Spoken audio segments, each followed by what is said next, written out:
Part 2, Treacherous Waters. Chapter 17, Cimasla from the Sea. The sea was choppy and the shore distant. Despite the overcast sky, a gigantic jar was visible on the shore. Cimasla's wall cast a shadow over boats as they approached. This wall opened up where land met sea, forming an enormous arch over the city's seaport. A wooden ship moved in the direction of the broad opening. Its flag was decorated with the UFF insignia, a stream of stars under the text, University of Flowing Form. The flag's pristine appearance was at odds with the rest of the ship. Planks of various shades overlapped haphazardly, betraying its frequent need for repairs. Rusty square rigging and a partially rotten mast connected stained sails to the deck. Below the water, a cracked rudder carved through sea unevenly. Professor Nonetheless made his way above deck. The salty air buffeted the leathery skin of his face, rustling the coat of short white hair that topped his head and wreathed his chin. I can't tell if that creaking was the stairs or my bones. But, this trip was worth a little discomfort. Officially, Nonetheless was the head of botany, alchemy, and related sciences at UFF. However, his primary interest was magic's applications for food and drink. Groves overflowing with olive gardens so close to tropical forests. There's so much knowledge to savor. Maybe I'll take the wife next time and finally get on her good side. He hobbled around a barrel of cannonballs while slowly making his way to the helm. How dare she use that word? Glutton, fine. Vulture, sure. Gnome even. I can't believe she called me, a tenured professor of Cimasla's most reputable academy, something so vile. Nonetheless stared out at the churning sea. If I were the praetor, I'd outlaw the word. Silly. A chill ran up his spine as his lips mimed the word. I'm an academic, not a child. A ship hand brought him back to reality. Professor Sir, the stowaway just woke up. He's asking for lunch. Nothing like a willing test subject. Have him try the bacon squeeze burger and butter fries next. If he's got any room left, add a slice of blue cheesecake. Oh, and thank him for his contributions to the culinary arts. Nonetheless waved away the ship hand and started up the stairs to the helm. The steps were small enough to accommodate hinfolk, gnomes and dwarves. Being under 5 feet tall, Nonetheless felt thankful for this accommodation. At the helm stood Captain Ball and beneath his feet was a barrel. He had all the hallmarks of a gnome, a broad nose, tan skin, and stubby limbs. He also sported the telltale signs of a swashbuckler, a black eye patch, beaded beard, and twin cutlasses. He wore a sturdy frock coat over a sweat-stained undershirt. His tiny legs swam in loose privateer's slops. A balding head was topped with a bandana and tricorn hat. Keeping his hands on the helm, Ball turned to his visitor. Well, blow me down. Nonetheless, landlubber as ye are, I expected one o' me sea dogs. What brings ye above deck before makin' port?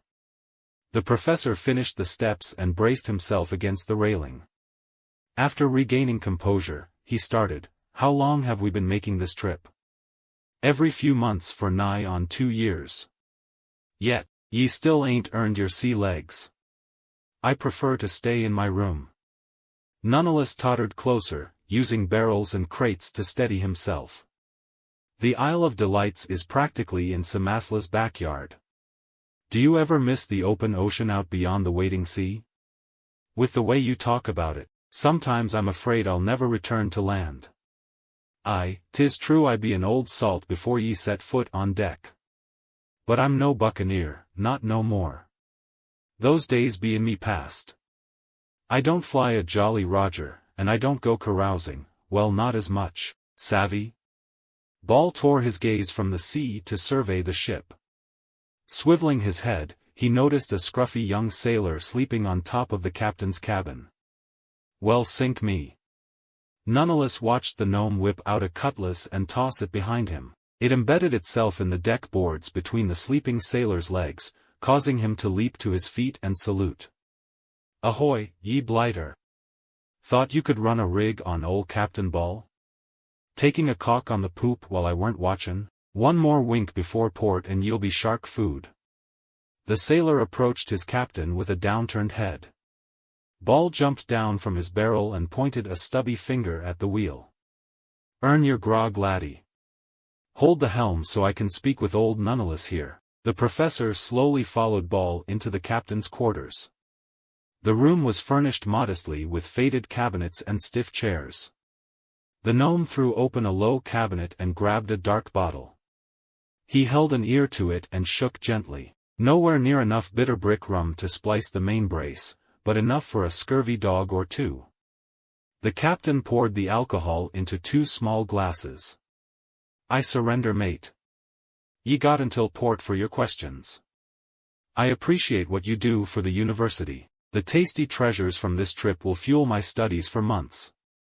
Nonetheless sipped his drink gingerly. But why? Why leave behind a life of adventure and piracy? Figured it out, have ye? Ball emptied his cup and let out a laugh. Yo ho ho. You've got quite the imagination. Nonetheless fixed the gnome with a steely stare. I know we haven't spoken much, what with your responsibilities. However, any academic could deduce your history of piracy and your poor bluffing skills. The professor's expression softened as he took another dainty sip. We're the only 2 in this cabin, so tell me of the tropical tastes you've savored. It was mostly hardtack fare, me and me crew. He dripped the last of the bottle into his cup. I gave up the pirating life when me first crew met Davy Jones. The captain slammed down a second bottle. So no more sailin' the Cutlass Coast. No more dodgin' the law by raising the yellow jack. No more stumbling squiffy into town and cracking Jenny's teacup. Ah, lassies south o' the shark mouth, they'd turn a trick for 3 silver. He shook his head, causing the beads in his beard to rattle. Arg, but no more. I swear by the briny deep, I'm an honest sailor now. Won't be losin' another crew to me own stubborn pride. Nonetheless raised an eyebrow. Remind me again. Was it pirates or a sea monster? Shiver me timbers. Inquisitive today, aren't ye, mate? Ball turned his head and stared at the wooden wall. Aye, she be a mighty beast with 2 heads and 10 tentacles. Wouldn't catch me crew dyin' on an island like lubbers. Went to Davy Jones, one and all, like true sailors. He turned back to Nonetheless. Preter's men pulled me off a driftwood. Arr, if it weren't for the university, I would have been cleaved to the brisket by nobles. Ball downed another drink and refilled Nonetheless's half-empty glass. Never thought to return to the burrows? Live with your gnome family? The former pirate shook his head. Nay, me crew is all the family I need. A whirring, clicking sound came from behind the captain. In the corner of the room, a covered cage shook. Ball leapt off his chair and snatched the cover from the cage. Its door creaked open, releasing a flying contraption. It fluttered around the room before landing on Ball's shoulder. 2 glassy orbs acted as eyes. Its plumage was made of shredded cloth. In areas where it was sparse, ivory gears could be seen turning inside. The beak appeared to be a repurposed instrument. Delightful little bilge rat, ain't he? Nonetheless cleared his throat, realizing the alcohol had taken effect. Captain, I've seen many strange things, but this might beat them all. Except for the trap acid beast's orchard of onions. The gnome tilted his head. I bet they grew from ground gold. The clockwork parrot on his shoulder clanked, rack. Ground of gold. Ground of gold. Downcast, Nonetheless sulked. And I thought I'd finally figured out how sailors share stories. Don't spoil a tall tale with the truth. You're 3 sheets to the wind, ye lightweight. No need for jolly jokes. Y'are doin' incredible things. I've spied ye turn bark to beef and olives to oil. If it weren't fair ye, the city's water wouldn't run so clear and pure. The sage scratched his scruffy chin. The all-leaf patty is one of my proudest achievements. Unfortunately, the bureaucrats and architects would rather inundate me with requests to save money on aquamarine infusions. They want me to increase canal flow using seawater. If my days get any longer, my wife will never stop throwing around the S word. Tilting the wheel, Ball retorted, she's a fine wench. Maybe it be time to retire. I've retired 3 times, sighed the professor. Unfortunately, my wife, love her as I may, enjoys her spending money. Hearing this, the captain changed gears. The university be better off spendin' that gold on me ship. She be no man o' war. I had to use the anchor to fight off sea devils. I'll eat me parrot if they didn't do some damage. Rack. Do some damage. Do some damage. Nonetheless tapped the table as the parrot's clicking split the silence. I'll have that scaly little one look at it. You know, that loud thing with the unintelligible name? The pirate nodded, unable to hide the unease on his face. Chapter 18, One Rough Day. A tiny white mouse scurried along the polished floors of Technomancer Gunther's workshop. Spying some untended grains, it scampered closer. After stopping and swiveling its tiny head, it pounced. As its teeth sunk into the food, the red gem under its feet flashed. The rodent vanished in a puff of flame. A pile of ashes and singed grains were the only evidence of its existence. Around the mouse-trapping contraption, the walls were lined with stones in stasis. White howlite was kept under heat while rubies were put on ice. Emeralds had been enclosed in airtight containers. Peridots were stored in pitch-black boxes. Insulated shelves housed sapphires. Teal aquamarines were submerged in salt. Topaz floated in jars of water, making them glow yellow. Drops of song silver shined under soundproof barriers. Corrosive obsidian littered cases of limestone powder. Amethysts radiated purple light between weights. The storage room shook slightly from a one-sided argument on the other side of the wall. I have tubs of pasta water at home. So tell me why you can't bring this beaker to a boil? Gunther shook a pamphlet at the apprentice technomancer. The teenager quivered in his oversized outfit. My apologies, head technomancer, sir.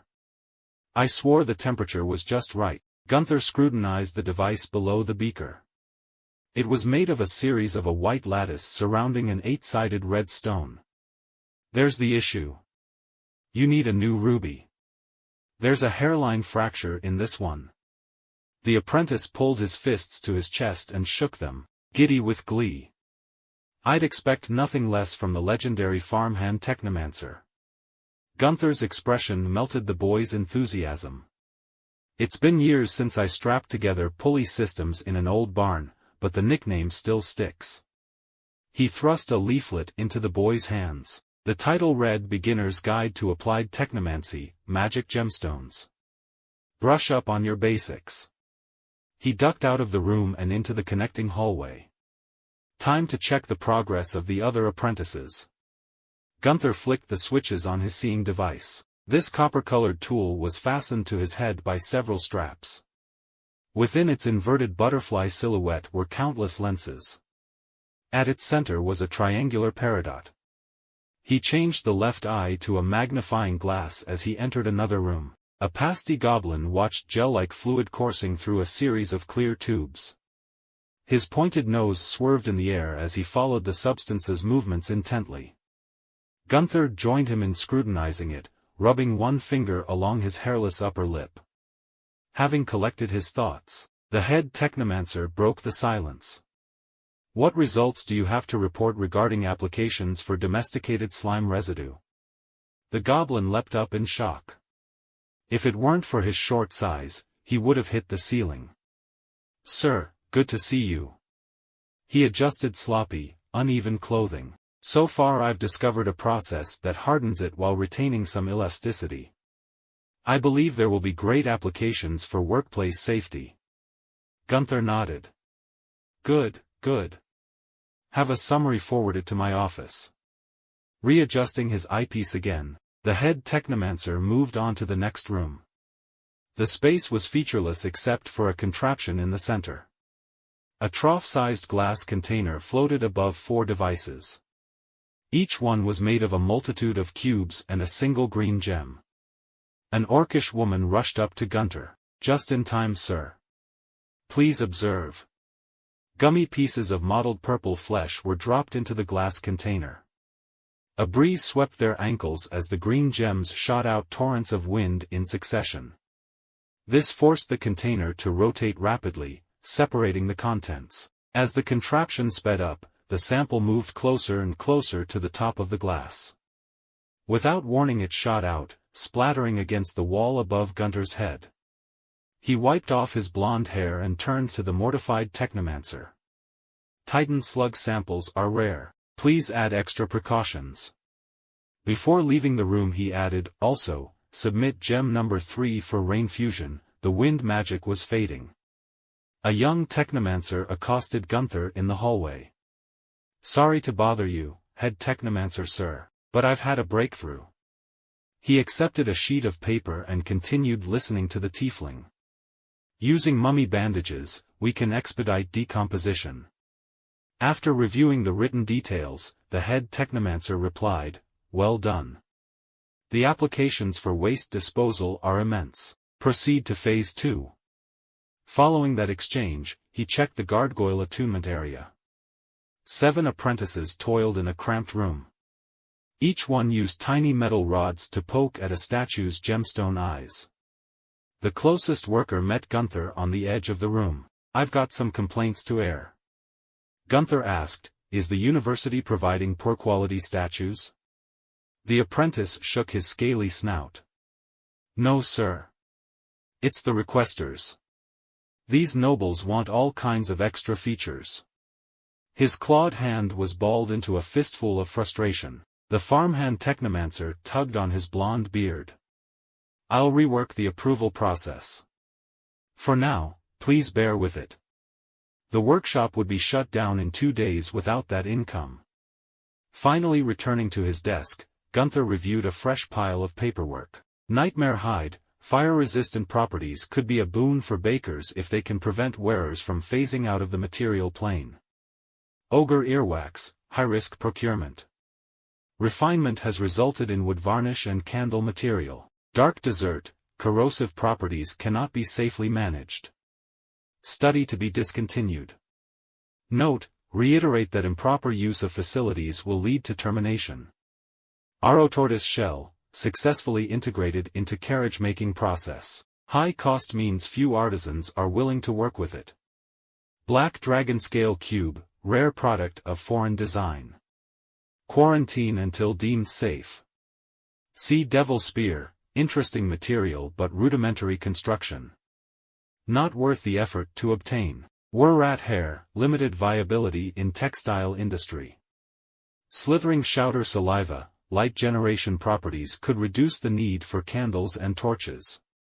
Potential applications for peridot infusions.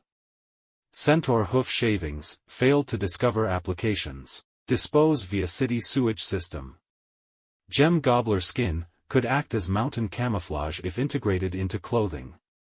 Shift project parameters and objectives. Gargoyle order form, review later. Magic gemstone purchase requisition, approved for processing. Petition for funds, additional monies requested to hire adventurers for the purpose of material acquisitions. Approved. Gem founder investor meeting notes, fold into a drink coaster. City of Cimasla taxable income form, finding the owed amount is wasted effort. Wait for a tax collector to tell me. His work was interrupted by the sound of screeching gears. I gave him one job, one simple job. Gears clanked overhead as a small, scaly humanoid spun in his chair. The order to work on the overhead crane did not concern him in the least. Iscum Tasperts, Kobold Engineer. Yes, it has a nice ring. I'll be the envy of the industrial sector. No, wait, Kobold Bard, I already know an instrument or two.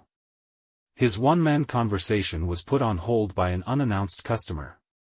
If not for the chair, the kobold would be at eye level with her slender legs. Is this the workshop of Gunther, the farmhand technomancer? She brushed away a strand of burgundy hair and presented a paper. This workshop's tax bill has been unpaid for months. I'm Irma Autumnleaf and I'm here to collect. Almost instantaneously, the kobold responded with a voice larger than his entire body. What's your favorite song? Do you have a favorite song or instrument? I do, but that's beside the point. Unfazed, the kobold continued, then you'll have to tell me. Also, tell me what colors are in style. It's hard to chase trends with my workload. They give me new assignments before the old ones are even finished. Reaching for her crossbow, Irma lowered her voice. I don't have time for a ramblin' goblin. Please bring me your boss now. Ma'am, I am not a goblin. My heritage is koboldish. He brushed off his uniform and rose to a nearly 3-foot height. Resuming the verbal diarrhea, my mother was very religious. She worshipped Tyalaga and her dragons. Mom gave me a traditional name and told me that I was a proud descendant of chromatic dragons. Mingling with the above-ground races was seen as a slippery slope to sin. Mom was always sickened by the things they did together.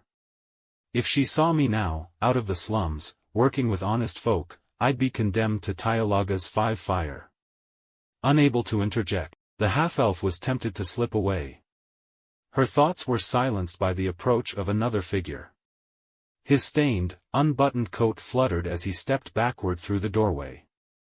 Shoes like goofy canoes wobbled as he walked. Put a cowcatcher on that thing, he screamed through the doorway before turning on his heel. Irma raised an eyebrow at the lanky man. His blonde beard was overgrown but he lacked a mustache. The contraception obscuring his upper face pulsed with yellow-green light. The technomancer declared, Cimasla boy, making the kobold turn to stand at attention. Did you fix the overhead crane? Cowering miserably, he flung himself at the knees of his superior. Sir, I know you think I'm useless and my ideas are stupid, but that crane will work better without modifications. My eyesight isn't the best, especially in bright light, but I guarantee you the crane is in perfect operating condition. The elven visitor watched the men's faces drop in time with the dropping of the overhead crane. Wincing, the kobold crept toward the front door. I think they need me down at the port. If you doubt that I speak true, I'll slice you up with a cutlass or two. If you doubt that I speak true, I'll slice you up and run you through. Me ship surfed seas of magma alone. Underground be the home of the gnome. If you doubt that I speak true, I'll slice you up with a cutlass or two. If you doubt that I speak true, I'll slice you up and run you through. But Cimasla, gem of the cutlass coast, she's the port I that love the most. If you doubt that I speak true, I'll slice you up with a cutlass or two. If you doubt that I speak true, I'll slice you up and run you through. Break her jar and your days are through. I'll slice you up with a cutlass or two. If you doubt that I speak true, add 20 more when I find me crew. Finishing the shanty, Ball turned to the kobold repairing his ship. Hey Captain, if this is the O'Fury Mark II, what happened to the Mark I? So be boy be wantin' ta know how I be losin' me first ship. Sir, that's not my name. It be good enough for your boss, Gunther. Ball sat atop a barrel, contemplating. Ah yes, me first ship. A stormy night, yeah that was it, that storm still blows through me heart when I recall. That was the worst lie I ever heard. I may have grown up in a cave, but even blinding daylight couldn't hide that fact. Small reptilian fingers ran along a magic-infused rudder. You sure you just want this thing patched up? A few more aquamarines and I could make it much faster. The ex-pirate jumped off the barrel that served as his seat. None oh, you're tinkerin', boy. You got grand ideas but it never be goin' well. The kobold bit the air in frustration. Because I have to work in secret. You folks never give me a chance. Enough o' that. Back to work for ye and back to the story fare me. Ball popped a cube of bubbleweed into his mouth. He casually blew a black bubble before resuming his story. A captain ain't be but a blowhard without a ship and a bully crew. So me heart sunk with the O'Fury Mark I. It'd be the death o' me if the Mark II here suffered the same fate. His heart was flooded with despair when he noticed the magic-propelled rudder sailing into the sunset. I need a coach and quick. The boss will fire me if I'm late. Are you any good? I sure am.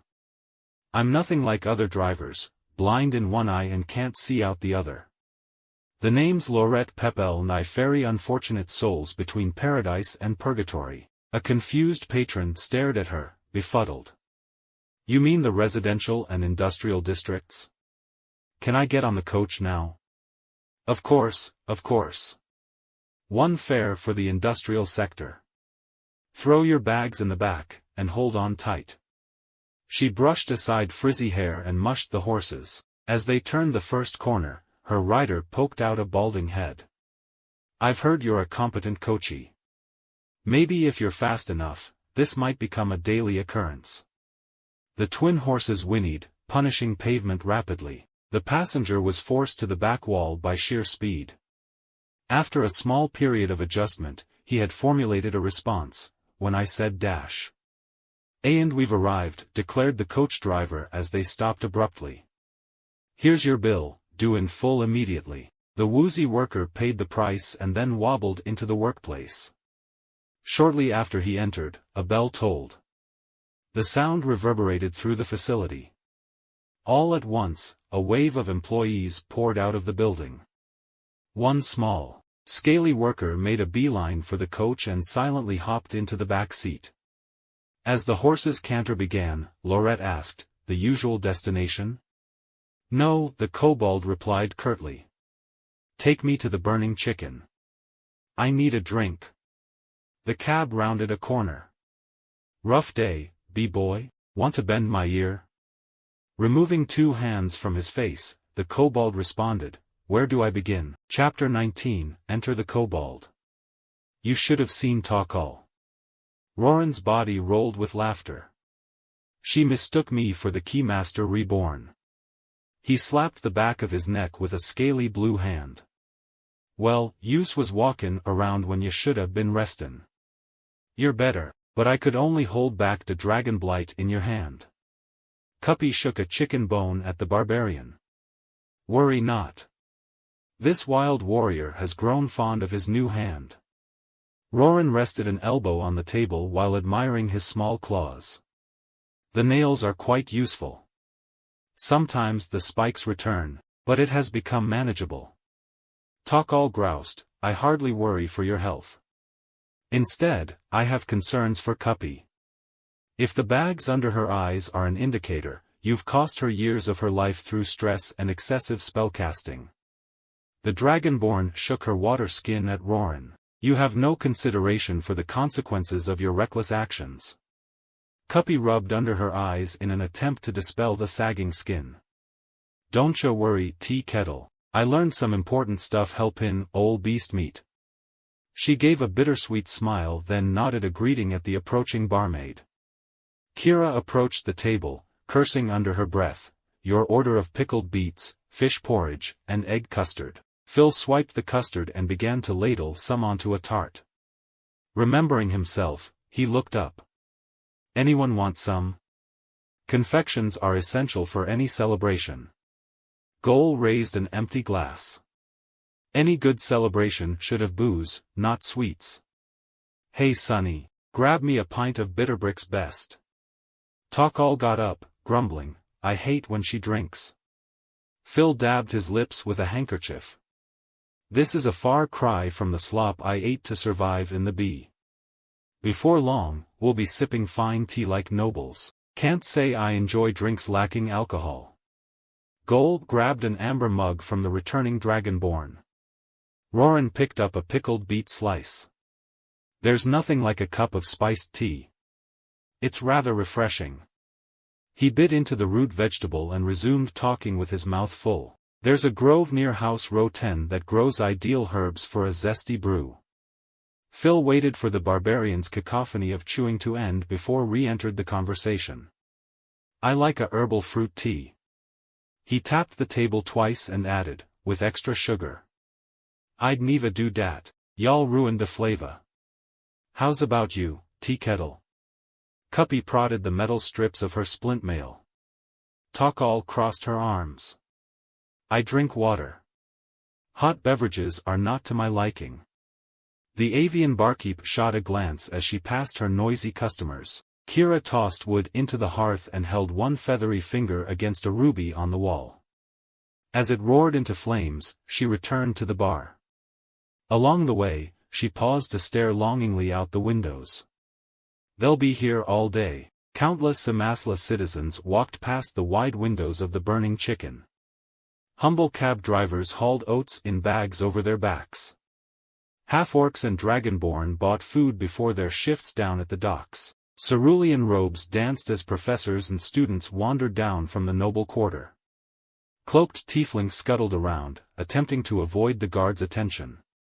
A furry orange passerby caught Slugsy's attention, causing the creature to abandon its owner in favor of a window pane. From their combined perspective, the rowdy interior seemed silent. Occasionally a pedestrian would stop to admire the decor and attempt to enter. Most swiftly shut the door after getting an earful of the rowdy occupants. By the final hour of Kira's shift, the only customers left were the partying adventurers and a single scaly shrimp. Cuppy loosened a pouch tied to her waist. She started to pick through the contents, sorting them by size, smell, and color.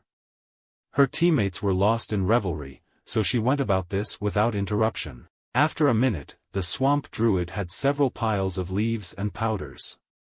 She tossed together a few and sprinkled the concoction on a chicken leg.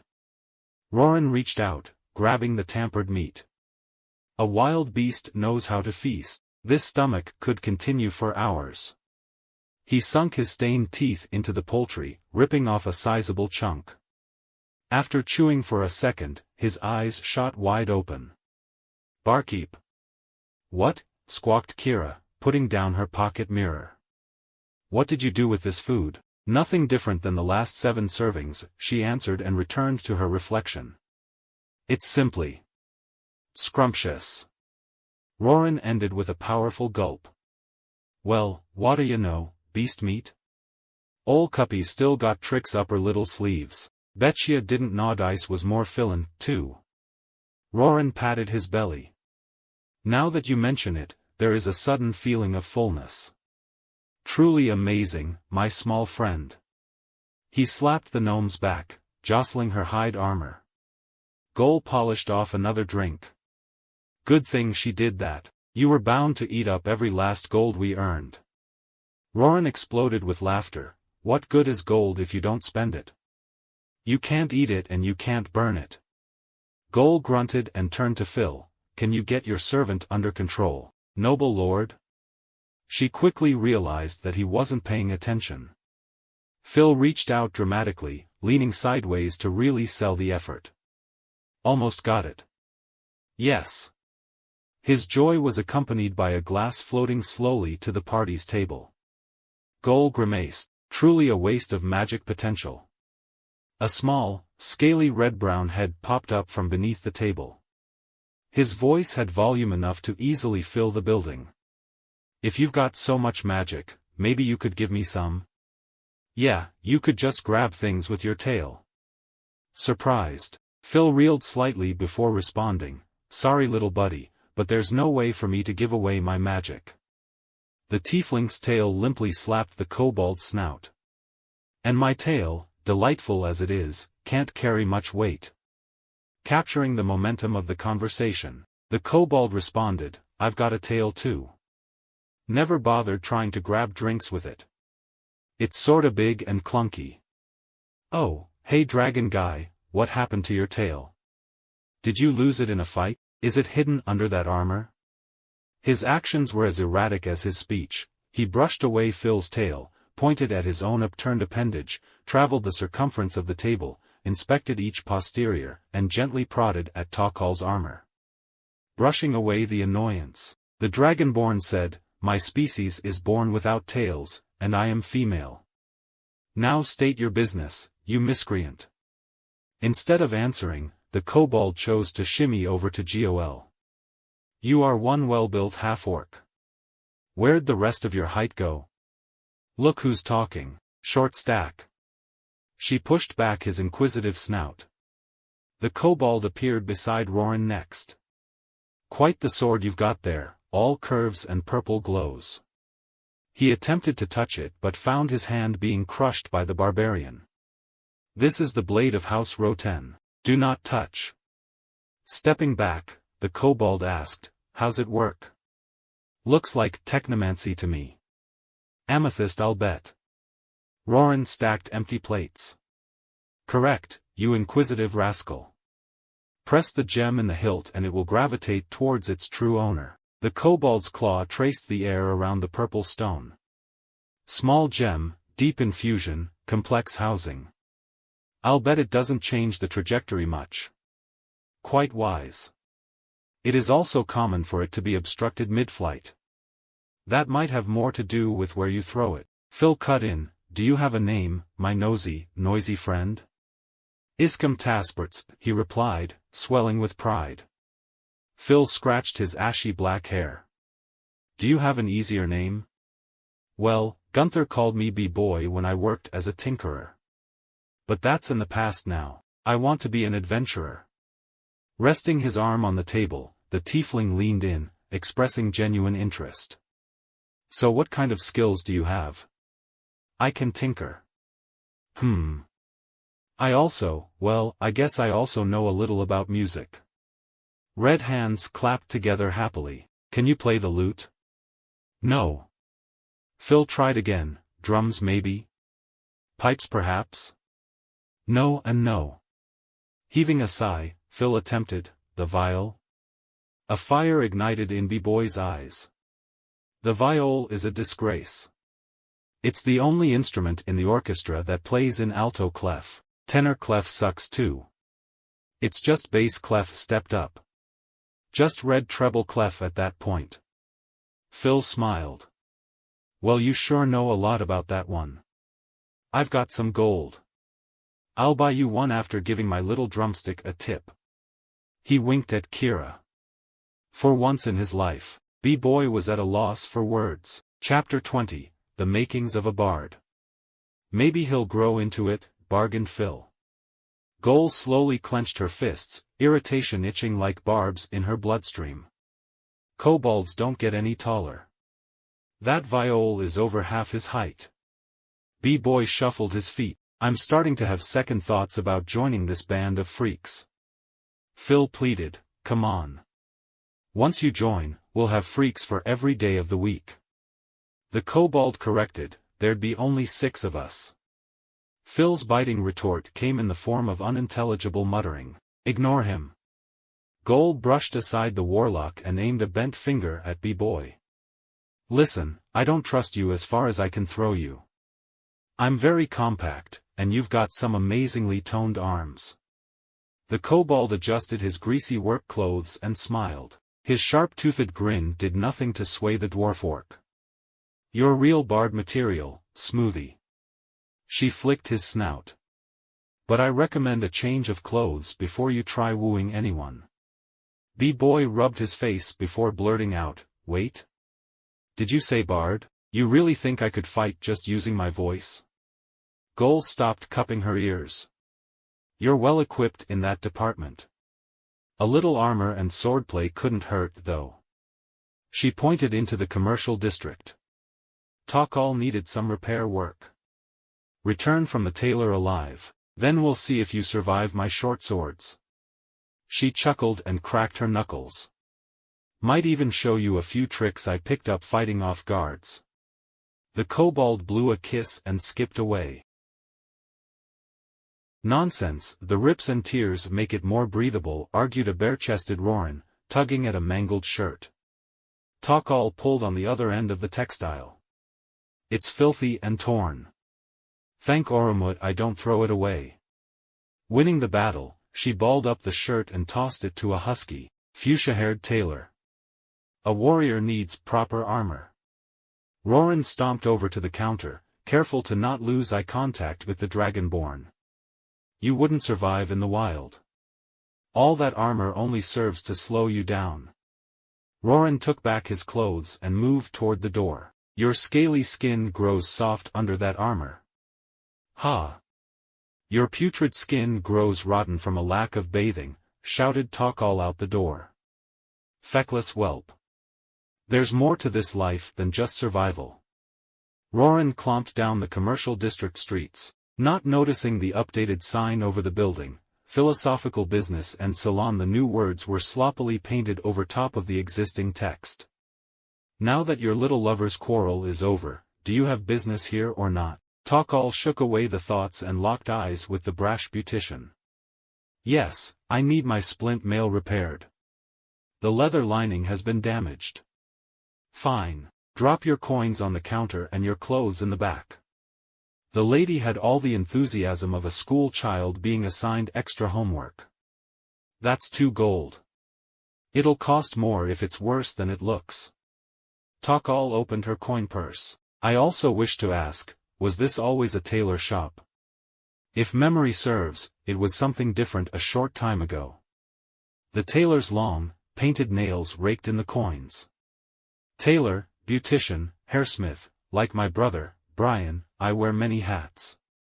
But unlike that good-for-nothing, I can hold down a job. Jan's my name, if you need to know. Takal went into the back room to change. Along the way, she squeezed by a shaggy-haired man. Jan slapped the countertop. Well, speaking of the rascal, here he is. Got my sandwich? In response, Brian held up a 1.5 foot long tube of bread. It was stuffed with leafy greens, sliced cheese, and prime cuts. An uncharacteristically saccharine voice bubbled up from the beautician, my sweet child. Bowing his head, Brian replied, well Jan, I never knew. Returning from the back room, Takal watched the beautician gleefully swipe the sandwich. Look at what UFF's doing with bread now, the new 2-handed swihandwich. Returning to her brother, she grimaced. Oh, right, you're still here. Don't you have businesses to run? He chuckled nervously. Just close the one further up the canal. This storefront is my last. Jan stuffed the sandwich under the counter, straining to make it fit. Are you sure the cistern won't notice all these businesses you're opening and closing? Looks like tax fraud to me. Flexing his stick-like arms, Brian wailed, come at me tax collectors, I am mighty. His sister waved him away. Get out of my shop. But I live here. Out, she said pointing at the door. Oh, okay. Brian Draynard slumped out the room. Raking fingers through her fuchsia hair, Jan apologized, sorry about him. Your repairs should be done by tomorrow afternoon. Takal reached for the doorknob only to find the entrance opening on its own. A small red-brown humanoid stepped into the store. One set of clothing worthy of an adventurer, please. His scaly hand held a card with measurements and an address. Height 2 feet 8 inches, weight 33 pounds, measurements. Design preferences. Charge to farmhand technomancer Gunther at the following address. Jan confirmed the legitimacy of the card's seal. You're in luck, I have something I can fix up quickly. As she dug through a pile of fabric, she added to herself, I can finally get rid of that costume from Brian's failed Hinfolk circus act. The beautician-turned-tailor hemmed up a frilly undershirt and a puffy striped coat.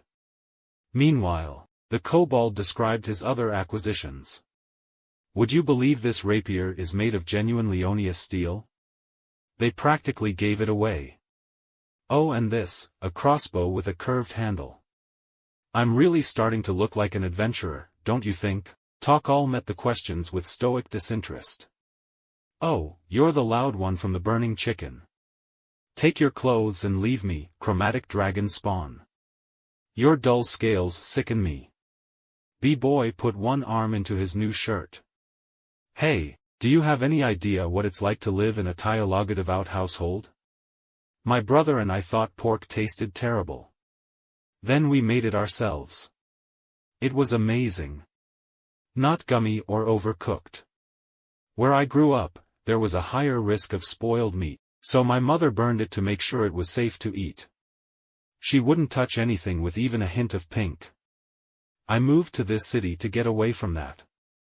Takal gave a solemn nod as the kobold struggled into his pants. I can appreciate the will to improve oneself, but you found me at a difficult time.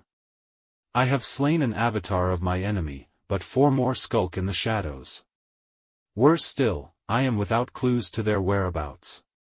B-boy stretched a floppy cap over his head. His small horns punched holes in the back of the hat while he made a proposal. Maybe a song will soothe your soul. I'm studying to be a bard, after all. Except, I'm short in the song department. He removed the oversized viol, wobbling in an attempt to steady himself. You seem ill-suited for that instrument. I suspect, with your volume, becoming a singing bard is not unattainable. Takal took the viol and returned it to the kobold's back. Wagging his tail nervously, B-boy asked, You wouldn't happen to know a song or two? In my youth, I learned that dragonborn clans sing the song of creation to honor our god. The paladin clenched a fist in front of her face. I'm no musician, but I could aid your studies if you're open to Oromut. My mother would kill me if she knew. B-boy smirked. Count me in. Very good. We shall begin with meditation and prayer, followed by book study. The kobold sighed. No chance we can skip to the part where I make stuff explode? After several grueling hours, Takal set him free. Thirsting for a change of pace, he hurried back to Goal and insisted that they start his weapon training immediately. Are you a pet or a party member? Goal's stocky body weaved gracefully through the kobold's rapier strikes. I'd sooner seek support from the shoulder slug. The metal clang of clashing swords filled the back alley. The surrounding wooden buildings were nicked and cut in multiple places. You have an unfair size advantage, complained the kobold. Then go back to scripture singing with Takal. Growling, B-boy reeled back his arm and charged forward with a powerful thrust. The rapier's thin blade slid along one of Goal's swords, deflected over her left shoulder. The dwarfork's second sword thrust under his arm. A small movement of her wrist smacked the flat of the blade against the kobold's ribs. The sun was in my eyes, wailed the rattled battler as he leapt back and pointed his snout to the ground. With a sudden shout, he hurtled at Gol, small body flying forward from the force of his voice. B-boy spun uncontrollably, rapier blade swishing through the air with each rotation. Goal evaded at the last possible second. The rapier's tip caught her clothing and ripped away a strip of fabric. Readjusting her outfit, Goal strolled over to the kobold's impact site. The rapier was buried inches into a wooden wall. B-boy clinged to it for a second before sliding off. Didn't see that coming, noted Joel. I'm impressed. You might not be useless after all. The kobold rasped, really does a number on my throat, and passed out. Goal moved to the location he had launched from. There was a small crater in the stone street below where he once stood. Not useless at all. Chapter 21, Mother of a Bargain. When you succeed, you can consider your debt repaid. Mother Mercy looked up, lifting her narrow nose from her knitting to give Goal a quick nod. The dwarfork sat across from her, the remains of raisin-speckled pastries scattered over her lap. The incense smoke had lingered so long that it sank to the floor, forming into a low-hanging haze. Adding to the surreal environment was a chest-high pile of yarn next to Mother Mercy's chair. Their multiple colors were illuminated by a flickering candle. Goal swallowed a handful of crumbs. Anything for you, Mother. You're doing me proud. Mother Mercy nodded toward the door. Now scamper, my dear. Goal left, ushered out with a cheery smile and a gentle wave. On her way out she lingered, eyes drawn to the shelves along the wall. More bare than I remember. Either business is going very well or very poorly. Mother Mercy's voice called after Gol, pushing the dwarf orc out the building. Don't accept food from strangers. A thin, cloaked woman glided into the room. She stopped opposite Mother Mercy, staring at her citron-studded knitting needles, still playing puppet master instead of doing the job. This is a valuable service, turning monster spawn into something useful. Her visitor coughed. Of course. Now. When everything's settled, I'll have money enough to put the earth salts to shame and you'll have your little treasure. Mother Mercy waved an orange needle dismissively, barely missing her long nose. The visitor watched gloved hands return to knitting. This isn't the first time you've made this promise. She stroked her two ridged horns in frustration. Red hands moved forward and back, following the horn's slight inward curve. Having decreased her simmering rage, the guest asked, "What makes this different from any of your other failures?" "I have a new tool at my disposal, and she'll do anything for me." A cruel grin spread across Mother Mercy's face as she grabbed more yarn. "Desperation is nothing new," said the hooded visitor, smoldering. "Does anything set this puppet apart from the others? I've fed this one properly to start." Her nod indicated a recently emptied plate of pastries. "I've also got someone on the payroll that'll stop the gourmand from distracting her. I'm tired of empty promises." The tiefling swiveled towards the shack's exit. "No more advanced payments.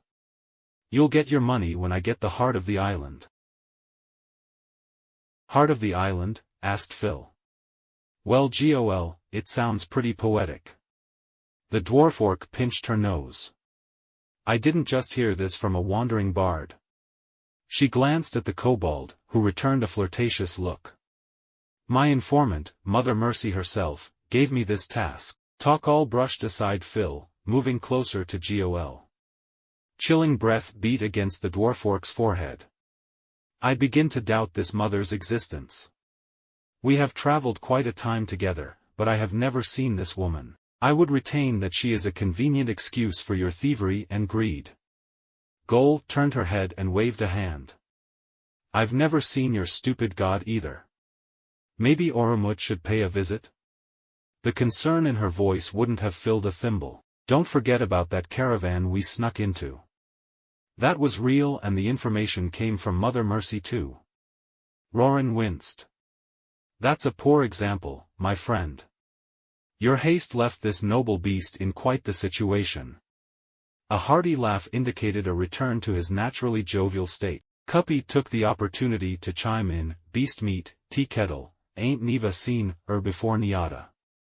She twirled a strand of damp chestnut hair. "But Mugsy here is a skin fa help. We go da help each other ood." B-boy laid a scaly hand on Gol's thigh. It was quickly batted away. "I'd be happy to help, my desert rose. But doesn't this mother have other people to risk their lives for her? Nobody as trustworthy as me." Gol bounced on her heels, poking a thumb against her chest. Takal snorted at her confident tone. Phil rocked his head from side to side. "Let's think about our other options. Cuppy and B-boy don't have anywhere else to go." "Crab cake," protested the gnome. "If Mugsy weren't so urgent, I'd take you back to Slugwood. Got me a nice little house." The kobold added, "Yeah, I wouldn't say." They were both cut off by Phil's ongoing musings. "Roran and I have a family affair to attend to." His gold eyes darted to the barbarian, who was readjusting his ragged travel pack. "Young master, house row 10 waits." "Sorry, but I can't leave a friend behind." Phil laid a hand on Roran's muscular shoulder. "Very well. We will walk together until the path turns towards your home." Phil closed one eye and sorted his thoughts. "Good, then that only leaves." Takal barked, "Derailing the tiefling, evil crawls this drop world and you'd waste time chasing trinkets?" Phil shrugged. "It's not like you've got a location in mind. From how she tells it, we'll only be out of town for a week, maybe 2. Gol folded her arms and nodded. A clawed foot stamped the ground. I will not betray my quest to stop the heads of Tyalaga. There shall be no rest until they are destroyed, freeing this drop world to accept Oromut's grace. Goal laughed under her breath. Not planning to sleep anytime soon, Attempting to broker peace, Phil put an arm over each of their shoulders. The difference in height between Dragonborn and Dwarfork made this gesture challenging. This island doesn't get many visitors. Sounds like the kind of place where Tyalaga's creeps would hide, don't you think? Your point is valid, if a little desperate. The paladin ruminated, perhaps. Phil flashed a winning smile. Well buddy, what do you say? How about you help us out? Mind reader, you've respected my thoughts. I've seen you grow stronger in opposition to evil. Your assistance allowed me an opportunity to silence an avatar of Tyalaga. She paused for a few seconds. 4 of the remaining party members leaned in. Goal stayed distant. I will humor this request. If it proves fruitless, I shall search elsewhere for my enemy. Finally. The force of the word threw Goal's head upward for a moment. Let's find a boat that goes to the Isle of Delights. 12 feet touched the waterlogged wood of Cimasla's seaport. The opening in the city wall formed a half-submerged tunnel. High stone platforms inside greeted large ships. Smaller vessels settled with stopping at the wood plank wharf around the opening. The occupants resembled the areas they disembarked. Nobles in spotless clothes were escorted along the stone platform to an amethyst lift. Below, the wooden platforms were awash with shoeless sailors and overburdened merchants. They pushed their belongings into town across wobbly wooden ramps. The scene also painted a picture of racial disparity. The upper path was filled with dwarves and humans. Occasionally a well-to-do hinfolk, elf, or gnome could be seen. Closer to sea level, the wharf was chaotic and diverse. Half-orc workers competed to carry more cargo. Small teams of hinfolk and tieflings tied boats to the dock. The shipyard was full of gnomes and goblins repairing damaged vessels. Occasionally a half-elf would show up to take tariffs. One dull-scaled dragonborn slaved under the sun, using pulleys to lift oversized objects. He panted heavily, expelling heat trapped inside of sweatless scales. A dwarf boy, chin of peach fuzz, inspected shipments with a crystal eyepiece. Divide and question? Asked Phil, spinning his palm in small circles. You got it, crabcake. I'm de greatest Snoop Day Eva was. Cuppy twirled into a sprint. Her hair flapped behind her as she approached the dwarven inspector. Takal stepped away from the group. I agree with this course of action. Climbing the wooden ramps, she started to interrogate merchants on their way into Cimasla. B-boy ran a horizontal finger under his nostrils. Good, good. I'll talk to those tinkerers and have time left over to think up a new song. Goal pointed at some cargo carriers. Salt of the earth. Just the kind of people you can squeeze info from. She darted off, weaving through the crowded pier. Roran slapped Phil's back with his blue hand. Ho ho. It seems we are the only 2 remaining. Shall we go together? See what you can do with them. He leaned gently toward the group scurrying around the docks, tying up ships and catching gangplanks. Roran raised an eyebrow. A challenge? Very well. When we reconvene, this wild man will present a path to the island. The barbarian lumbered off, accidentally knocking down some new arrivals in his excitement. As he headed off, Phil reached into his pack. He pulled out a pouch and made his way to a short, bearded man who was casually chewing atop a barrel. His mouth opened wide with each bite, revealing yellowed teeth. Occasionally the man would pull his lips together and blow a black bubble. Mind if I join you? Asked the tiefling, tail beating the planks excitedly. The gnome took a minute to readjust the contents of his mouth. Aye laddie. I've always time fair a spot, oh, bubble snuff. Phil opened his pouch and started filling his pipe with bubble weed. Elsewhere on the wharf, Takal barked, scaring away seagulls as she demanded answers. Tell me what you know regarding the Isle of Delights.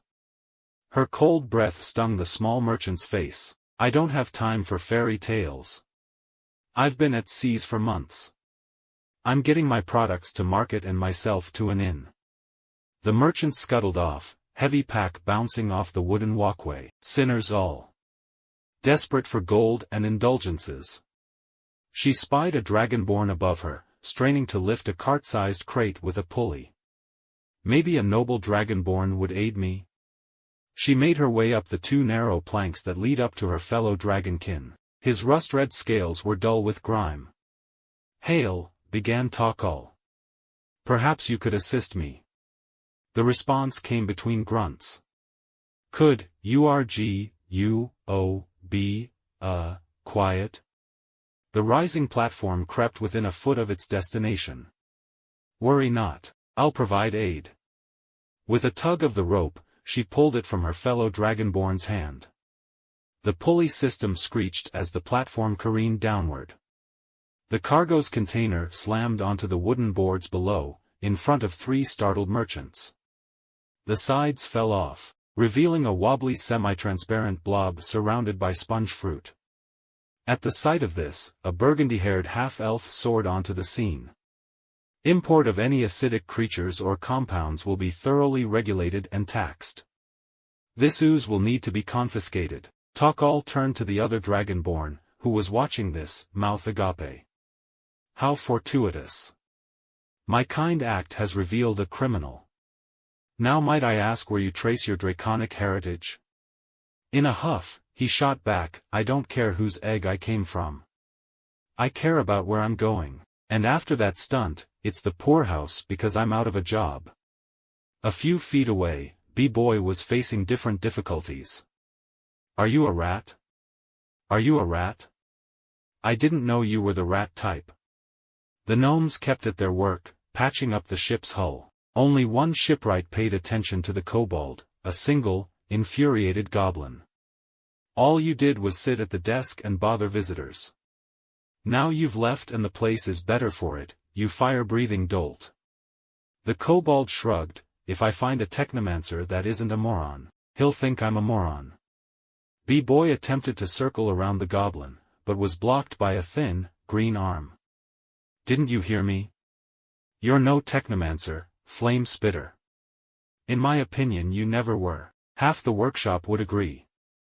The goblin's face scrunched into a bitter look of self-satisfaction. The kobold shook his downturned head. I hate when they say, oh, horrible employee. Well, why did you let him work for you for years, hopefully to dissect you once you grow a flame sack? He poked at B-Boy's throat with a flat-headed metal nail. A red-brown hand brushed away the nail. Enough with the race hate. You know I can't breathe fire. All that dragon worship is in my past. You'd love to put it in the past. The goblin stepped forward, pressing a long nose against the kobold's snout. Forget about how your small god burned my people by the dozens. B-Boy turned and walked away. Over his shoulder, he snarked, I forgot that technomancers don't teach manners. Meanwhile, Roran approached a group of ship hands who were lowering a gangplank. 2 were tieflings and the remaining 5 were hinfolk. Roran entered the conversation with a salesman's overeager smile. Good day, gentlemen. Have you heard of the Isle of Delights? Yeah, answered a worldly-looking tiefling, and I heard the flame-belching maze of caves. Before Roran could retaliate, a hinfolk added, yeah, and the spooky mist dragon of the slugwood. Another one joined the fun, oh, there's always Oromut's altar on the tallest peak of the Shark Mouth Mountains. The first tiefling waved 2 hands, dismissing his co-workers. As you see, we hear a lot, hogwash. What are you playin' at, bub? His sarcastic tone had changed to serious. Agitated, Roran's blue hand convulsed, warping slightly as he stifled his frustration. My party wishes to find it and capture the island's heart. If it weren't for the rags you're wearing, I'd swear you were a noble. The tiefling shook a small hammer at the barbarian's attire. The compliment is appreciated, but not a compliment. The 3 words were delivered in a tone of flat disapproval. Listen, bub, that place is a dream fair, sad sailors and romantics, giant food, rare technomancy, all nonsense. Anyone who set out fair it sank or came back disappointed. Closer to the wharf's tunnel, Goal faced different difficulties. I'd never trust one of you money-grubbing midgets. Buzz off, dwarf. The half-orc woman shoved Joel. A man working alongside her dropped his box and approached the argument. She looks orcish to me. Maybe you got the wrong end of it. The half-orc leaned down, filling her corker's line of sight with a frown trapped between 2 tusks. Looking for a fight? She probably took her tusks off a corpse. Damn mountain mole is wearing them like jewelry. Goal puffed up as much as possible. Listen, would you? I'm only saying this one more time, so clean out your ears. I am half-orc and half-dwarf. Even worse, the woman fired back with a glob of spit. Probably the result of a sick noble chaining someone like me in his basement. The fact you're alive turns my stomach. She squared up and punched with a fist like a brick. Goal slid a few inches to the left, dodging the strike. Following the momentum, she rolled behind the half-orc. A swift downward kick connected with the back of the woman's knee. With a push, Goal toppled the sinking Goliath. By the time her assailant recovered, the dwarf orc was nowhere to be found. She went back to work, oblivious to a gnome passing by. Cuppy made her way to the end of a dock. Her target was a beardless dwarf reviewing the contents of a newly arrived ship. The druid straightened her hair, slapped her face and said, "How's it goin', der?" She leaned against a barrel, struggling to keep herself from slipping. The dwarf's upper half was obscured as he dove into a crate. Waving her away, he said offhandedly, "I have no time. Visit my office in the afternoon." Cuppy tilted her head. "What are you talkin' about?" Recentering herself, she restarted the conversation. "Hiya, my name's Cuppy. Betcha know a lot about dese here ship and where dear goin'. Concentration broken, the dwarf climbed out of the crate. In his hand was a porous pale blue fruit. "Can't you see I'm inspecting for contraband? I have no time for distractions." Undeterred, Cuppy moved closer. Slugsy craned his eye stalks toward the dwarf. "How's about you take a break wid an ol' gnome?" The dwarf's face became a perplexed mask. "What language are you talking?" He attempted the same phrase in dwarvish. Cuppy shook her head. "Is your ears full of fruit?" "I'm speakin' the common tongue." Urgency entered the dwarf's voice. "Someone remove this incomprehensible creature from here." His shouts attracted the nearby half-elf. Elven ears flopped as she skidded to a stop partway down the dock. She took the last few steps carefully, clearing burgundy strands from her vision. "What's the problem? Have you found something not listed on the bill of lading?" The dwarf sprung into the air and jabbed a finger at Cuppy.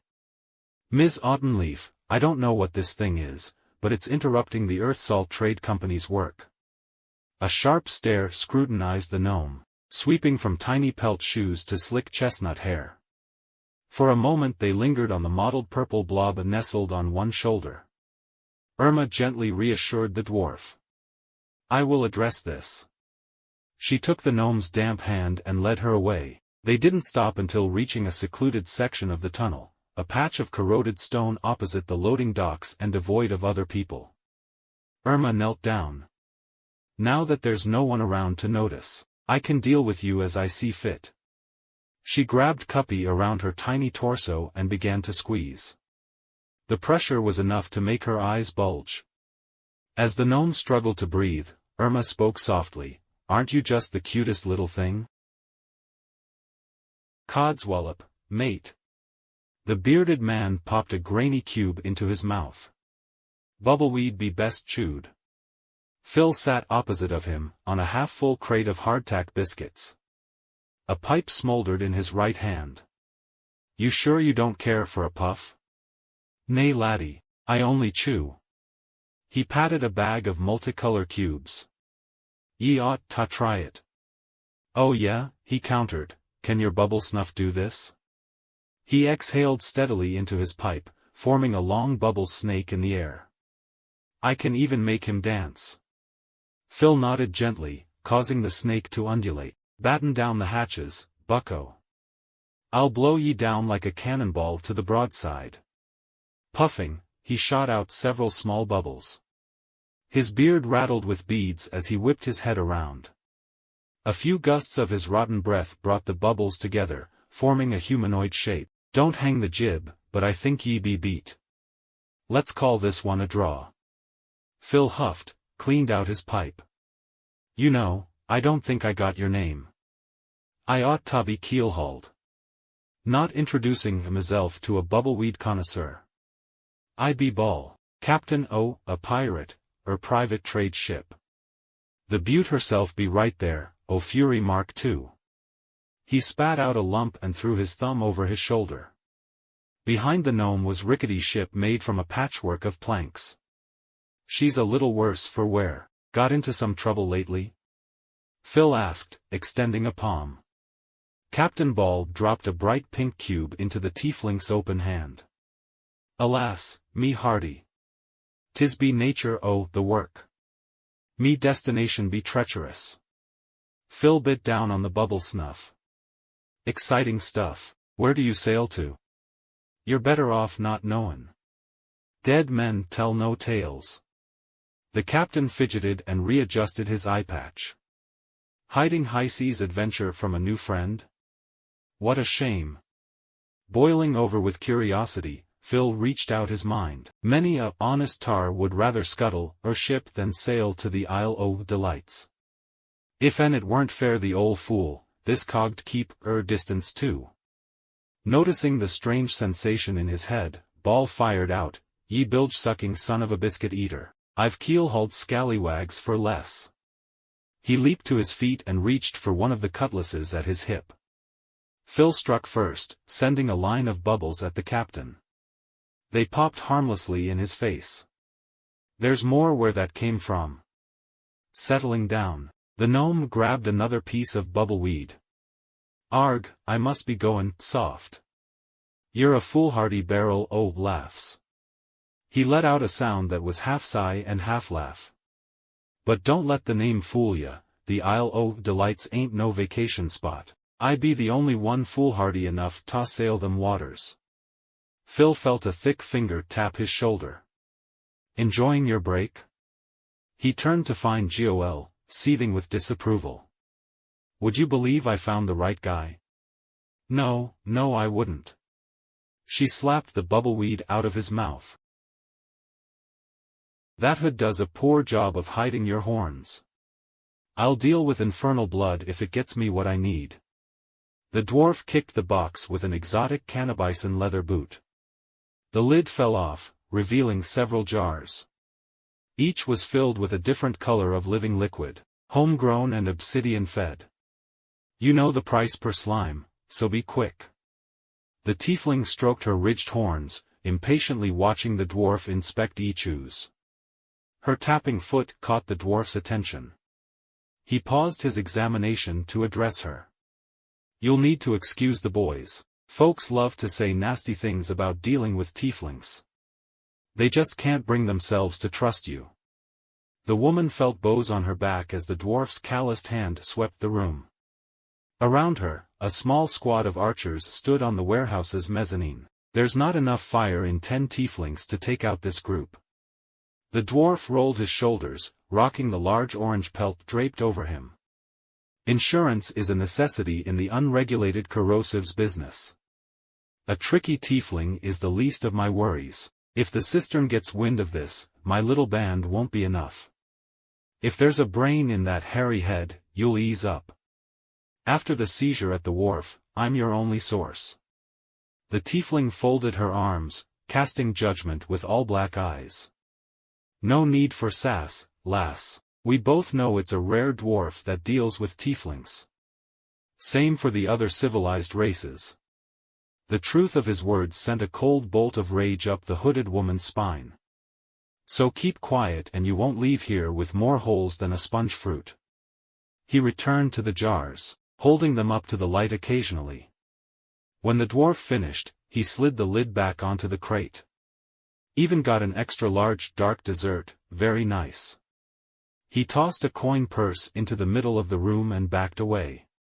A pleasure doing business with you, good dwarf. The tiefling spoke through clenched teeth as she approached the money. You can always count on a bitter brick to finish a job.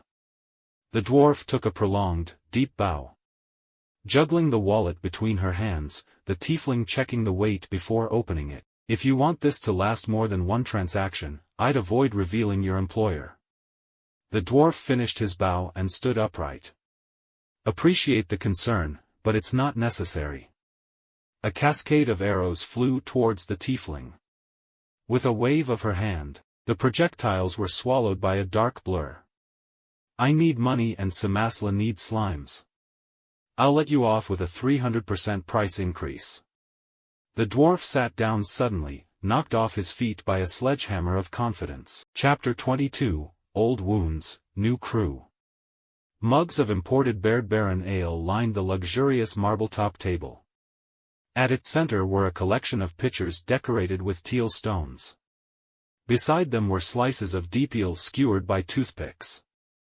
As matriarchs of the foremost dwarven clans, it is our responsibility to determine the right of inheritance to the Leonius estate.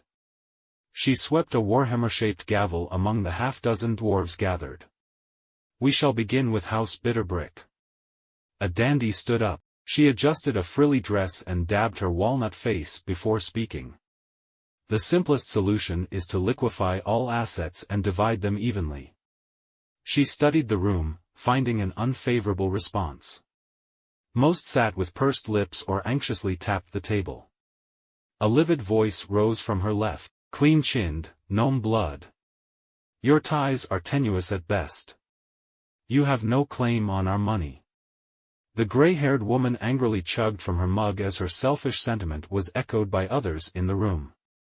The coordinator's tone extended an olive branch to the offended. Madam Gemfounder may state her case next.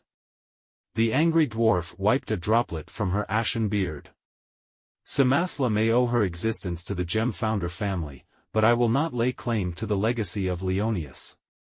Instead, I demand it be turned over to the cistern. Hammered out a deal with some politicians, broke in a brunette dwarf in conservative clothing.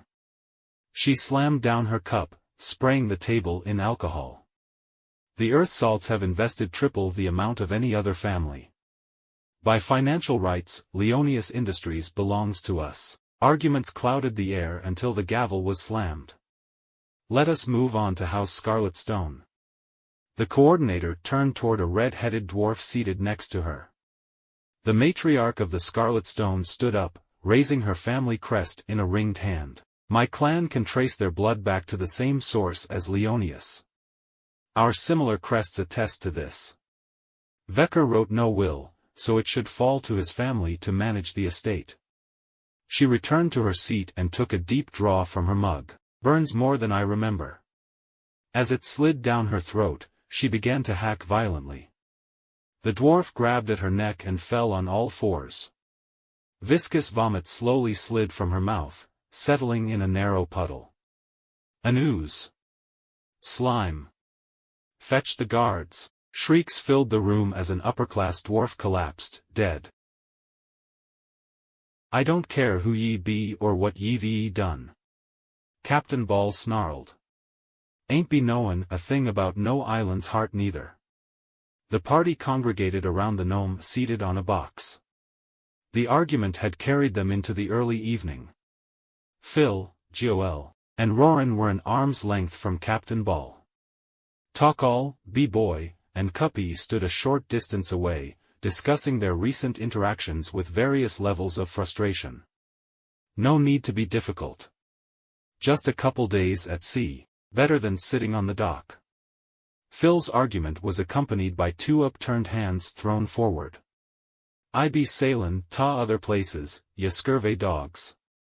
Ball swept a small finger across the adventurers. All along the Cutlass coast and into the waiting sea. Goal stepped in, fists on her hips. Listen little man, I've got a debt to pay. What's it gonna take to get you out to sea? Yar, don't try ta hornswoggle me. It be not a matter o' time or gold. Only a right clipper with a death sentence be ta keen that trip. Then why do you travel there? Phil asked, pacing the dock. Ball hopped off the box he'd been sitting on. Laddie, calm yeself. I'm not chasin' booty. I just be repaying a favor. He waved at the top of the O'Fury Mark II, where a flag was emblazoned with the UFF insignia. Look at the jack I be flying. Me hearties at ta school saved this old salt's hide. Awful dangerous way to repay them. Phil said to himself. Ball stepped around the group, teetering on the edge of the narrow pier. Keep your mind to yeself, tiefling. My reasons are me own. The captain was blocked by Roran's bulky legs. He scooped up Ball, squeezing him between two hefty hands. Holding the gnome up to his face, the barbarian demanded, honor our request. The scaly skin on his left hand bubbled in rhythm with his anger. In an instant, the captain delivered a swift upward kick. The movement carried him into a backflip, escaping the barbarian's grasp. Sliding between Roran's legs, Ball ran toward Cimasla. Go feed the fish, landlubbers. I need a clap o' thunder. Bitterbrick brew, here I come. His gleeful bout of laughter was interrupted by a sudden collision. I do apologize, my old associate. It seems we were both in a bit of a rush. Ball took the hand of an old man. Cerulean sleeves shook as the gnome raised to his feet. Well, blow me down. Nonetheless, yours not scheduled fair months. Did ye forget somethin' on the O'Fury Mark II? The ex-pirate's gruff demeanor melted in the presence of the professor. No, not that I know of. Nonetheless's excited energy escaped through one tapping foot. I'll need to move up the next trip. Ball smirked, ignoring the professor's earnestness. The old lady pull out the cat o' nine tails. Threaten to flog ye fair be in, at sea without her? She has been throwing out the S-word quite a bit, but that's not it. Nonetheless's feverish chin-stroking threatened to set fire to the short hairs of his beard. With the keymaster out of commission, I'm free to spread my wings. Even more fortuitous is the fact I've found an investor. A noble no less, owns a novelty pub of some sort in Cimasla. He's requested ingredients to trial all dishes in my latest recipe book.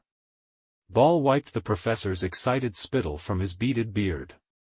If I knew ye would give me the sea spray, I'd ve worn me oilskin. Nonetheless dabbed his mouth with a UFF-themed handkerchief, dirtying the stream of stars. Sorry, but would it be a problem to break into your schedule? Schedule ain't be the issue, mate. There's 20 galleys on this dock that could cover ta local routes. He turned his head downward and shook it sadly. Nay, it be me crew. Deft hands they be, but a bunch o' grog blossoms one and all. Nonetheless leaned down to Ball, not noticing the 6 shadows creeping closer. Couldn't you hire a new crew? I can petition the university. Thar ain't be a single lily-livered sailor left in Cimasla that'd challenge the Isle o' Delights.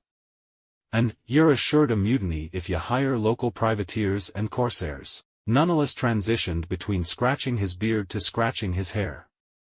His index finger flicked dandruff and moved smoothly along white sideburns.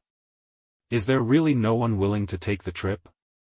Without more ingredients, my venture will end before it has a chance to begin. A red hand rested on the professor's shoulder.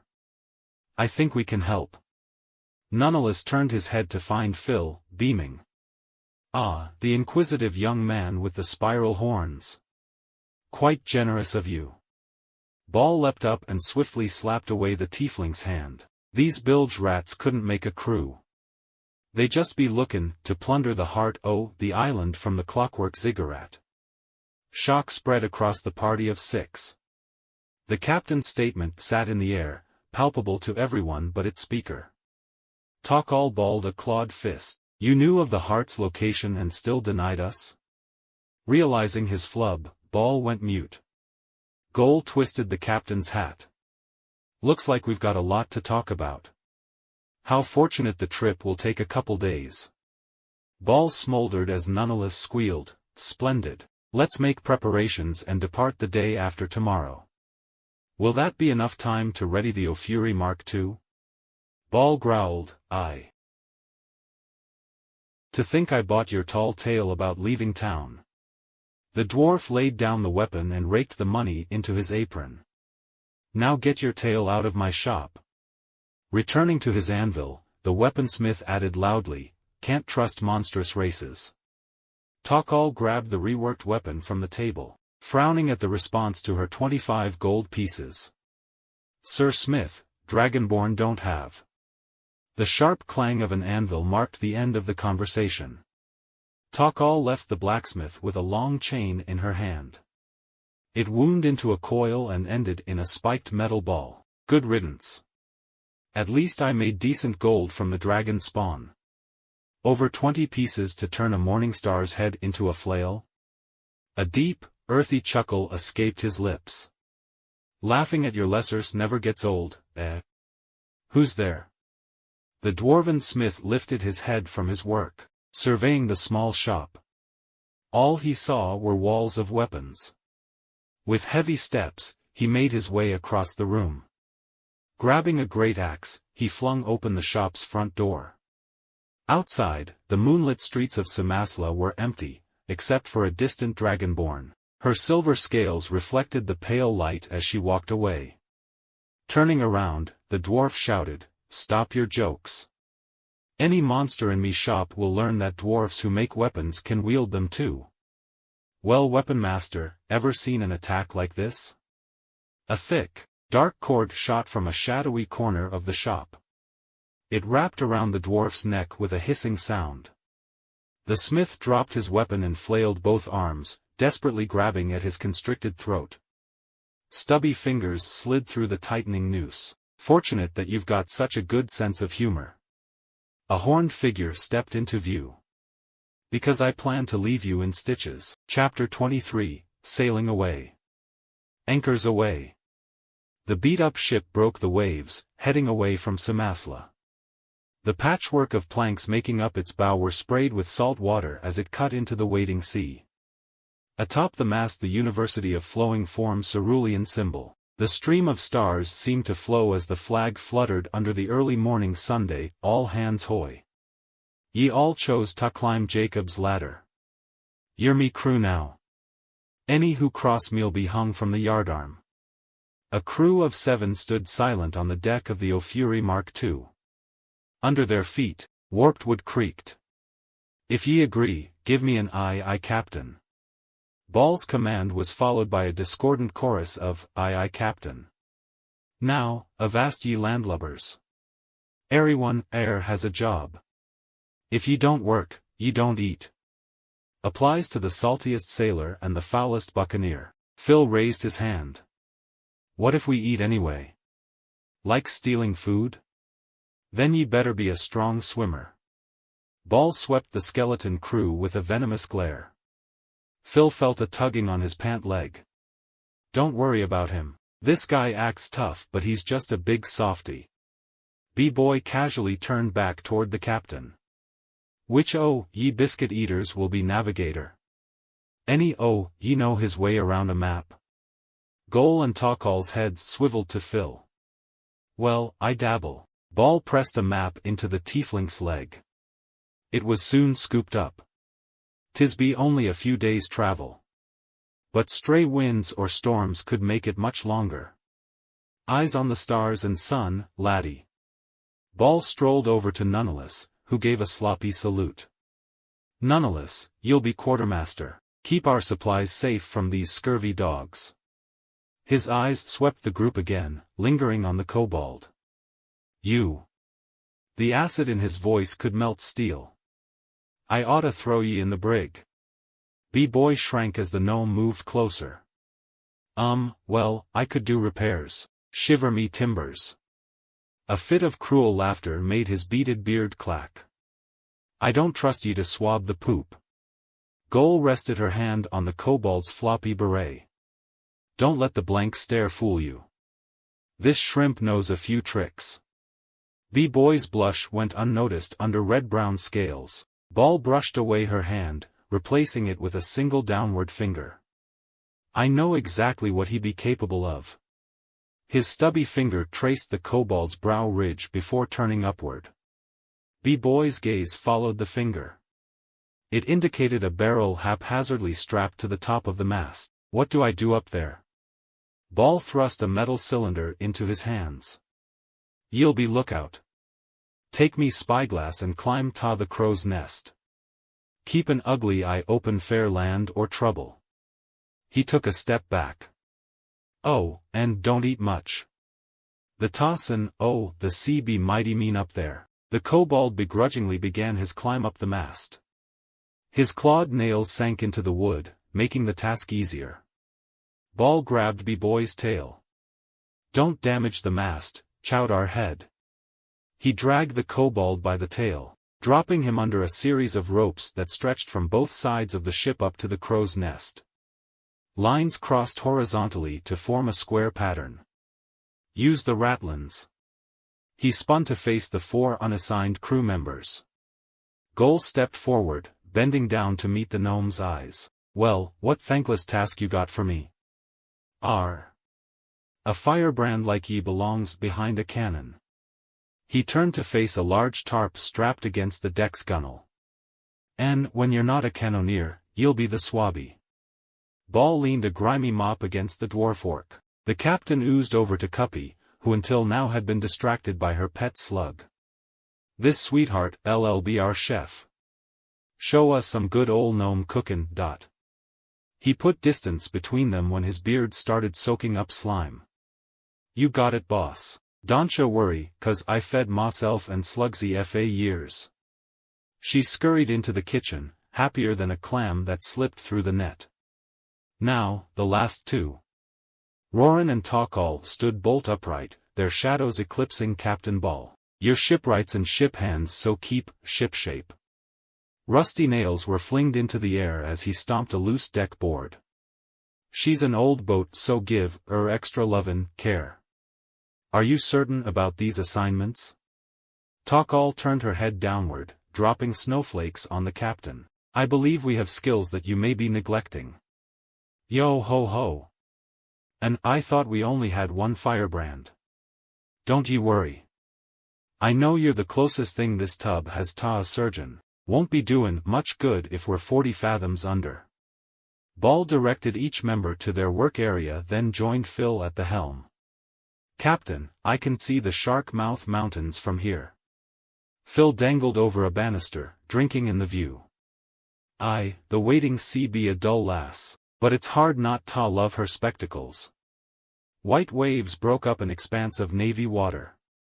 A sharp set of mountains rose to the clouds, curving around the Cutlass coast like hair on a giant jawline. To the east, Cimasla sat on a flat green expanse, round walls casting a shadow on the plains of the Praetor's back. Ball grabbed the back of the tiefling's pant leg, yanking him onto his feet. Careful laddie, or ye'll be shark bait before we lose the shoreline. Ball pushed away the barrel by the helm's wheel. Now grab the wheel, keep her steady, and learn that the best view of the Cutlass coast comes from the sea. After absorbing Ball's instructions, Phil saluted. Aye, Captain. I'll keep her on course until we see land. After getting comfortable with the wheel, the tiefling unfolded the map and started to study it eagerly. The next stop for the gnome was below deck. 3 wooden shafts split up the claustrophobic space. The patchwork walls sloped inward toward the ship's center. Planks were nailed at various angles on every surface, including the ceiling and floor. A single peridot deck prism overhead filtered sunlight into the gloomy room. At the far end, 2 bulky silhouettes hammered away with tiny mallets. If you strike first, there is no need for defense. Armor will only slow you down. Roran plugged a gap with a length of rope. Takal threw back, an evasive enemy will be your undoing. If your strike is lacking, then their counterattack will unmake you. Ha! The barbarian covered a trickle of seawater with a musty plank. Then you simply must focus on having an unstoppable offense. Takal added another board to the perfectly aligned row. What of swift foes? You'll be defeated before your attack is made. She reached for a nail. My friend, you should spend less time cleaning your armor and more time training. Roran moved a nail into place and readied his hammer. A swift opponent is easily overcome by your own evasion. A feat, you'll find, is much easier when you're not wrapped in metal. As Ball entered, he moved his eye patch to the opposite side of his face. His well-adjusted eye spied the two workers in the gloom. The first thing he noticed was Roran's hammer striking one of Takal's fingers. Ow! Takal withdrew her hand, gingerly grasping one of its 3 fingers. Truly barbaric. Cannot win with logic, so you resort to force. Roran shot to his feet, bumping his hairy head on the overhead deck boards. That was an accident. Perhaps you should focus less on your argument and more on your work. Work is a generous term for what you're doing. Sloppy, unorganized nonsense. The wild man pulled back the hammer, seething with anger. Scales on the blue hand holding it narrowed and wobbled, looking like a wave of tiny fangs. Your repairs look reasonable but accomplish nothing. Very appropriate. Roran felt the hammer slide from his hand.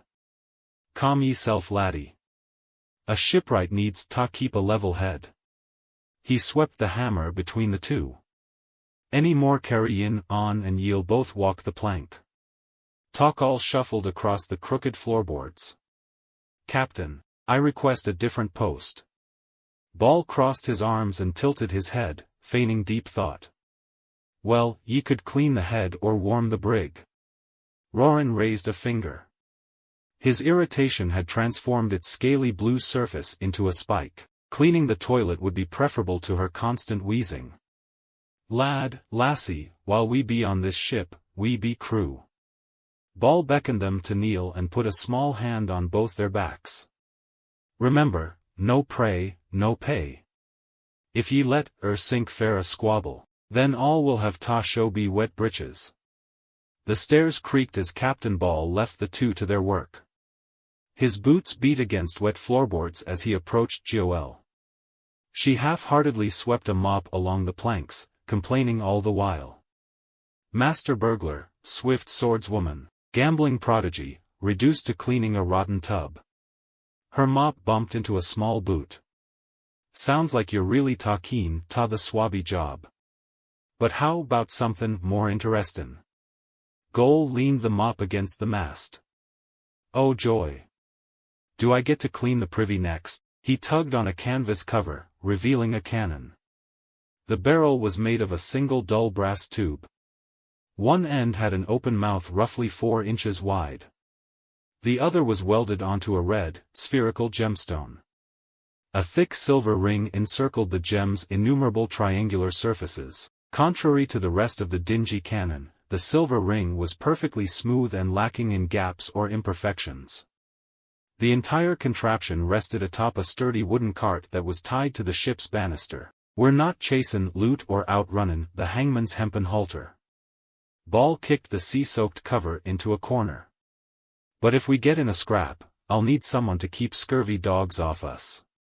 He glanced to both sides in a shallow attempt to feign concern. I be havin' it on good authority that piracy be popular on the Cutlass coast. Corsairs blow the man down just to pillage a piece o' silver. Goal smirked, tapping a tusk. An honest sailor like yourself must be mighty afraid of pirates, running trade routes as you do. Scared? The word came out more as an insult than a question. I'll send any bilge rat that crosses me to Davy Jones's locker. And I'll maroon any buffoon that plunders me doubloons. Recentering himself, he jumped back to the cannon. Climbing underneath, he gestured for Goal to join him in tilting the muzzle. Goal strained to lift the metal, while the gnome simply struggled to reach it as it raised. Heave-ho, lassie. Heavier than it looks. Goal blew a bead of sweat off her eyebrow as the cannon tipped upward, locking into a steep angle. Now we load these. Ball dragged out a crate of rags and opened a barrel of cannonballs. Can't forget the rammer stick. A wooden pole suddenly flew at Goal's head. She snatched it out of the air and studied it. It was narrow for most of its length, but ended in a thick, rounded head. What's this good for? Ball began pulling glittering rags from the crate. Good enough to get loaded. Start with some wadding. He draped a sparkling cloth over the end of the rammer stick. Following the captain's instructions, Goal pushed it down the cannon's throat, putting cloth in a hole. Just riveting. What's next, Captain? Knitting? Goal circled around the cannon and found the captain juggling black iron cannonballs.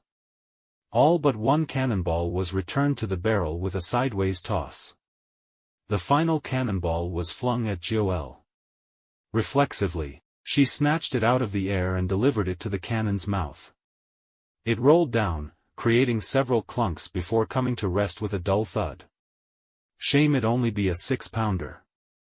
The chase gun on the O'Fury Mark I took 18-pound round shot, and that be the smallest cannon she be havin'. Ball slapped his belly and drifted into nostalgic memories. Whatever happened to the Mark I? Pirate attack? Goal leaned against the cannon cart. Was it pirates? Aye. A pirate attack it be. Bilge rats took me crew and ship whole. I'm calling your bluff. Ye best be callin' me captain lest ye want ta go back ta swab bin. He held his palm against the cannon's red gemstone. After several seconds of contact, it flashed. The silver ring unwound, straightening out and becoming a long handle. Goal leaned against the ship's banister. What use is this thing if it only responds to you? She rested a foot on the cannon's cart. Nay, lassie. She reacts to any source o' heat. Never dealt with gemtech?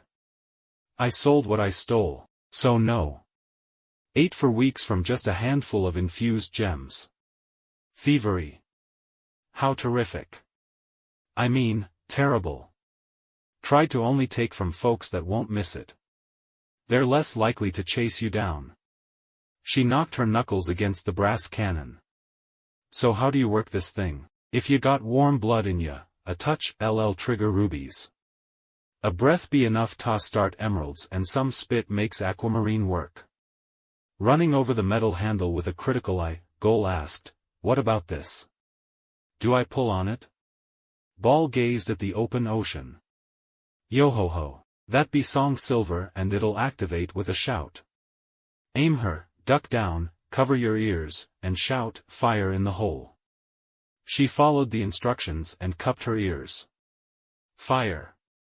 The word left her mouth and reverberated up the silver handle. The vibrations shook the housing, causing the gem to flare a bright red. An explosion signaled the cannonball's launch. It struck the water in a plume of white water. Recoil from the shot forced the cannon backward on its wheels. Hempen ropes strained to hold it in place. Goal stood up and nodded approvingly. Good stuff, old man. I can think of a few uses for this. Maybe it's a pirate's life for me. Don't get ahead, oh, yes, elf. The best cannoneer counts fair pitch, roll and yaw, oh, the ship, and even wind when I mean. The gnome chucked another pole at her. It was similar to the rammer stick, but it ended in a sponge. Again, Goal caught it effortlessly. Holding the grimy sponge away from herself, she asked, how's this dripping thing supposed to help? Upkeep be important too. Can't have explodin' from blockage. Ball mimed the motions of cleaning the cannon. She ain't high-end but she be reliable if you treat, well. As Goal started scrubbing, he added, she was just re-infused at port, but don't be wastin' all the cannonballs on practice shots. A flicker of a smile graced Goal's face. If I somehow sneak out a gem this size, I'll be set for a year. Her grin was quickly covered by a splash of dark grime. The captain raised his head while walking away. Squinting in the midday sun, he noticed a lack of cobalt in the crow's nest. Little lubber never does what he's told. He be do fair a swimmin' lesson. You're a magic man. So can you see my future? B-boy pulled himself up onto one of the barrels littering the floor. A collection of crates, bottles, and bags were scattered around the storeroom. Rags, rope, food, and other supplies were strewn about as if the area had hosted a traveling tornado. Rickety shelves lined the walls, barely holding on to their messy contents. Overhead, wooden crossbeams sagged under the weight of age. 2 square holes illuminated the area with sunlight. Dangling down from one was a rope ladder. Clairvoyance is not one of my skills. But I can predict the consequences of ignoring the captain. Professor Nonetheless held a quill in one hand and a thin wood board in the other. Occasionally he would mark one of the items on the manifest attached to the board. You're not much fun. Sitting on a barrel, the kobold rested his feet on one of the rope ladder's rungs. You think I could be a bard? Nonetheless checked off another line. Sound magic is very temperamental. Formal study rarely yields results. Only those in tune or experienced enough can make sounds into sorcery. Can't say I'm that special, but I do know how to carry a tune. He reclined further on the barrel. The professor removed fruit from a box of rags before turning to B-boy. It doesn't seem like you'll leave any time soon. Perhaps I'll perform a basic magical aptitude assessment. He set down the board and quill. In his excitement, B-boy fell from his seat and became entangled by the rope ladder. As the blood rushed to his head, Nonetheless approached. Remain motionless for 3 minutes. The process is delicate, so I ask that you not speak either. He waved his arms, conjuring arcane sigils around the kobold. Reaching into a pocket, he withdrew a chunk of chalk. He used it to draw a swooping design on the wooden floor below B-boy. The drawing emitted a dull light as Nonetheless chanted an incantation. As the spell ended, a wave of power blew upward, dislodging the kobold and dropping him to the floor. In response to the impact, he rubbed his back, groaning. Nonetheless lent a hand, lifting B-boy to his feet. This magical potential is truly baffling. There's an affinity for sound magic, but the magnitude is undefinable. B-boy rubbed his head. Really? Not to brag, but I do dabble in my free time. Gotten pretty good at the songs Takal taught me. Can you show me how to turn my music into magic? I'd prefer to teach you my tiny tart recipe. Noticing a look of disinterest, the professor heaved a sigh. Although I've taught a few classes, bard magic is far from my area of expertise. Nonetheless gave his scruffy chin a thorough scratching. Let's start with basic magic control. True mastery will rely on personal effort and vocal fortitude. B-boy beat his chest with one fist. I'm pretty good at yelling at people. Chapter 24, Maritime Life. I said let me in. The bearded man beat the cistern sentry's breastplate. I came all the way from Actonop to deliver these here gems and I won't go back till I've seen the praetor. The sentry was an imposing tiefling. Red muscles were contained by his stained plate armor. His horns shot skyward through holes in his helmet. I am not authorized to permit access to Cimasla cistern. Deliver your goods to the industrial sector and submit your request through the normal channels. The prospector set down the sack of gems. I ain't got time for all your mica mining. Risked my life just to get here. His eyes wandered to the horns protruding from the sentry's helmet. Not that a demon would know. I bet your kind eat wolves and bandits' fair breakfast. He spat on the tiefling's metal boots. I'll need to ask you to leave. My appointment was not without controversy, so I'd prefer to avoid violence. The sentry shook his head and motioned toward the industrial sector. You're not gonna have a job when I'm done. The man stomped away, cursing into the open air as he dragged the sack of stones behind him. His complaining carried him over a bridge and into the industrial sector. Now they let demons into the guard? I reckon Cimasla's gone to the monsters. Couldn't agree more. Monsters have run this city for far too long. The tender voice was accompanied by a glossy black spike. It shot into the prospector's shoulder, cleanly ripping through fabric, muscle, and bone. He groped at the fresh wound. Ack! What's this devilry? Behind the prospector a red-skinned woman knelt down and picked up the spike. Her ridged horns shot forward, poking out of a hooded cloak.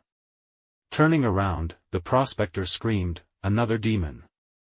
He backed away, hands clapped in prayer. Now who would you say is more monstrous? The slim tiefling lazily juggled the dark spike. Someone born with horns? Or, someone who belittles others because they were born with horns? Git. I'm a gods-fearing man, but I ain't afeard of no demon.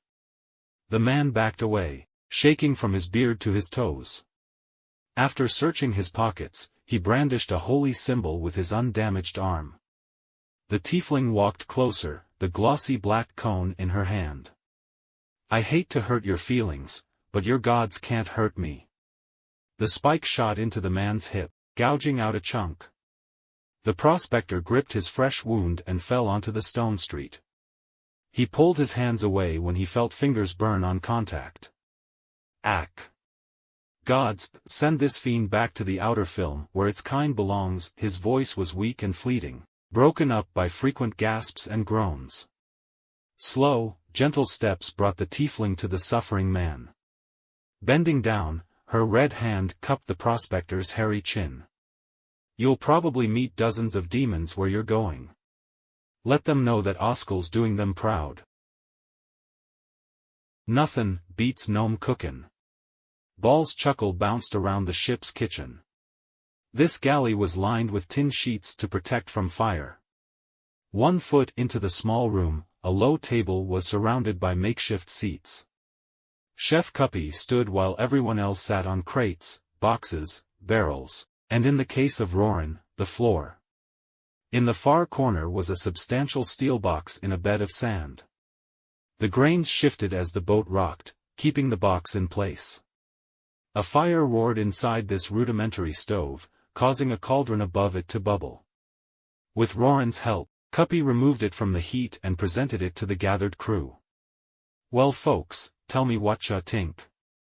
Her spindly arms strained to remove the cartwheel-sized lid. As it hit the floor, the assembled noses were assaulted by the stew's pungent aroma. B-boy climbed onto the table and leaned over the brew. Yikes, it smells like a scungeon died. Nonetheless noticed the kobold's scrunched-up snout. I have a recipe for fuming scungeon that might change your tune. No. Thank you. I think I'll stick to hardtack. A lazy lubber like you don't deserve a hot meal. The captain jerked a thumb at a nearby barrel. The kobold pried off the lid and scooped up 2 tough biscuits. With a loud crunch, he bit into one. Ouch! I think I chipped a tooth. Ball leaned back, laughing loudly. Yo-ho-ho, now there be some entertainment with me meal. Reaching under the table, he pulled out a porous blue fruit. It was shaped like a rounded rectangle and covered in a thin rind. With an underhand toss, Ball sent it toward the kobold. Fumbling the catch, B-boy picked it off the floor. Never seen one of these before. It be a sponge fruit. Awful ripe, so I be gettin' them at a bargain from a dwarf merchant. As B-boy sank his teeth into the fruit's flesh, Cuppy ladled soup into simple clay bowls. The purple broth clung to the spoon as it was served. Get it while it's hot. She handed out 5 bowls and then served herself. I feel bad fair crab cake. Gotta save Emma bowl. Ball pulled up the room's single proper chair for her to sit on. Don't ye worry, me bonny lass.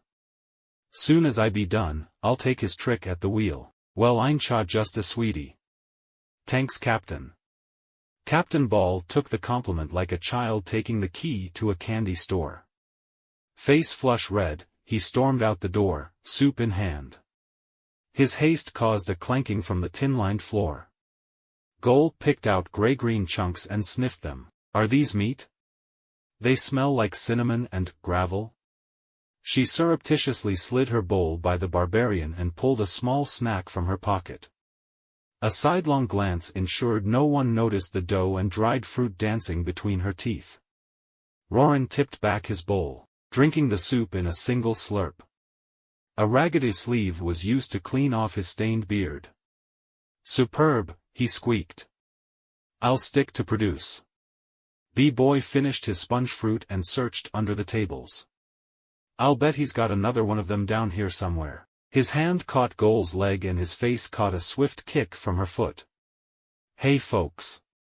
What's on the menu?" The door swung open, revealing Phil. He sat down next to Takal and waited to be served. "Pleasure to see you're taking your navigation duties seriously," huffed Takal. Her words were broken up by frequent panting. "Occasionally I'm tempted to read my spell book or trim my nails. When I do, this thing rocks like nobody's business." He swept his arms around him, indicating the entire boat. "You'd think you could just wedge a stick under the wheel or something. Poor design in my opinion." Phil snapped his fingers, changing the stove's flames to a gentle sky blue. "I've set the mood, now where's the food?" He looked down as a bowl of soup slid onto the table in front of him. "Ya lucky crab cake. Suma de best stuff falls ta de bottom." She refilled her own bowl and set aside a few spoonfuls for Slugsy. The tiefling stared into the sludge, recoiling at the smell. Across the table, Roran finished a second bowl. "Don't worry, young lord, it's safe and delicious." Phil scrutinized the contents of his own bowl. Uneven green chunks bobbed on the surface of the purple goop. He noticed Takal was exempt from the day's main course. Next to him she grabbed yellowish dried meat from an open pouch. With a wrench of her neck, sharp teeth ripped a piece off a springy strip. "Why do you stare?" "Sorry about that." The tiefling pushed his soup in front of her. "Won't you enjoy a bowl with us?" "Away with that. It's sweltering in this room already." She pushed the bowl back. "I'll satisfy myself with thunder salamander jerky." Goal's spoon poked at the dragonborn's pouch. "Calm that heavy breathing, sonny. You're going to freeze us all solid. If you can't take the heat, eat elsewhere." From the table's corner, Nonetheless piped up, "No need for hostility, my companions. This concoction is a unique delight, even to a gourmand like me." He carefully raised a spoon of broth to his lips and slurped it slowly, analyzing the flavor. Its bouquet is reminiscent of doomsday peppercorn, but its taste is richer. Phil followed his lead, taking a tiny spoonful. Face scrunching from the smell, he put the spoon in his mouth. "You know, it's pretty good. My compliments, Cuppy." "Thank you, crab cake. Took me mostama special herbs ta make it." She refilled Nonetheless's bowl. "An academic like me never tires of new discoveries. That's why I'm attracted to the Isle of Delights." He blew on the steaming bowl. "It's a veritable treasure trove of culinary wonders, a multitude of diverse climates in a minute area." Goal nudged the old man. "Ever heard of the heart of the island?" "Can't say I have. But if it's anywhere, it's in that old temple. Strange place without a lick of valuable recorded history." She pressed further, betting the captain could tell me more. "Yes. I gather that he has explored the place in the past." "How do you figure that?" "When I ask him about it, he swears he's never even heard of the clockwork ziggurat." Nonetheless grabbed a rag to use as a napkin. "I'd love to pick his brain. If he weren't so stubborn." Goal swiftly swapped her refilled bowl with Roran's emptied one. "He sure can be unreasonable." A scaly snout emerged from underneath the table. Rising next to Gol, he gripped a sponge fruit in his hand. "Say, if you weren't a half-orc, what would you be?" "We've been over this already." "I'm a dwarf-orc." "Half-dwarf. Half-orc. What's so hard to understand about that?" B-boy pierced the fruit's skin with a sharp tooth, gathering his thoughts as he chewed. "That's not exactly normal. Must have been a wild party that brought your folks together. His short snout was swiftly indented by a drab-brown fist. Not like I had the chance to meet them.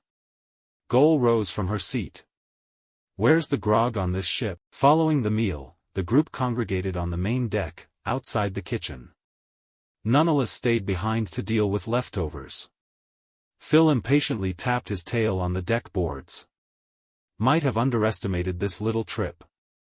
Feels like we've seen only seawater for days. Roran let out a hearty laugh and a small burp. 4 crates are all that's required to relieve your frustrations. He stacked 2 boxes and put 1 box on either side of the stack. The barbarian sat on one side box and rested an elbow on the 2 stack. An arm wrestling competition. Cuppy looked up at the collection of warriors towering over her. I love a good game, but I dunno about dis. Anyone else think it's a little dangerous? B-boy rubbed his sore nose. Yeah, maybe we should take a break from hurting each other. I'm inclined to agree, added Takal. It is an unnecessary use of our energy. Goal swigged from a brown glass bottle. Tipping it back, she was flooded with resolve. There's more chicken than dragon in your blood. The dragonborn gave her an arctic glare.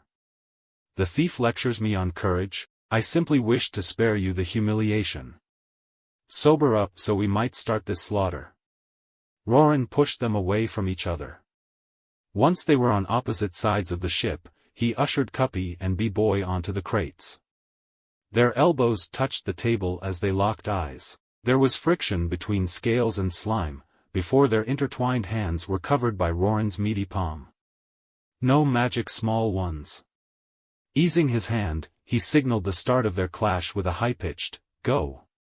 B-boy threw his entire weight into his arm, turning toward the table crate with full force. His tail gyrated with the effort. Cuppy grunted and gritted her teeth. Glancing down, she was surprised to find her hand had shifted only a few inches. With a greasy grin, she took him to the table. His knuckles smacked the crate in an instant, flummoxing B-boy. Roran patted the kobold's shoulder. It seems you were wide off the mark. He lifted up the druid. We have a winner. As Cuppy celebrated, B-boy sulked over to Gol. How about a conciliation kiss to make me feel better? The kobold soon found himself at the bottom of a barrel, rolling towards the mast. You could have just said no. He grabbed the ratlins and started making his way up to the crow's nest. Sitting down, Phil said, this should be fun. Never arm wrestled before. Goal arched her wrist while she wrapped around his hand. Sorry sap, but I've got experience. No softy is coming between me and Takal. As soon as Roran released them, she curled her palm. Phil struggled, red wrist inches from defeat, tail thrashing like a whip. A bead of sweat ran down his back as Goal twisted her arm, pushing closer to victory. Thought becoming a warlock would make you less of a wimp. With a smooth motion, Goal crushed Phil's hopes. The back of his hand was pinned against the table in an instant. Roran grabbed her wrist and flung it skyward. Winner. There was a smattering of polite applause. Goal returned to her spectator seat and watched the match between Roran and Cuppy. His meaty mitt eclipsed the gnome's tiny hand. The dwarf orc cupped her hands around her mouth. Odds are against you, short stuff. Dominant leg forward. Keep it close. The role of judge shifted to Phil. Remember, no magic. Go. He watched in amazement as Roran bent his arm and sent Cuppy sailing. She traveled over Captain Ball and landed on the poop deck. Ya venomous sea slugs. I'll take you down to Davy Jones if you don't treat the lassie with respect. Ball peeked down from the helm. Now ye get back to it. You're puttin' on a good show. Goal leaned over the crates, putting her face inches from Takal's. I'll say a prayer for you when I win, sonny. Underestimate me at your own peril. In a test of willpower, I shall not falter. Her elbow struck the wood like a drum struck by a hammer.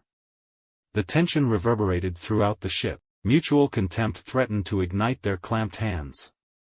Phil timidly tapped their hands, whispering, "No magic go." Goal planted her feet and leveraged her weight by turning her torso.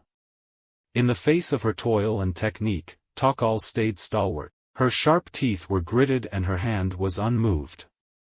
Their eyes didn't blink. Their biceps bulged. Sweat streamed down Goal's head in a collection of small tributaries, stinging her eyes. Takal snorted heavily, but her jaw was sewn shut. Goal kicked the ground as her palm was pushed back. Profanities slipped between her clenched teeth. "Kurzed holier than thou." Her hand was halfway to the table when she started punctuating her straining with griping. "I love how damn sunny and cheery and light-hearted." The dwarf orc was on the brink of defeat. Never takes herself too seriously. Despite herself, Takal beamed with superiority. Her look of confidence was replaced by a mask of pain. A cloud of frost showered Goal as Takal resisted the urge to grasp her shin. Cheating, as expected from a lowlife. Her breathing intensified as Goal took the chance to push back. The burglar removed her foot from the gap in the splint mail armor. "They only said, no magic." "That wasn't magic. I have no need for tricks or magic." She roared the last word. Her draconic strength returned the game to neutral and kept going. Their locked fists dropped into Goal's side of the table. The dwarf orc's body bent with her arm, desperate to win. With a loud thud, it was over. Goal kicked the table and stormed off. Phil grabbed Takal's wrist. "Winner. Time for the finale." He ushered Roran into Goal's vacated seat. The barbarian rested his elbow on the crate table, rolled up tattered sleeves, and gave a wry smile. "May the best warrior win." "I intend to, Beastman." Takal fired back, rubbing her shin before returning an elbow to the starting position. "Go." The barbarian's naked arm matched the dragonborn's armored arm in width. In terms of strength, they also appeared evenly matched. Neither combatant yielded an inch. Roran's gritted teeth warped into a twisted smile. Words win in society, but strength rules in the wild. Your strength is poorly spent. For Oromut. Takal claimed a short distance and began panting. Her nails involuntarily dug into her opponent. "Good, good. Now we fight like animals, wild and free." His statement was accompanied by a high-pitched roar. Their fists wavered back and forth. Each gained a momentary advantage before being bested. Roran gained an inch only to be sent back to the starting position. Takal pushed forward to find her advance halted by barbaric might. Righteousness reward the faithful. Takal's clawed feet dug into the floorboards. Roran's voice came out as a sinister whisper, "A good contest. Time to show you what it means to be a barbarian." Memories of past frustrations welled within him, awakening a potent rage. His left hand flexed under the strain, warping as his strength became bestial. With a savage laugh, he sent Takal's hand crashing through the temporary table. Spongy blue fruit fell from the cracked crate and bounced across the deck. Roran raised his arms in triumph. The celebrations were shattered by an ear-piercing sound. The spectators turned their heads toward the source. Above them, B-Boy howled, "Sail ho, sail ho. A black flag. We're in trouble here." Chapter 25, Struggle on the Sea. "I'll bring a spring upon her, then ye can run a shot over the bow. That'll show the scallywags we mean business." Ball bounced on the barrel, overflowing with zeal. B-Boy pushed through the forest of legs gathered around the helm. "Maybe you guys should check the spyglass before doing anything crazy." The party passed around the small telescope. They spied a ship with triple the masts of the O'Fury.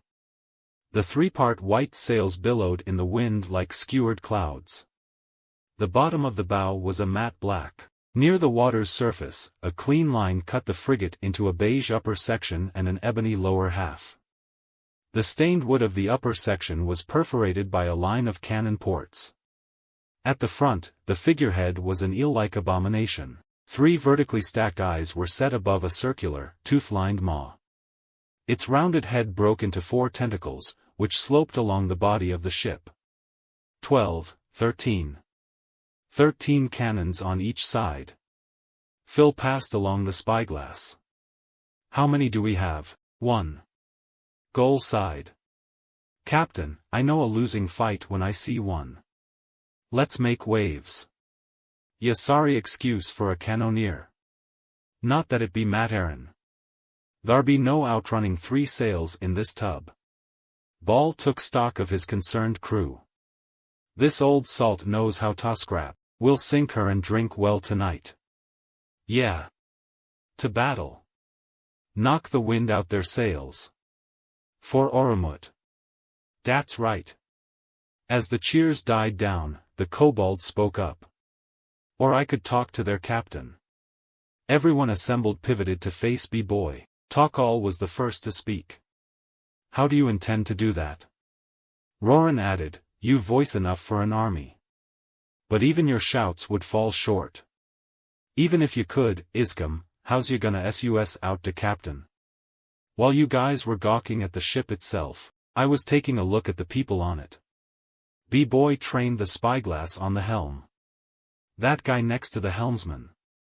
Seems important to me. Gimme that. Goal swiped the spyglass and focused on the area he pointed out. Coat my copper.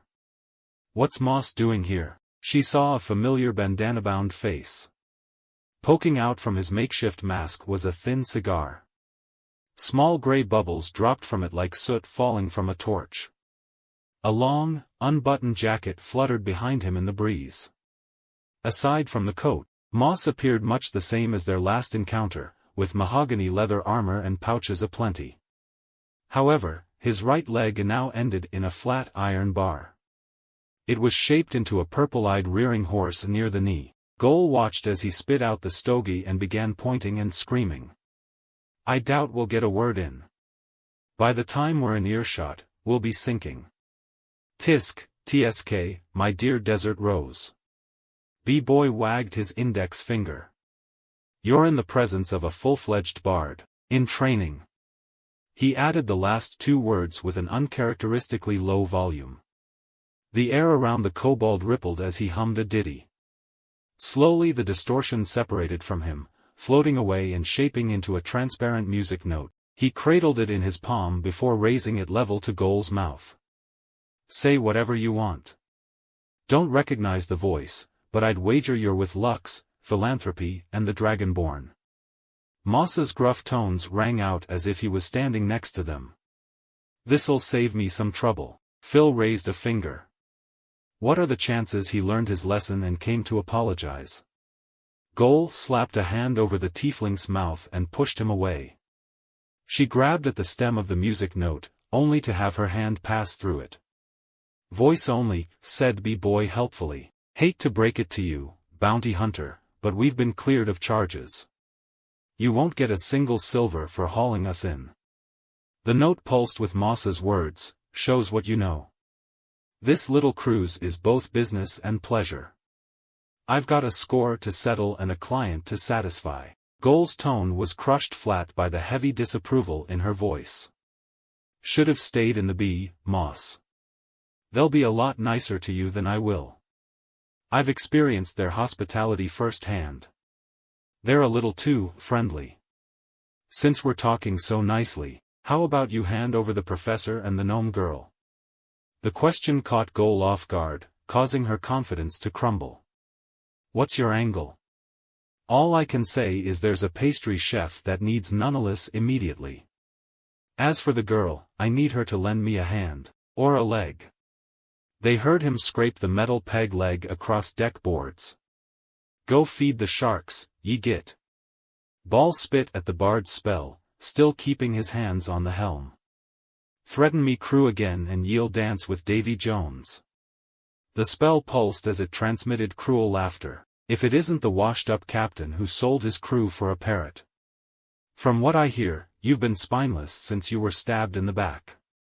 Cuppy jumped into the conversation. Doncha got nutten batata do den bother us? I beat Cha before, Yalusa. Phil followed up, yeah, you'll be face down in the dirt like last time. Shame I'm getting paid to leave most of you alive.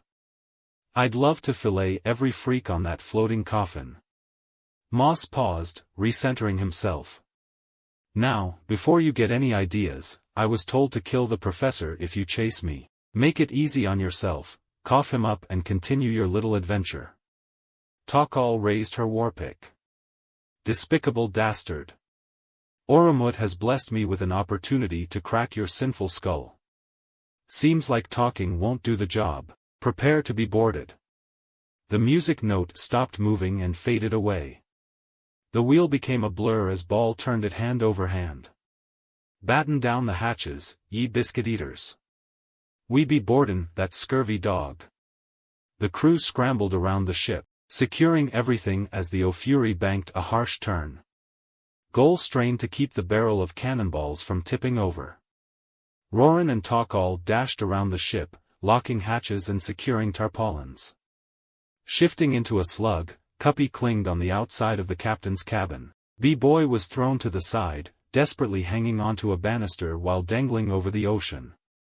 Inside the kitchen, Nonetheless failed to hold onto his ingredients, causing the metal-lined walls to be splattered by syrup. Phil dove into the cargo hold and heaved out a heavy box. Once the ships were set on a collision course, Ball jumped down from the helm. He waved the crew over and started barking orders. All right ye all. Take a gander at these. He opened the box that Phil had brought. Inside were four-pronged hooks attached to rope. Once we collide with, I want ye to toss all o' these. Hook the deck, the sails, anywhere. When you're done, tie ta the railing. That'll be our ticket ta ride. As they dispersed, Ball grabbed the hem of Goal's shirt. Cannoneer. Aye captain, inquired the dwarf orc with a half-wave, half-salute. Get ta gun ready. Ol Moss can't sink us, but we can take ta the briny deep. Nearby, Goal removed the tarp from the cannon.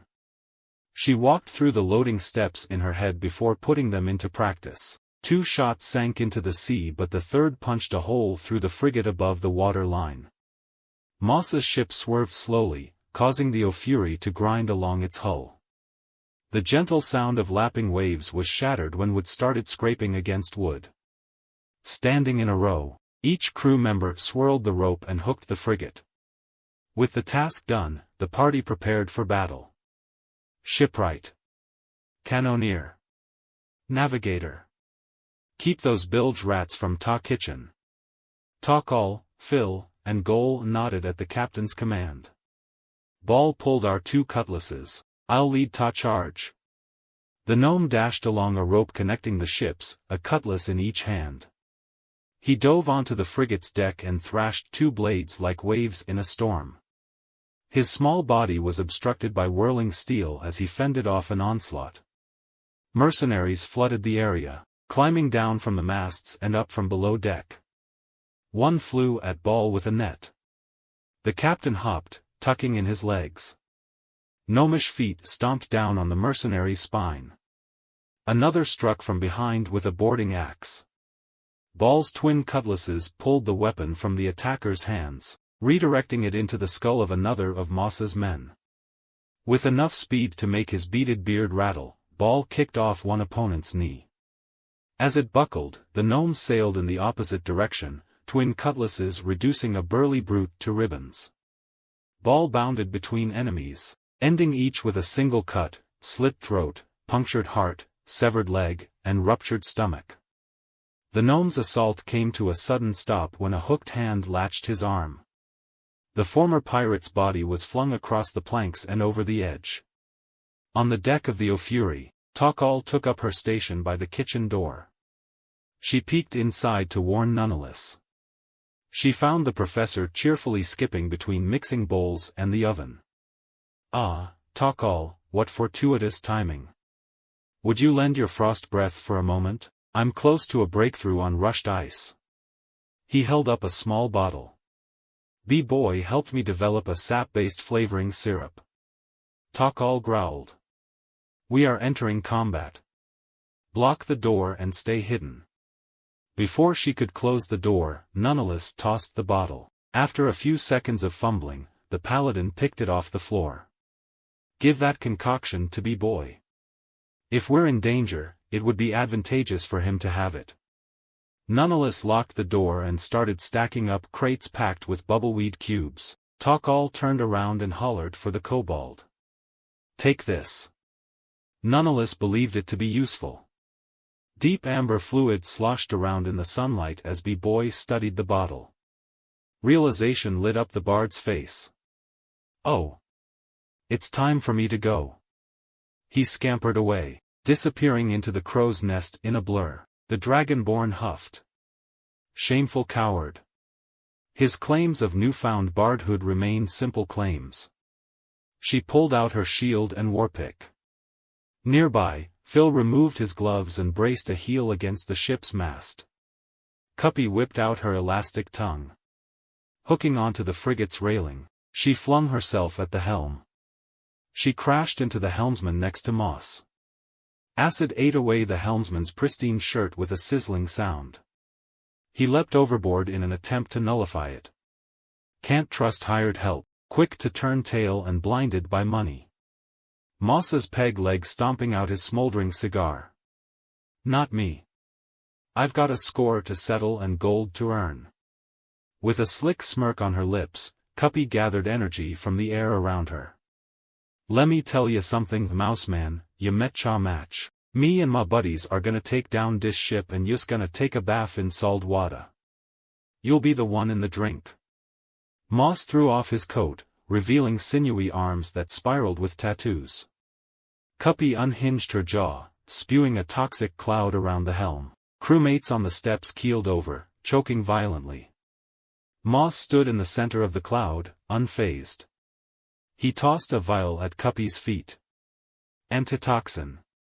Tastes like horse eyeballs but lasts a good hour. He casually drew closer. The swamp druid responded by pulling her arms to her chest. She swirled them around a central point, forming a bubble of acid. A rouge droplet splashed on the deck boards, boring a hole through them. Leaning forward, she whipped the sphere at Moss. The bounty hunter ripped a pouch from his chest.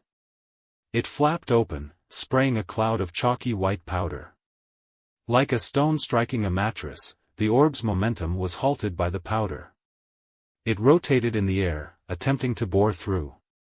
The act only succeeded in coating the orb, causing it to wither away. Amazing what you can do with a dash of lime.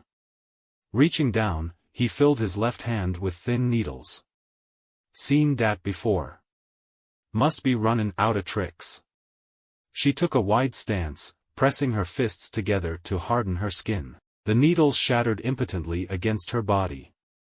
Cuppy was showered by small crystals as her skin returned to normal. While brushing the obsidian flecks, she noticed them flash. Splashes of liquid exploded around her, tearing away chunks of clothes and burning sections of skin. All the impact of an acid flask inside a needle. Amazing what technomancers can do with a little black glass. Cackling like a hyena, Moss approached the damaged druid. Believe me now? I've got your little group all figured out.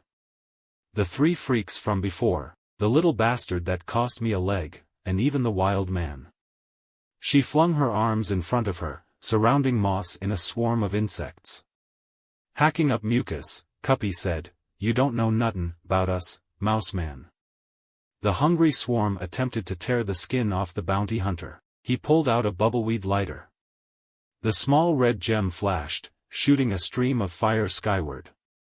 As tiny wings caught fire, he rolled out of harm's way. While still low to the ground, he scooped up his discarded jacket. Turning it inside out, Moss tossed it over the gnome. The buttons touched her open wounds and were slowly soaked in orange light. Long as you're still breathing, you won't be breaking out of that. Lighting up a new cigar, he flicked gray bubbles at Cuppy. Fire in the hole. An explosion of flame propelled a cannonball at Moss. Goal's confidence surged as she reached for the sponge stick. Don't care how tricky you are. Nothing in your bag of tricks can stop a cannonball. Moss lifted his peg leg. With a click, it froze in place. The cannonball struck it, stopping suddenly and harmlessly falling to the ground. Another click caused his metal leg to drop on top of the inert cannonball. Putting a hand on his bent knee, he leaned forward and shouted, "Board her, boys." Roran bound between ships, intercepting a group of mercenaries with a sweep of his great sword.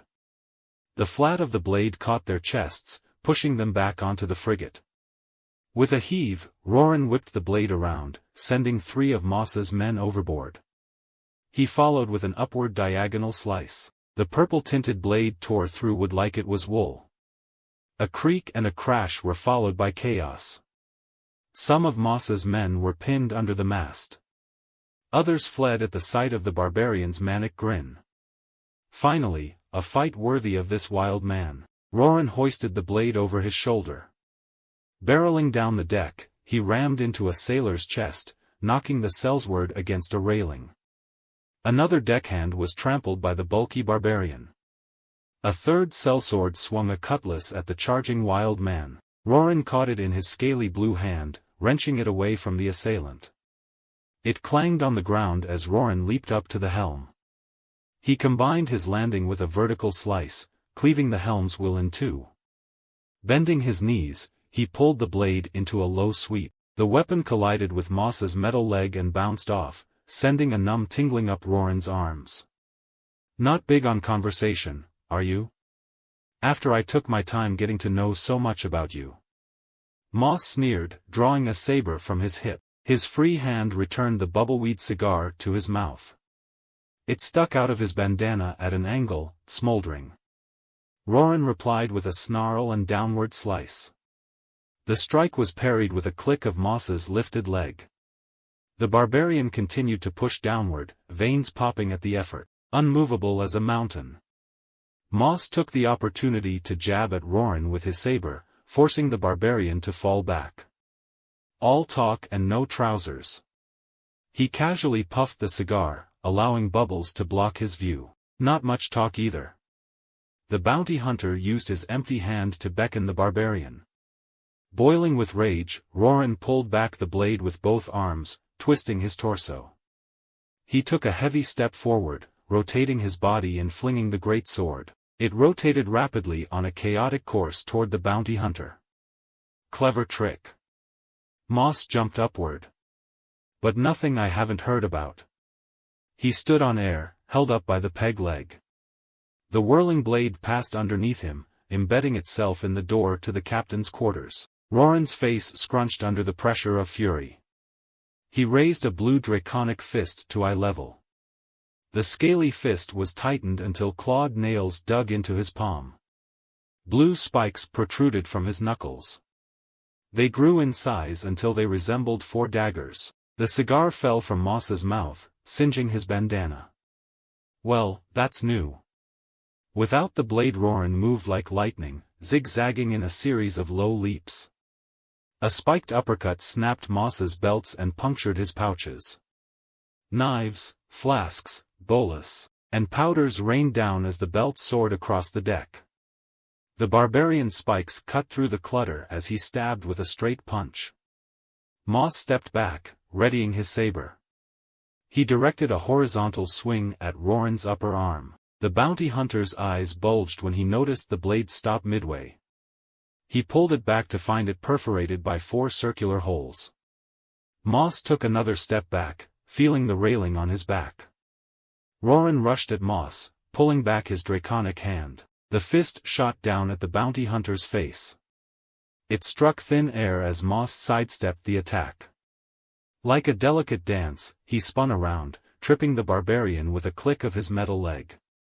Momentum caused Roran to tumble over the railing and into the water. Moss searched his body for a narrow pouch.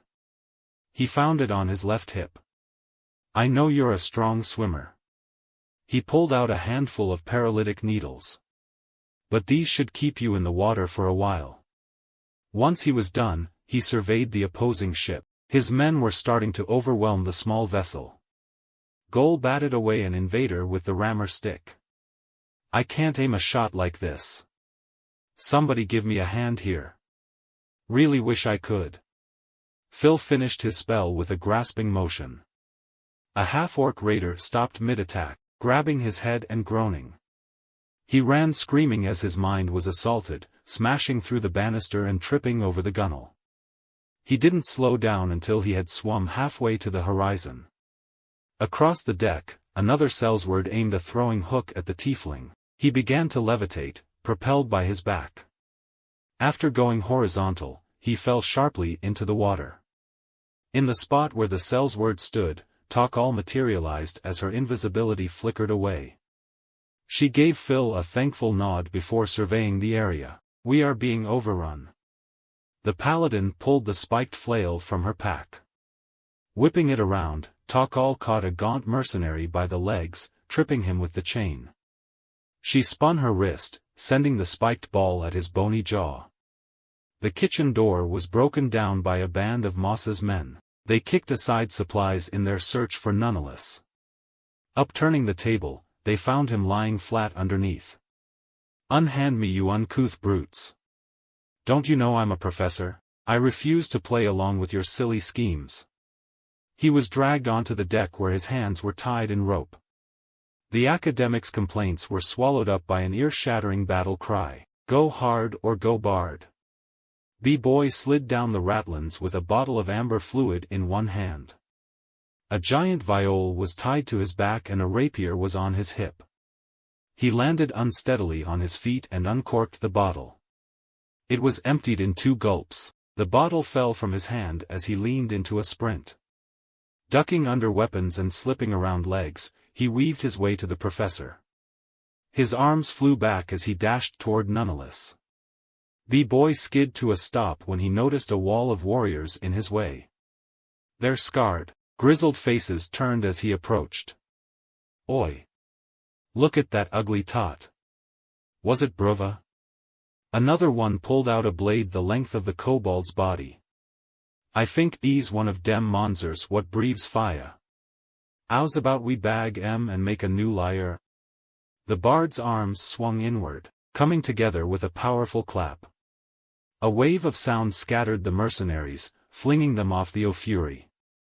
Utilizing his sharp teeth, he desperately bit through the rope binding Nonetheless as more sellswords circled him.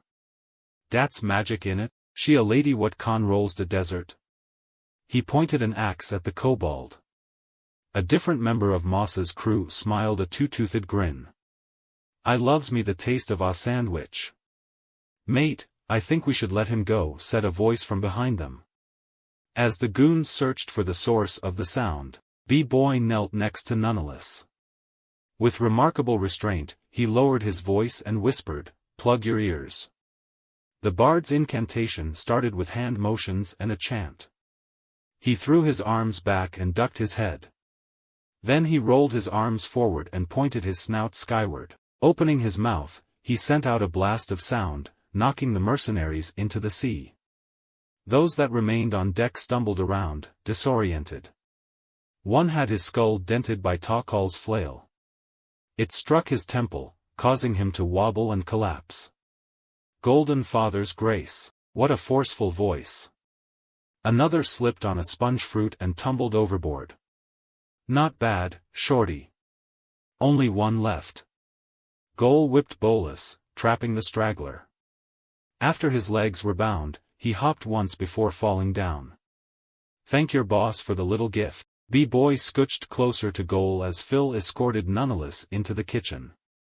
What was in that potion? The warlock wondered aloud. Nonetheless raised one finger. Chamomile and sunny sap syrup. Works wonders on the throat. An unfortunate necessity until he masters his sound magic. Seems to me like he's got it figured out. Phil pushed a crate, helping Nonetheless reconstruct his barricade. Oh, he's got the raw power.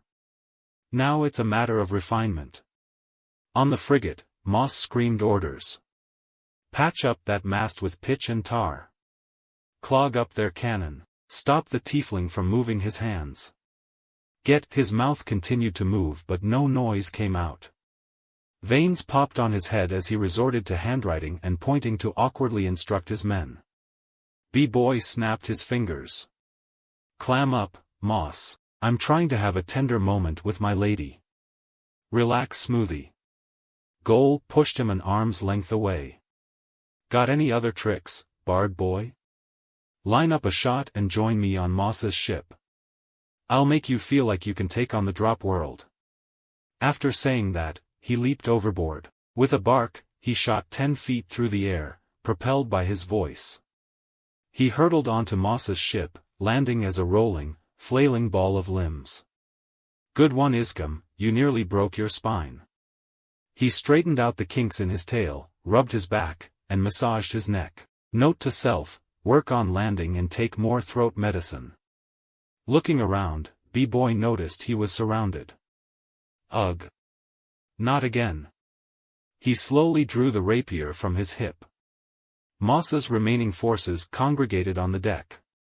A gang with crossbows and nets stood at the bow. Opposite them was a collection of sword-wielding thugs by the steps leading to the helm. In the middle of the main deck, a grody group advanced on the kobold. Their yellowed shirts reeked of sweat even at a distance. Somehow, their breath managed to be even more offensive. One of Moss's men struck out with a curved sword. The marauder's blade slid along B-boy's rapier before stopping at the handguard. The bard threw his arm to the side, deflecting the blow. You're really not good at this, are you? The kobold easily ducked a horizontal swing and then swept his attacker's feet. I bet your dad was a poor swordsman too. They say the road apple doesn't roll far from the, pile of dung. His insults bit into his opponent's simple brains, making the mercenaries aggravated and reckless. Oi! Earn ya gold, ya lousy lot, cried one of the sellswords, pointing his weapon at B-boy. I always said people who think materialism is stupid are stupid. You greedy guys are impressive, both materialistic and stupid. The bard danced between blades until a club connected with his leg. Wincing, he released his rapier and watched it get kicked across the deck. He dropped to the floor, begging for his life. Please don't hurt me, I'm just a pathetic little lizard that's in over his head. I'll kowtow to any demands. His groveling hid a sly wink.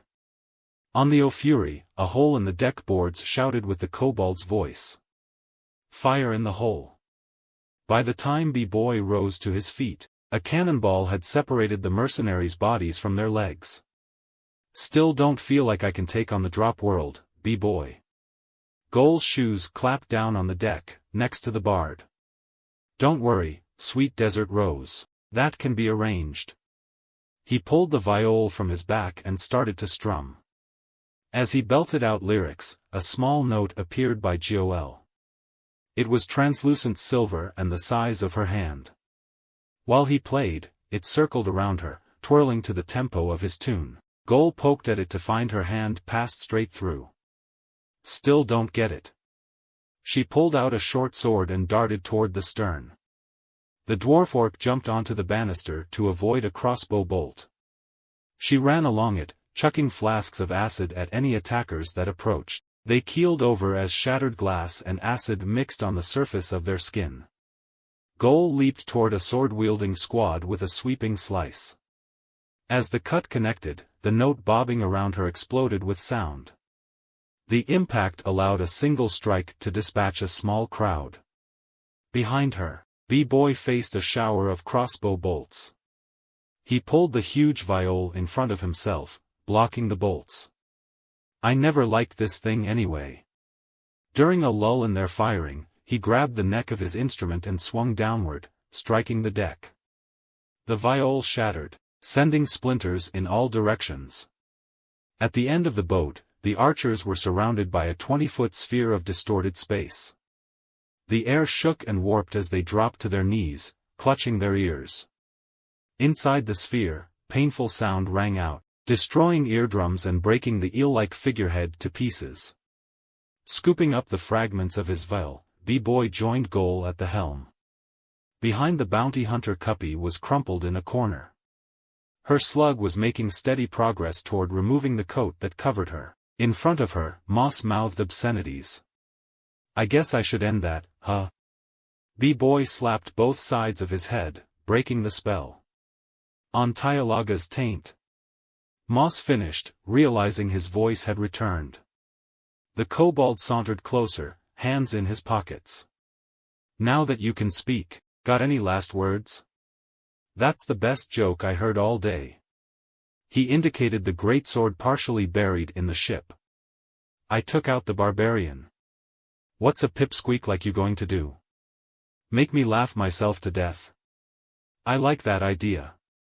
He pulled out 2 tiny tarts and a feather. He shook the tarts in his hand and waved the feather in the air, generating a gentle, fragrant gust. Moss drew a hand crossbow. Funny business aside, I can't let you live. He aimed at B-boy, loaded a bolt, and squeezed the trigger. The weapon fell from his hand before he could fire. Moss's side split with laughter. He fell to the ground, chuckles reverberating through his body. Despite the smile on his face, his eyes burned with frustrated fury. Joel, this poor guy can't even stand up. Help him walk the plank, would you? B-boy directed the dwarf orc with a flick of the feather. As Moss was tossed overboard, the frigate rocked. The jolt loosened the greatsword stabbed into the ship. Without warning, Roran's soggy body splashed onto the deck. Goal and B-boy turned to see a stubby hand gripping the gunwale. Heaving, Captain Ball tossed himself onto the frigate. A thick metal chain was draped over his shoulders. Ball huffed and puffed, "Yar. I ain't be needin' a cannon to sink this tub. This killick be enough." Below deck, the anchor's blunt metal hook had pierced the ship. Ball took painfully slow steps forward, raking it across the ship's hull. B-boy cleared his throat and laid a hand on Goal's forearm. "Grab Cuppy and get out of here, hun. It's time for me to put on a show." She slid his hand off her arm and went to rescue the druid. Goal took a glance at the struggling captain before running the ropes back to the O'Fury. "You're a madman, Captain.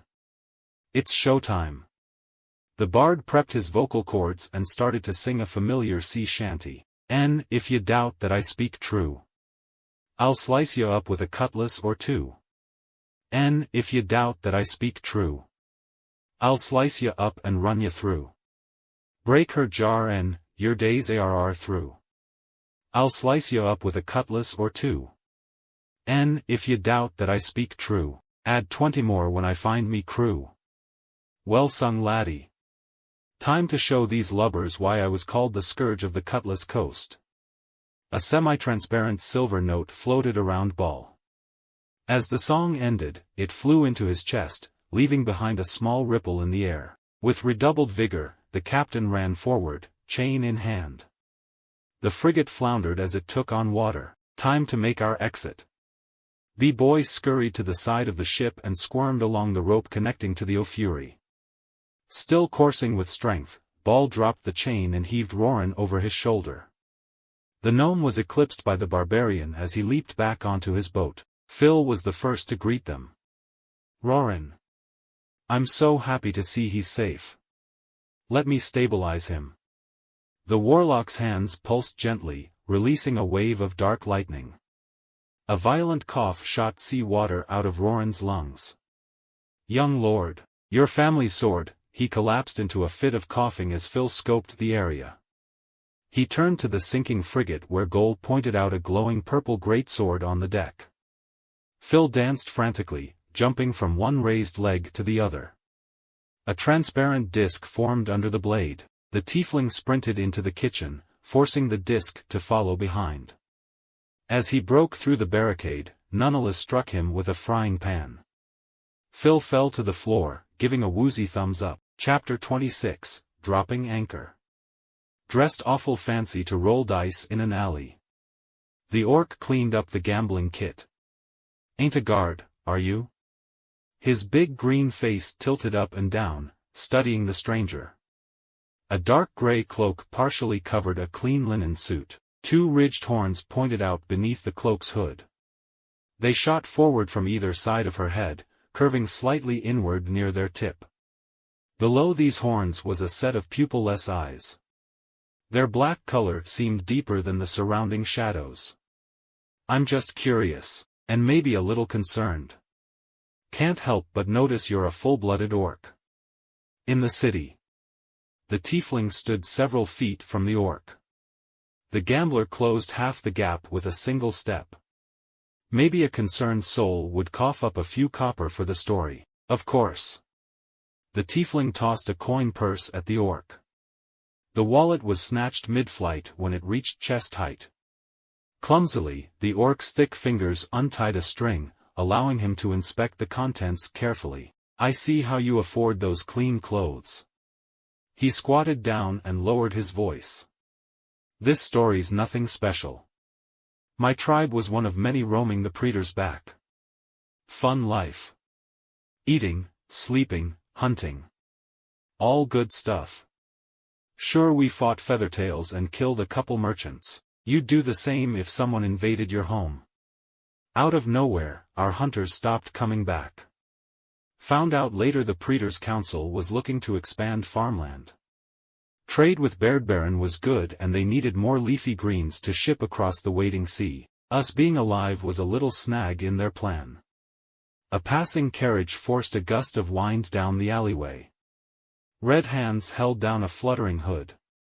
So how does a noble warrior clan get reduced to a single soul scrimping in the slums? The bee ain't that bad. The orc snorted out a small laugh. It's worse. Place has all the charm of a dead rat floating in a pothole full of piss. Can't sleep without someone swiping the shoes off your feet. Damp and rotten. If you're not sick in the stomach, you're sick in the head. The tiefling swept aside his ramblings with a rapid flap of her hand. Please focus. Stories like yours are what I live for. All right. The orc squinted, recalling where he left off. Oh yeah, so I decided to strike up a bargain. I rat on our warrior's hideout and earn an easy life in Cimasla. Orc women and children get roofs over their heads and I get a cushy desk job. Win-win-win-win. He gnashed his teeth and punched a mossy wall. Problem is, this city's full of liars. Nobles and counselors, dwarves and humans, bastards all. They killed most of the tribe and scattered the rest. I was left with nothing to my name. You never did mention your name. The only people who know my name are folks I trust and folks I owe. There's a noble or two would pay a fistful of gold to make sure my side of the story is never heard again. You'll find me worthy of trust. She jingled a second coin purse, and good for a loan. Call me Oskal. There was an unpleasant pause before the orc reluctantly coughed out his name. Knifejaw, Rusk Knifejaw. Guess the clan name don't mean much now. She rested a conciliatory hand on the orc's muscular arm. You were born stronger than a human, with a selflessness that'd shame greedy dwarves. This city's elites are superior only in their ability to deceive. Oskal swept a hand through the air, causing a small puddle to deliver a dwarven-made greataxe. Its double-edged head clanged against the stones in front of Rusk. How'd you like to help me straighten out Cimasla? Would you rather lose an arm or a leg? Asked B-Boy, unprompted. Neither twerp, answered Goal from across the table. What if you were paid? He bargained, grabbing one of the bottles that was being passed around. Cuppy contributed, if you had enough, yous could get a leg like Moss. The dwarf orc sniffed. I'd prefer to be nothing like that maniac. Phil handed a bottle to his right and kept one for himself. Technomancy is advancing every day. With enough gold, maybe someone could invent a prosthetic that looks just like a leg. Don't encourage this foolishness. Takal sipped from a water skin, leering with disdain at the bottle in front of her. The kobold leaned toward Takal, causing the barrel he sat on to tip slightly. Then maybe you'll tell me how Oromut treats her servants? Tyalaga's dragons are pretty selfish. If you question them, you go up in smoke. Oh yeah, have you ever met a full-blood dragon? I also need to know how it feels to breathe ice. Is it refreshing? How often can you do it? He inched closer with each question until he fell on the kitchen's tin floor. I will always answer inquiries about the Golden Father. Takal returned answers in reverse order. Twice daily. It feels cold. No, I have not. Oromut treats the righteous with glory and respect while the contemptible are met with persecution. The Dragonborn watched passively as Gol swiped her bottle. Seems easy enough, said B-Boy, repositioning himself on the barrel. How's he determine one from the other? Oromut's judgem, Takal was cut off by their overly excited captain. Time ta spliced the main brace matties. Everyone gathered raised a glass, water skin, or bottle. Gol opted to raise two. Ball cheered, to Savon the O'Fury Mark II. Roran added, to a battle well fought, easily hoisting a full bottle in one hand. Phil spoke next, to good friends and great times. To good food and drink. Shouted an enthusiastic nonetheless. Cuppy followed with, ta everyone's health.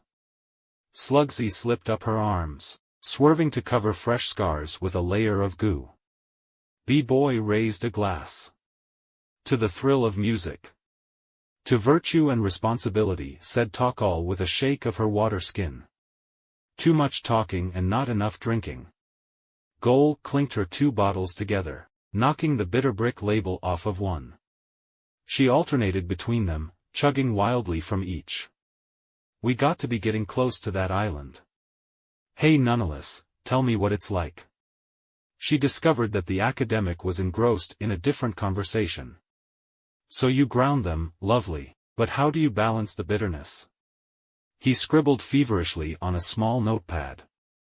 Dat one took me fa eva ta figga out.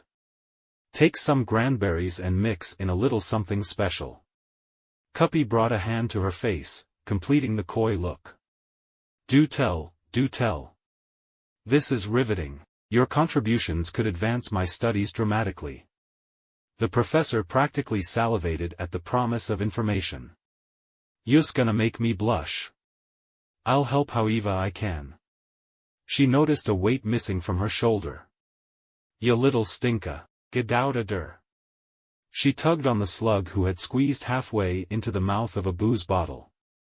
Gol coughed loudly, directing some particularly phlegmy hacking at nonetheless. He put away his notepad. Ah, yes Miss Lux. Let us know about the destination already. We're here for the heart of the island. So tell us about the island.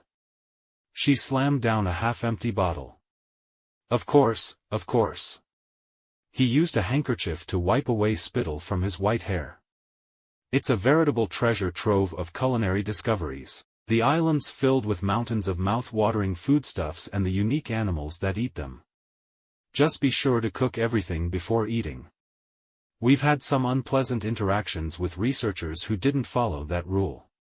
Phil set down his drink. What about the geography of the place? Are there any notable landmarks? My inquisitive young man, I'm a botanist, not a cartographer. I can say that it's untamed land, difficult to traverse due to its variety of biomes. The only landmark I've found was the clockwork ziggurat. Gol threw a sweaty arm around him. Tell me more, Professor. What's inside? Nothing of value. Nonetheless tucked the handkerchief into his robe. A society that doesn't write down recipes. Preposterous. I'd hardly call that a society. It seems all they did with their time was tinker on traps. The dwarf orc shifted her attention to Ball, who was lost in drunken revelry. Maybe you could enlighten us, Captain? Ye dogs need ta worry 'bout gettin' to the island first. Her waters are choppy and her rocks like ramparts. He took a swig, emptying another bottle. And that ain't be the half of it. The Isle o' Delights has beasts of both land and sea. Your evasion is not appreciated. Takal put her hand on the table, leaning toward Ball. Ball took off his tricorn hat, revealing a bald head wrapped in a bandana. It's fair your own good. Agitation strained the Dragonborn's deep voice. Tell us of this temple. What god is worshipped in the clockwork ziggurat? He sniveled, scrunching the hat in his hands. That structure be no holy place. It be a death-trap construction, all manner o' godless things. I won't be havin' another crew enter on me own account. His whimpering was interrupted by the occasional chug of his bottle. You're a surprisingly honest drunk. Gol happily snatched the rum from his hand. Earn your grog, old man. She snickered as she took a sip. How dare ye talk ta yet captain like that? I ought ta keelhaul the lot of ya. He leapt to his feet, face flushing with anger. Phil extended a reconciliatory glass of rum. We're going there regardless of permission. He swept a hand around the room. These folks would be much safer if you told us your history with that place. Ball sighed. You want to open old wounds? Fine. It be true. I ventured into the ziggurat. In those days, I be a pirate. He paused, waiting for gasps or other signs of shock. B-boy raised his hand. Is this pause for a bathroom break? If so, I'd like to borrow a bottle. The privies backed up. Gol conked him on the head with an empty bottle. He spun around and stumbled out the kitchen door. She hits harder than the drink. What a woman. Smitten, he neglected to close the door behind him. Gol assaulted her right tusk with frustrated tapping. Keep talking, Ball, or you'll regret making me the swabby. I'll redefine poop deck. I lassie. A tale of stormy seas and bountiful booty draws buccaneers like the head draws flies. He watched Gol retch slightly. But I be a bold and reckless youth. Thought me bully crew couldn't be stopped. Ran aground at the isle and took to the ziggurat with every man, down to the swabby. Phil poured him another drink. You must have been awful confident. Lad, I was awful, and confident too. They deserved to die at sea, up to their throats in plunder. Instead they died like lubbers in that clockwork coffin. He downed the drink set in front of him. The traps be the least of it. Whoever made that thing was tamparin with technomancy, something wicked. Don't be so hard on yourself, Cap. Everyone at this table has made mistakes. Phil reached out to lay a hand on Ball's back. His hand was brushed aside by the dwarf orc. I've got my doubts. You better not be spinning stories, old man. How are you here if you were marooned on an unreachable island? Land ho, land ho. B-boy bounced into the room, fastening his belt. Fry me in oil. This party'll be the death of us all. He looked out the door and saw sunlight filtering into the room. Tide be pullin' us in with no one at the helm. Phil asked helpfully, can't we just turn back? The captain jumped onto the table. Not if the mornin' sun be rising. A tipsy roarin' blurted out, bring on the sea devils. Bring on the rough waters. Ball rushed across the room, kicking aside dishes as he thrashed towards the door. We be fasten, something worse than any sea devil. The ship jolted sideways, clearing the table's contents. The group exited the kitchen on unstable footing, sidestepping broken bottles. Outside, the Isle of Delights was visible in the distance. Glimpses of lush green peeked out between towering rocks. Around it the sea churned, stirring into a series of vicious waves. Jets of steam shot up at random, coating the agitated water with a low mist. The O'Fury was thrown from side to side in the torrent. Yar, what a foul kettle of fish. She be looking as wild as the boiling sweet sea, and half as saccharine. I think I had too much to drink. It feels like the entire ship's shaking. B-boy grabbed the banister and polluted the water with partially digested alcohol. The entire ship is shaking. Gol grabbed his tail, yanking him back as the banister dipped below sea level. Ball blasted out commands, his voice slicing through the sounds of the perilous sea. Batten down the hatches, ye scurvy dogs. Secure the storeroom. Tie down that loose cannon. Climb the yardarm and fix the sails. He took the wooden steps 2 at a time and flung himself at the helm. His small fingers slipped on the slick wheel. The captain wiped off sea spray with the cuff of his sleeve and spun the wheel. The ship turned, catching the wind at an angle. They traveled toward land with chaotic trajectory, changing directions frantically to ride along towering waves. Smaller swells in the ocean were broken by the bow, spraying the crew in brine. B-boy gripped a rope the width of his arm, griping, "They think just because you're draconic, you can move mountains. Heave-ho ya blighter. Someone help this milksop." Ball's command grabbed Phil and tossed him to the front of the shaking ship. Aye, Captain." The tiefling and kobold worked together to tighten the rope. Once they finished, Phil saluted. "We're shipshape, Captain. I see why nobody else dares sail these seas. The briny deep ain't the only thing keepin' away upstanding sailors." Ball rolled a shoulder to the right, pointing his nose at a dark patch in the ocean. It lit up as sunlight touched it, spreading a deep teal glow from under the surface. "Keep your heads down. She be quiet at night, but she's more ornery than a sea devil in the daytime." A giant bulbous body rose from the water. It soared into the air and crashed down, adding to the waves threatening to capsize the O'Fury. Its lumpy blue body was dotted with blocky black patches. Small teal crystals crusted its surface like glowing barnacles.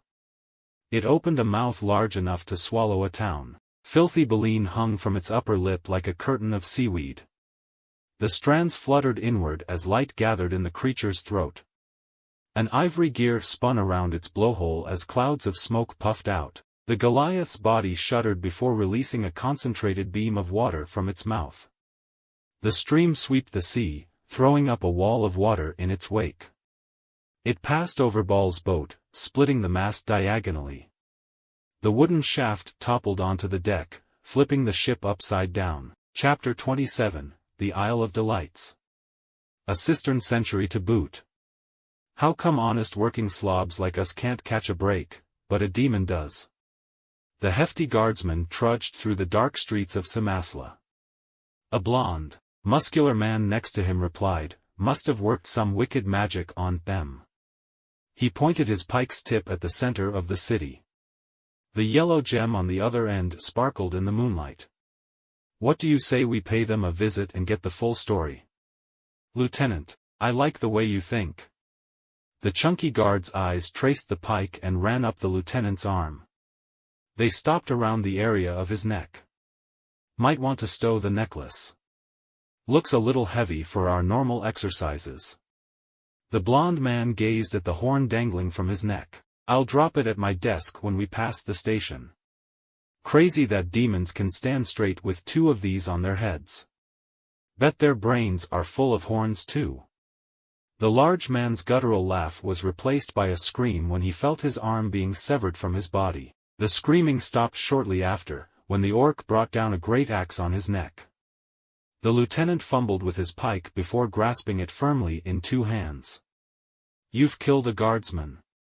Surrender now and face punishment, monster." Squatting over the corpse, the orc turned his green face toward the lieutenant. Poor choice of words. Rusk lunged across the street, pulling back the great axe with both hands. Love it when they resist. The lieutenant raked his pike's blunt end against the ground. As the gem traced the stones, it sent out a pulse, rattling them. The blocks beneath the orc shot up, pinning his thick green arms and trapping him in place. "Now I can do whatever I want. Who will the people believe, a guardsman or a monster?" The lieutenant brushed back blonde hair and hoisted his pike over his shoulder. He stabbed upward, aiming at the orc's chest. It connected with a squishing sound, rebounding from the body. "What is this thing?" The guardsman desperately tried to shake off the black blob attached to his weapon. In the panic, the pike's long shaft scraped against the stones, freeing the orc. A sweep of his great axe broke a kneecap and brought the lieutenant to his knees. As he did, the blob attached to the pike slinked away, finding a cloaked figure in a nearby alleyway. Emerging from the shadows, she approached the lieutenant. Rust rested his weapon on a melon-sized shoulder. Want me to behead him like the other? The hooded woman waved a red hand dismissively. Break the other knee. This one will suffer. She plucked the horn from the ailing lieutenant's neck. As Rust completed his task, Oskal started to emit squishing, slurping noises. Clapped-together hands moved in a small circle between her horns. As she went silent, dark clouds drifted off a nearby roof and hovered over the crippled guardsman. Droplets rained down slowly, melting his flesh into a liquid. A hog. Please, stop. I have a family. The tiefling watched him attempt to crawl away. Funny coincidence. I've got a family too. A big one. Oskal's dark eyes locked with the lieutenant's. Imagine how you'd feel if a family member was mutilated for someone's amusement. She gently tucked the severed horn into her satchel. What would you do to the bastard responsible? With a snap of her fingers, the drizzle became a downpour. A bright horizontal line split the darkness as Phil's eyes opened.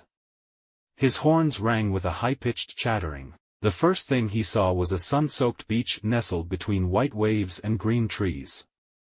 The second was the rotten husk of a galleon skewered by towering rocks. Seagulls perched on the ship's remains, nesting in the moldy wood. Below it was the Ofury Mark II, in shambles. Saltwater gently lapped the shore, returning driftwood to the broken boat it originated from. Dirty rotten sea slime sucking swamp scum scallywag. Ball cursed as he collected pieces of the ship. A metal bird circled his head. Rack. Swamp scum scallywag. Swamp scum scallywag. Quiet your squackin'. As he hoisted a plank over his shoulder, Ball noticed Phil getting up. Navigator, you're awake. Phil yawned and rubbed the drowsiness from his face. Where are we? He snapped wide awake from a pang of fear. Where's everyone else? Don't get your knickers twisted, mate. They be off explorin'. Our two shipwrights are huntin' food and water. The Sweetie is fixing a campsite with Noneless. Not sure what the other two troublemakers are up to. After a moment of processing, Phil looked at the captain, and then his parrot. What are you doing on the beach? Oh, and who's your friend? The parrot settled on the gnome's shoulder. I be fixin' the ship. And this be the bird that cost me everything. Care to elaborate on that? The tiefling resisted the temptation to invade his mind. The gnome sighed, no, lad. No. Ball waded back into the water and returned to scooping up planks. Guess I'll go help out the others. Phil wandered into the jungle, following what appeared to be a recently cut path. He pulled out a blank sheet of paper and started to scribble down landmarks on an impromptu map. As he pushed through thickets, he noticed an array of animals. Tube-shaped mammals scurried around the underbrush while hook-beaked birds slept overhead. Star-shaped insects buzzed around feces and ripe fruit. The overgrown foliage also took multiple forms: thin stalks, short grass, and broad bushes. The most consistently recurring feature were bowed trees with pointed door-length leaves. It took a few minutes before Phil reached the campsite. The trip was lengthened slightly by him bumping into trees while riding. He emerged from the foliage to find a flat patch. At its center was a circle of small stones around a fire. Damp bags were piled around larger rocks which served as chairs. I can't eat anything here. Fruit, fowls, nothing?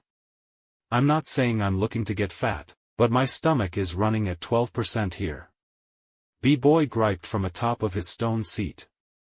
Across from him, Cuppy hung wet clothing over the fire. You heard the professor. Gots ta cook everything around here carefully. Nearby Noneless picked through pouches, searching for salvageable supplies. Student of mine, you could always search the shipwreck for our rations. B-boy lazily kicked his feet. Nah, the captain hates me. Wouldn't even let me touch that clockwork parrot. Maybe I'll try building a new instrument. A familiar red face emerged from the underbrush. Hey there folks. What did I miss? Hey Phil. Only hunger, humidity, heat, and horribly bright light. B-boy leaned toward a hole in the greenery. It was cleared out with all the calm precision of a mass murderer caught in the act. My dear Desert Rose got impatient. Said she wanted to scout for the ziggurat. What about that one? Phil pointed to a wide, tidy path carved opposite goals. Roran and Takal headed that way in search of food and water. He glanced at Nonetheless. Apparently this island is overflowing with ingredients, but you can't eat them raw. Oh, speak of the dragon, here she is. B-boy left the campsite as the dragonborn entered. Takal hauled a giant lump of ice on her shoulder. She set it down on a leather sheet and started to carve off chunks. Per the professor's instructions, I have frozen the water, rendering it safe to drink. Nonetheless's hand flew forward, a single finger raised. Boiling is the preferred method, but any extreme temperature change seems to be effective. He grabbed a small chisel and basin, joining Takal in her labor. What happened to your companion? Roran grew tired of my company and threw himself into the wilderness. Takal puffed out a chilling mist. The wilderness can have him. This island is surely Tyalaga's playground. Flora and fauna are warped and monstrous. Dragon blight abounds in these fane-like leaves. With a jerk of her neck, she indicated the canopy overhead. Phil took a seat recently vacated by the kobold. Looked pretty natural to me. Are you sure it's not just the heat? It is pretty oppressive here. My connection with Oromut wavers. This is surely consecrated ground. Takal panted frantically as one hand drifted to her holy symbol. Nonetheless and Cuppy laid Takal down, pressing ice against her forehead. We's got our work cut out fa us, crab cake. How's about you keep an eye open fa beast meat? Phil raised a thumb in approval. If anyone can help her, it's you. I'll be on the lookout for Roran. The tiefling walked until the campsite was no longer visible. He chanted an alarm spell, summoning an invisible barrier several feet down the path. That'll let me know when we have visitors. Now for some light reading. Who knows how many helpful spells have shown up since I last checked in with my old pal. Phil pulled the spellbook from his shoulder bag. A wave of calming nostalgia rushed over him as he felt the lumpy leather binding. Leaning against a tree, he perused the pages. That's nifty. It's like you wear a cup of water then freeze it. He tapped his horn with 2 fingers, contemplating. A little chilly for my liking. Phil flicked away a dark droplet between the pages. This one gives you thrashing tentacles and a sludgy body. Yuck. He flipped forward a few times before finding another legible passage. Here's a handy one. I can make people slightly more competent. Might want to save that for B-boy. Roran danced through the trees, bounding from branch to branch. A goofy grin covered his face as he cleaned leaves from his beard. He shouted into the natural expanse, "This is where a noble beast belongs." He stopped suddenly on a patch of barren soil. Around it were thin green stalks that ended in white bulbs. Stepping back, Roran watched a crescent-shaped hole expand into a full circle where he had stood. A beast emerged from the earth, revealing the hole to be a mouth big enough to store 4 horses. The creature had 2 tree trunk legs that ended in circular, toeless feet. Behind it, the cone-like body tapered into a smooth tail. Its front was a shallow snout with a gaping mouth of tongue-like appendages. Slit-like nostrils were cut into its face just below flat, kettle-lid eyes. Its round face was lined with small tendrils of hair. Roran pulled out his sword and stabbed it into the ground. This is no battle, it is a hunt. The beast lumbered forward, flat face rocking from side to side. As it did, fluid sloshed out its mouth, searing the ground. Roran leaped into a tree, swinging on a thick branch. With a kick of his feet, he launched himself.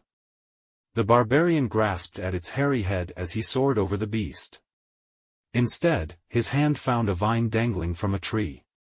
Holding tightly, his body rocketed around the trunk. Circling a third time, Roran's movement was stopped abruptly by the creature's flat face. Extending his feet, he wedged toes into its slimy nostrils. Not my aim, but fortunate nonetheless. Roran climbed the creature's rubbery skin, occasionally turning to avoid splashes of acid. By the time he reached its eyes, the beast had begun toppling trees, ramming itself against rocks and foliage in an attempt to knock the barbarian off. Roran alternated between dodging debris and climbing. With a final heave, he threw himself onto the beast's back. Grabbing a clump of hair, he directed it to where the battle had begun. He punched into its eye with a spiked fist, disrupting its charge and causing the creature to lose balance. Grinding its face along the ground, he guided the beast toward his great sword. The curved blade caught the creature's lower lip, splitting open its rubbery stomach. Sizzling liquid pooled around its body as it bled out. Roran surveyed his quarry. Quite a catch. He looked in the direction of camp. A small plume of smoke rose roughly half a mile away. And quite a distance to haul it. With significant effort, he grabbed the narrowest section of the tail and started to drag the beast. Still moist with acid, it carved a searing trail through the jungle. As Roran traveled, the sun sank below the trees, shedding a dull green light on the drop world. Approaching camp, he heard Phil's voice. He's here. Roran has returned. The tiefling put away his book and leapt up, waving both hands. What have you got there? The barbarian dropped the beast's tail. Its name is unknown, but something its size should serve as several days' rations. Nonetheless joined Phil in inspecting the animal. Ah, this is a trap-acid beast. It is incredibly inedible, and more importantly, flavorless. I'm told that its blood is like acid and its meat melts your insides. But the areas where it nests tend to grow exceptional scallions. Roran sagged, causing the sword on his back to scrape against the ground. Was my effort for nothing? Nonetheless patted the barbarian on his thick forearm. I know how to make use of this carcass. Prepared properly, it can attract its natural predator, the cannibison. What manner of beast is that? Inquired the wild man. It's a bovine that rushes toward fresh meat, even its own species. As such, its body is dense with juicy fat. So voracious is its hunger that it has adapted to eating and neutralizing the trap-acid beast's corrosive flesh. If you can outmaneuver one, I'll make cornered beef. At the professor's instruction, Roran and Phil tied the trap-acid beast's tail to a branch. The tree it was attached to drooped under the weight. The giant flat face hovered inches above the ground. Nonetheless tossed a concoction over the corpse to complete the trap. As it interacted with the acid, the cadaver began to release a rank smell. Then the three hid in the underbrush and awaited their prey. In a matter of minutes, they heard frantic hoofbeats. A six-legged, chestnut-furred animal galloped towards them. Its snout unhinged, revealing a slobbering mouth of jagged teeth. Its head was topped with square horns. Without slowing, it rammed into the trap-acid beast. The cannibison's mouth flapped open, stretching to meet its horns. This allowed it to tear a chunk from the bait and continue running. Its running was stopped abruptly by a rock hidden behind that bait. The three hunters encircled the unconscious cannibison. Roran attempted to drag it by the horn, but fatigue defeated him. Perhaps you could use the disc to transport it? Not unless it's chopped into pieces. Phil retorted. Roran unsheathed his sword. B-Boy searched the ship's storeroom. Could have sworn the pieces of the viol were in here. He checked under a fallen shelf and behind a pile of broken wood. Maybe I should just practice my singing. Stirrin' up more trouble, ye bilge rat? Ball leapt through the square hole in the ceiling. Rack. Bilge rat. Bilge rat. What's your problem with me? I swear I'm the only person you're actually mean to. He jabbed at the gnome with a sharp fingernail. Kobolds kill your family or something? The captain shook his head. Laddie, that ain't be the case. Was it about that rudder?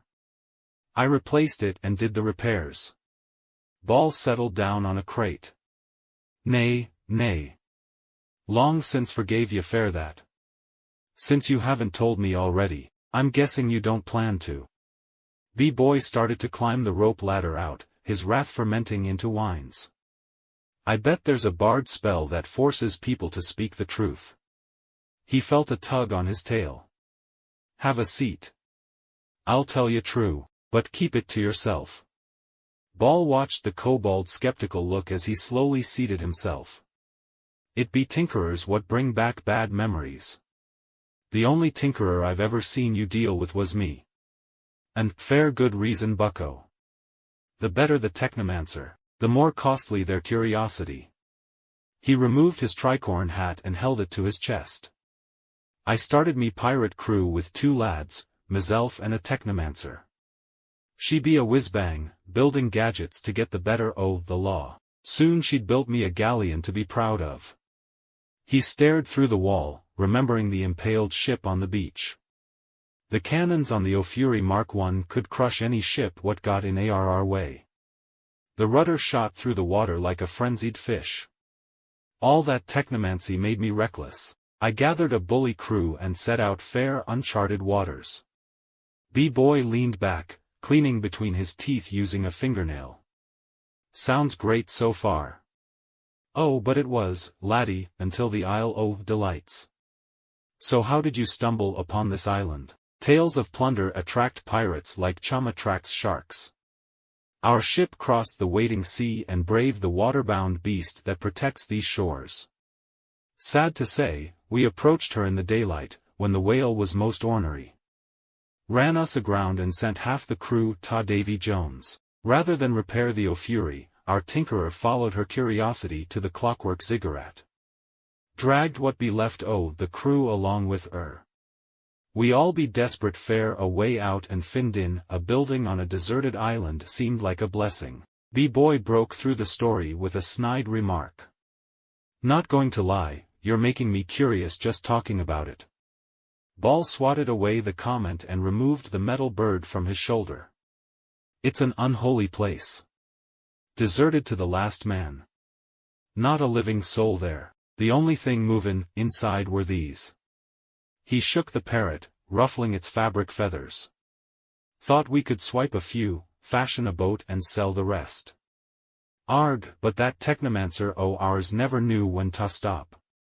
Ball returned to the present to lay a critical gaze on the kobold. While he had been reminiscing, B-boy had opened 2 barrels. One's contents had been spilled out. The bard's scaly hindquarters was sticking out of the other. I'm listening, honest. B-boy sprang out and swept the barrels and their contents back into place. After a deep sigh, Ball resumed his story. Inside the ziggurat be a maze deeper than a snake's throat. Me old crew, the gnome breathed in sharply.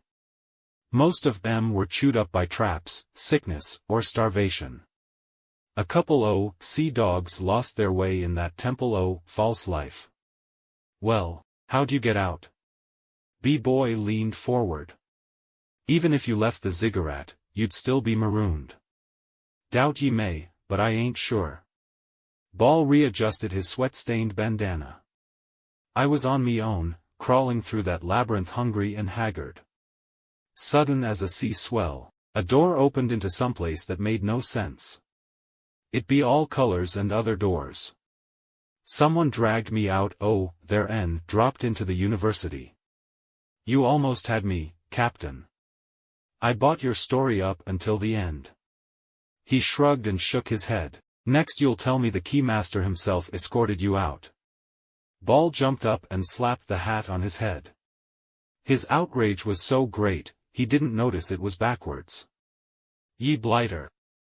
Me entire crew was killed and all I have to show is this blasted parrot. Rack. Blasted parrot, blasted parrot. The clockwork creature screeched next to Ball's ear.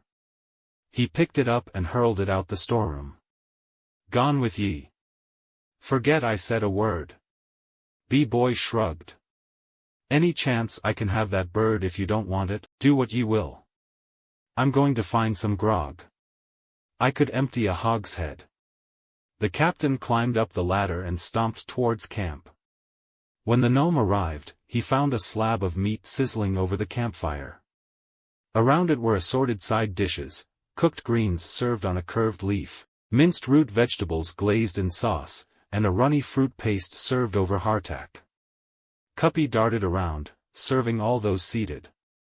It was as big as a church. And tougher than stone. Roran bit the corner off a biscuit. Sounds like the iron-rind melon. Nonetheless noted, shaking minced beetroot from his beard.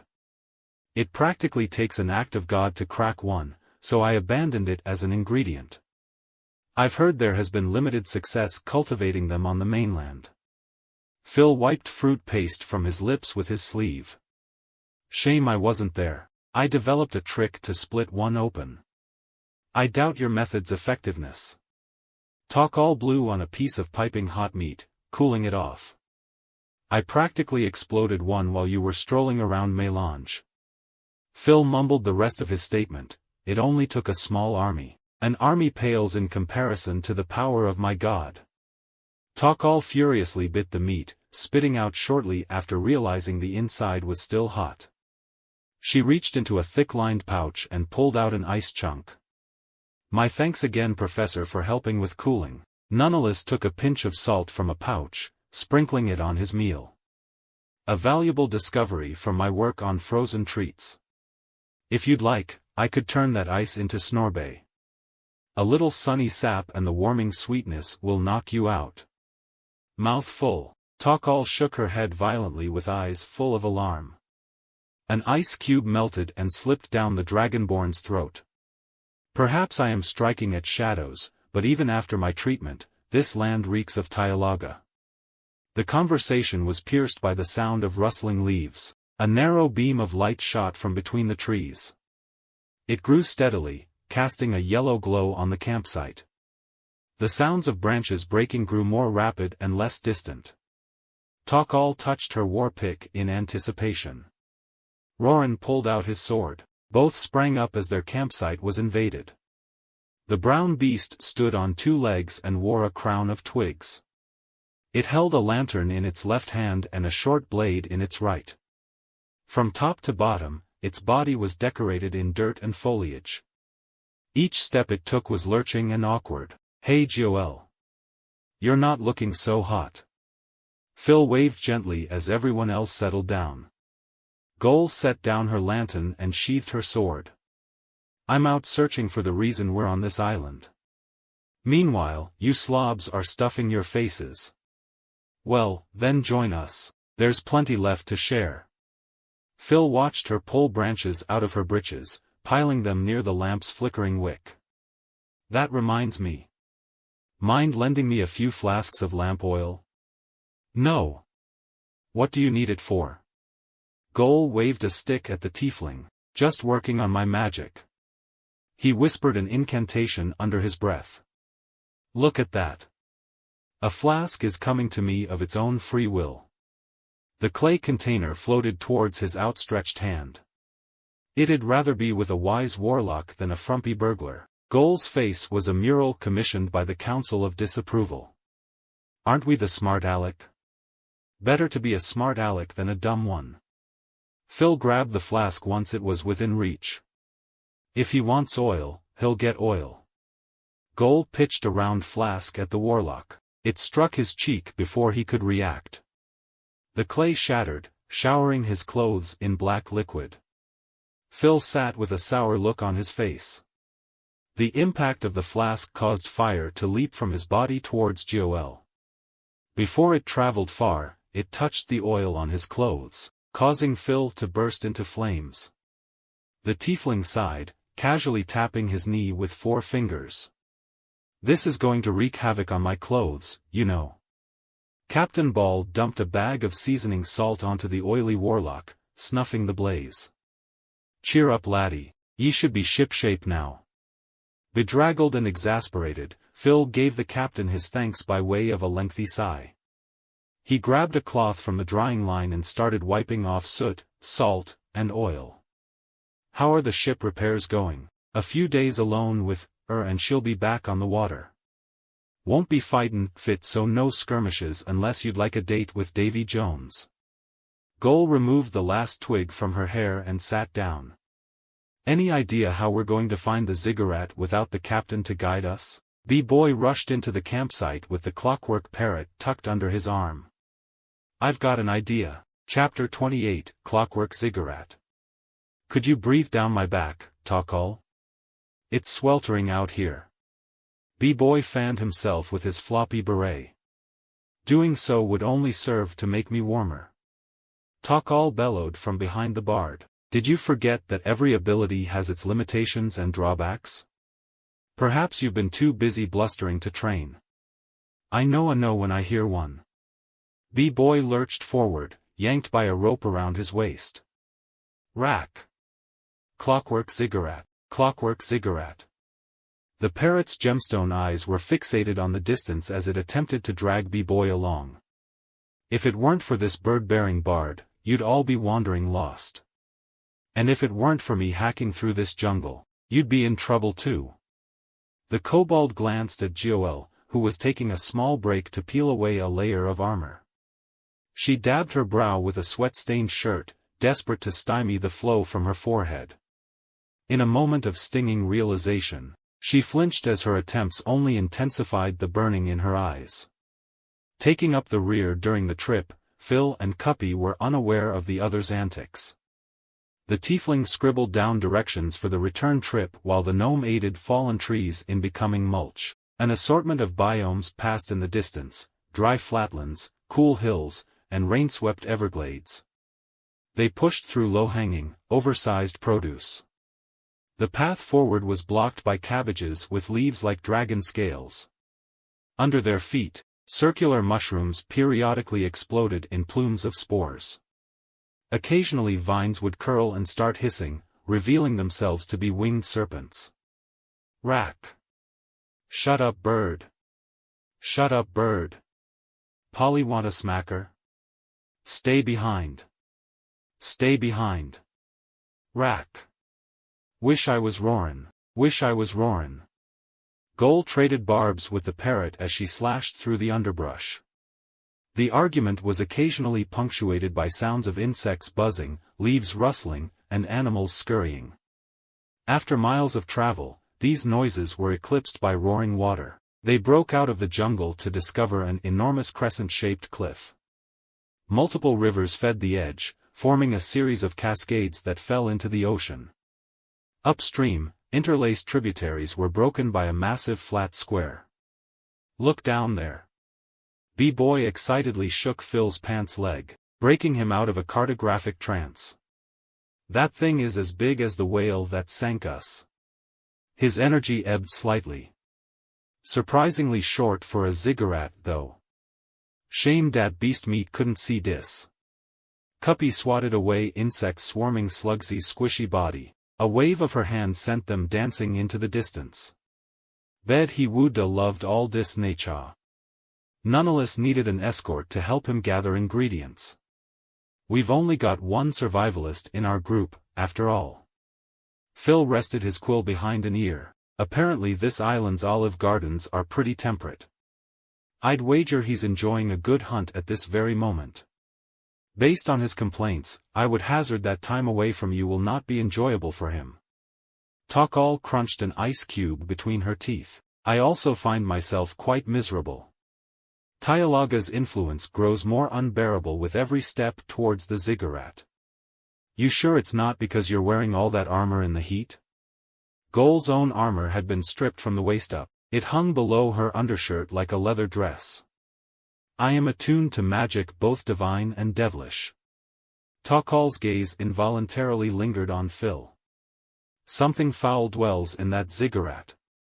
Fly, you piece of scrap, fly. B-boy tread water as the parrot attempted to drag him across a river. He floated downstream, gurgling loudly. Takal whipped her flail. Its chain wrapped around the rope connecting the bird and the bard. Scowling, she pulled the kobold to shore. Thanks for the save. There's some intriguing devices in the water. B-boy's red-brown finger aimed at a water wheel. Its body was carved from a dark material and its spokes were large animal bones. A spinning shaft in the middle of the wheel connected to a series of ivory gears. The rest of the device was in disrepair, so it spun in vain. Cimasla's got plenty of water. Why don't I see more of those around town? Goal slapped the kobold on his sopping wet back. Almost forgot you didn't grow up in the city. Infused aquamarines aren't cheap, especially ones big enough to do anything impressive. So if the cistern finds you using public water like that, the tax collectors will punch a hole in your pocketbook. Small trade-off to have fresh water and a good old sewage system. Those pipes aren't half as old as the canals. Heard that folks tossed trash into the drinking water before that. Goal skipped across a line of rocks, crossing a wide, yet gentle river. B-boy was forced to ford when the parrot pulled him into the water mid-jump. He rang out his floppy beret before continuing the conversation. Sounds better than the cesspools of the kobold caves. I feel sorry for the person who has to muck out an entire city's worth of.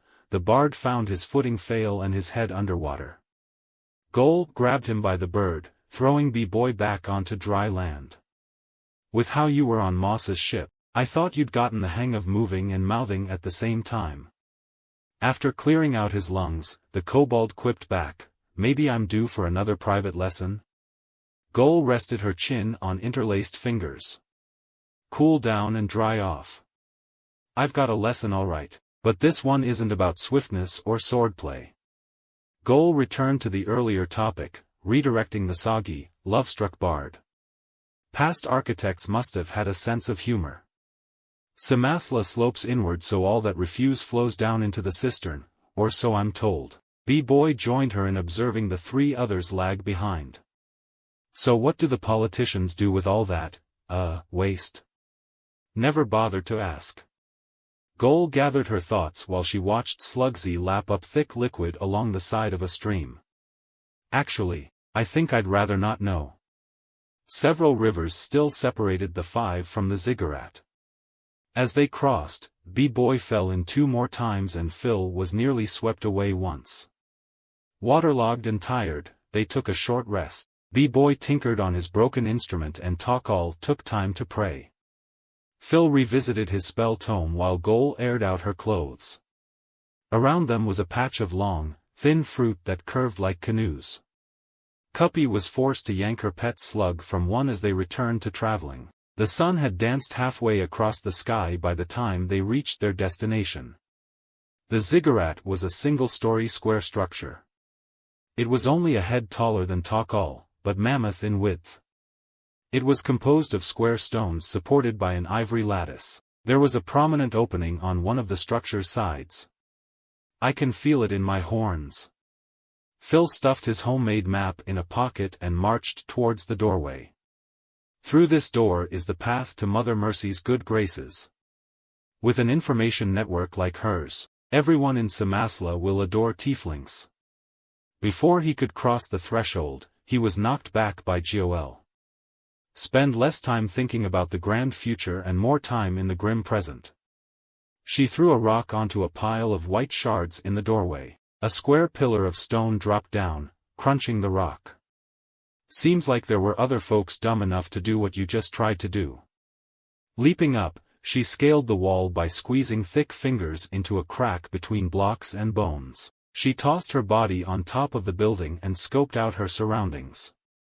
Cautiously creeping around, she found a deep, rectangular hole in the middle of the ziggurat's roof.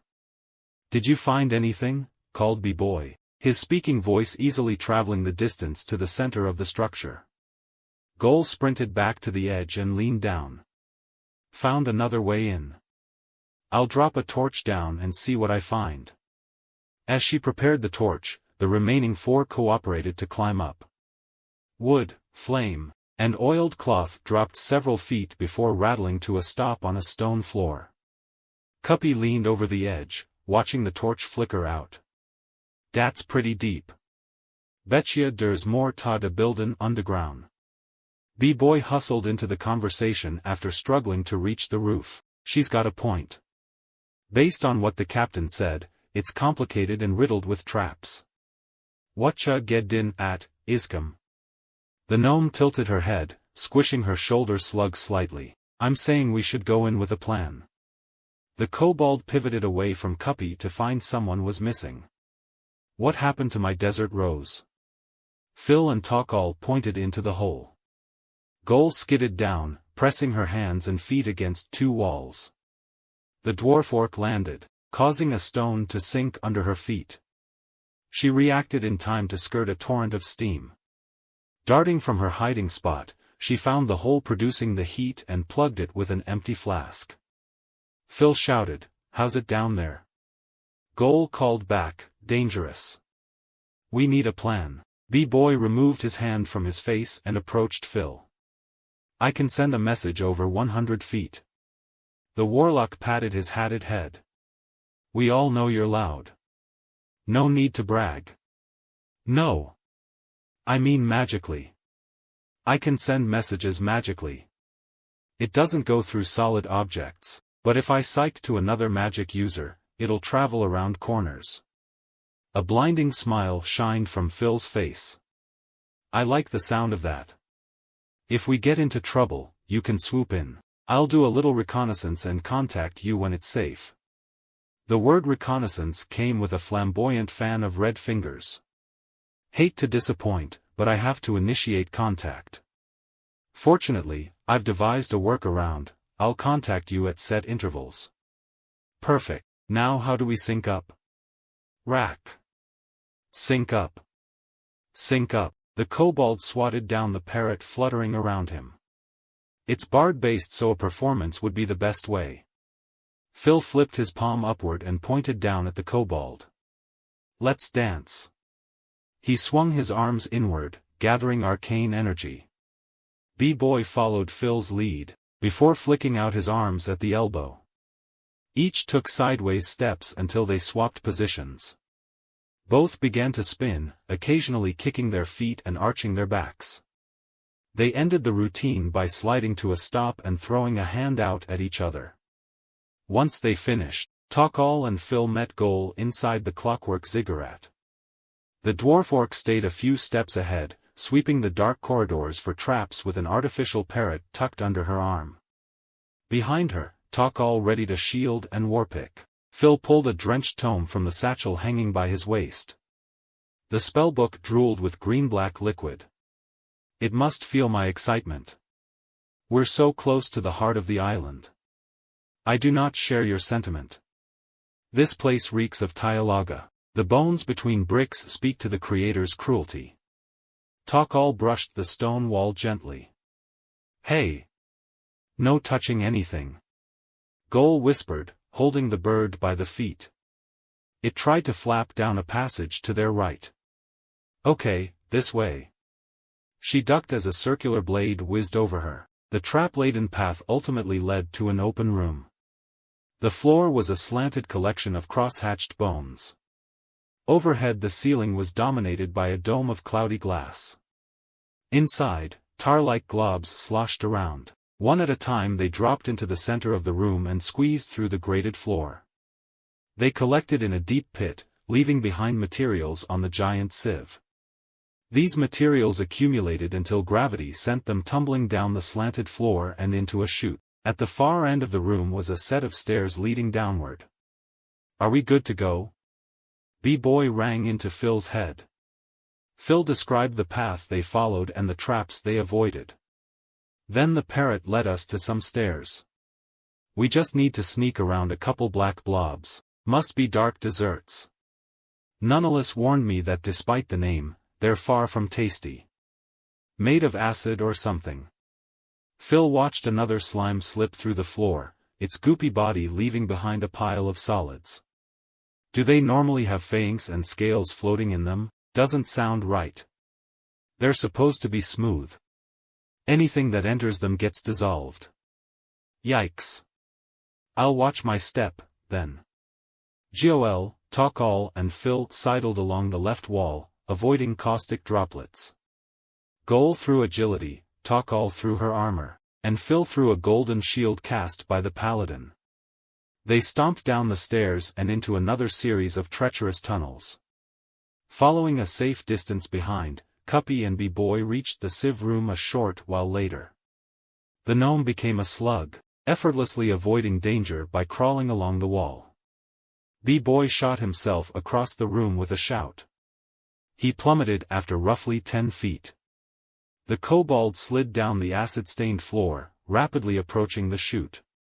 He was narrowly saved by Cuppy, who swung in with the assistance of her elastic tongue. She took a moment to readjust to her talking tongue before asking, "Well, Iscom? Do you regret split tin up to potty?" "My only regret is leaving my backup clothes on the ship." The bard examined the holes burned in his previously pristine pants. "I'm sure things are just as dicey for the other group." Goal jumped up and grabbed the ledge. The parrot's fabric tail feathers were held in her teeth. As she started to pull herself upward, a pillar came crashing down. She released her grip and fell down, narrowly avoiding crushed fingers. "We're not going that way." She watched the pillar periodically pound, pulverizing a series of scales. The resulting dust was carried along by moving segments of stone. Phil responded with playful sarcasm, "Don't get discouraged. There are still plenty choices of deathtrap available between here and the stairs." Although it was smaller than the above ooze room, the space before them was more densely packed with contraptions. Below the three was a lake of sour-smelling fluid. Chest-high black blocks poured out an opening adjacent to the rhythmically pounding pillars. Animal bone clamps held them in place as horn-like corkscrews drilled holes in them. Next, hooks descended from a track, catching the blocks and carrying them across the room. Midway through their trip, they were dipped into the fluid. They emerged smooth and glossy, then exited the room near a lever and a set of stairs. Goal kicked an ebony shard loose from the floor, sending it skipping into the liquid. It sank and sizzled, throwing up steam as it vanished below the surface. "Might I suggest," Takal began. Phil cut her off with a snap of his fingers. "If you're thinking about the disc, it's no dice. It doesn't play well with water. How about on the ship?" Goal's question was a squirt of lemon juice in Phil's gold eyes. "We were roped to Moss's ship by boarding hooks. The disc followed me over the robes." He paused to watch the procession of cubes as they were dunked into the sour liquid. "Might be different if I had a way to cross." The dwarf orc stretched, limbering up her arms and legs. "Don't see many options. Hold the parrot so I can give you a crash course in applied breaking and entering." Goal kicked off the wall, soaring up to the source of the blocks. She ducked and dived, weaving over and under the corkscrew drills. Sitting atop a block, she was whisked across the room. Crouching down, Goal readied herself to jump as the block descended into the liquid. Her arms swung forward, grabbing desperately at the next block as it emerged. Falling short, her body crashed against the side of the block and plummeted toward the pool below her. Phil fumbled with his spellbook, stuffing the mechanical bird into a side bag. Next to him, Takal inhaled deeply. They paused when Goal's hand threw out a rope. The four-pronged hook at its end latched onto the stone block, causing her to swing wildly. Letting go of the rope, she hurtled across the room. A rolling landing brought her to the top of the stairs. "You stole a boarding hook?" Phil screamed across the room. "I knew it'd come in handy." Goal yanked the lever. A section of the ceiling slid aside with a concerto of creaking and scraping sounds. A flood of black blobs poured out of the opening. "It's the dark deserts!" Phil shouted as the liquid floor was coated in a layer of ooze. The creatures squirmed, slowly dissolving. "Follow close." Takal blasted the slimes with icy breath, solidifying them. "Make haste." She sprinted across the ice, splint mail rattling as she ran. Phil followed behind, alarmed to find the ice cracking below his feet. B-Boy's voice bounced around Phil's head. "Time to check in. So, did you ever wish you had longer horns?" Thawed slime started to cling to the tiefling's shoes. "Can we talk about this later?" Didn't realize you were so sensitive about the horns. They've been wiggling since we got here, so I figured you were due for a growth spurt. The connection ended and Phil tiptoed rapidly across. He flopped down next to Takal and Gol, tail still twitching with nervous energy. His side bag squirmed and squawked as he returned to his feet. Rack. Make haste. Make haste. The next floor down continued the trend of being smaller and more deadly than the one above. Phil took over the role of navigator, guiding the party through a maze of corridors with the help of the parrot. The winding pathways were shorter, but branched more frequently. They were also more densely packed with untriggered traps. Gol caught arrows and sidestepped spikes, disabling traps before Phil could stumble into them. The advance team stepped into the next square room after explaining the path forward to B-Boy. Yeah, I made it to the room with the smelly pool. Don't worry, it sounds like Cuppy's got a plan. Closing the connection, he turned his attention to the druid, who had been explaining her plan as he shared thoughts with Phil. You're going to turn into what? Asked the bard. I'm gonna turn into one of dem big buzzlers. I think they got faux wings.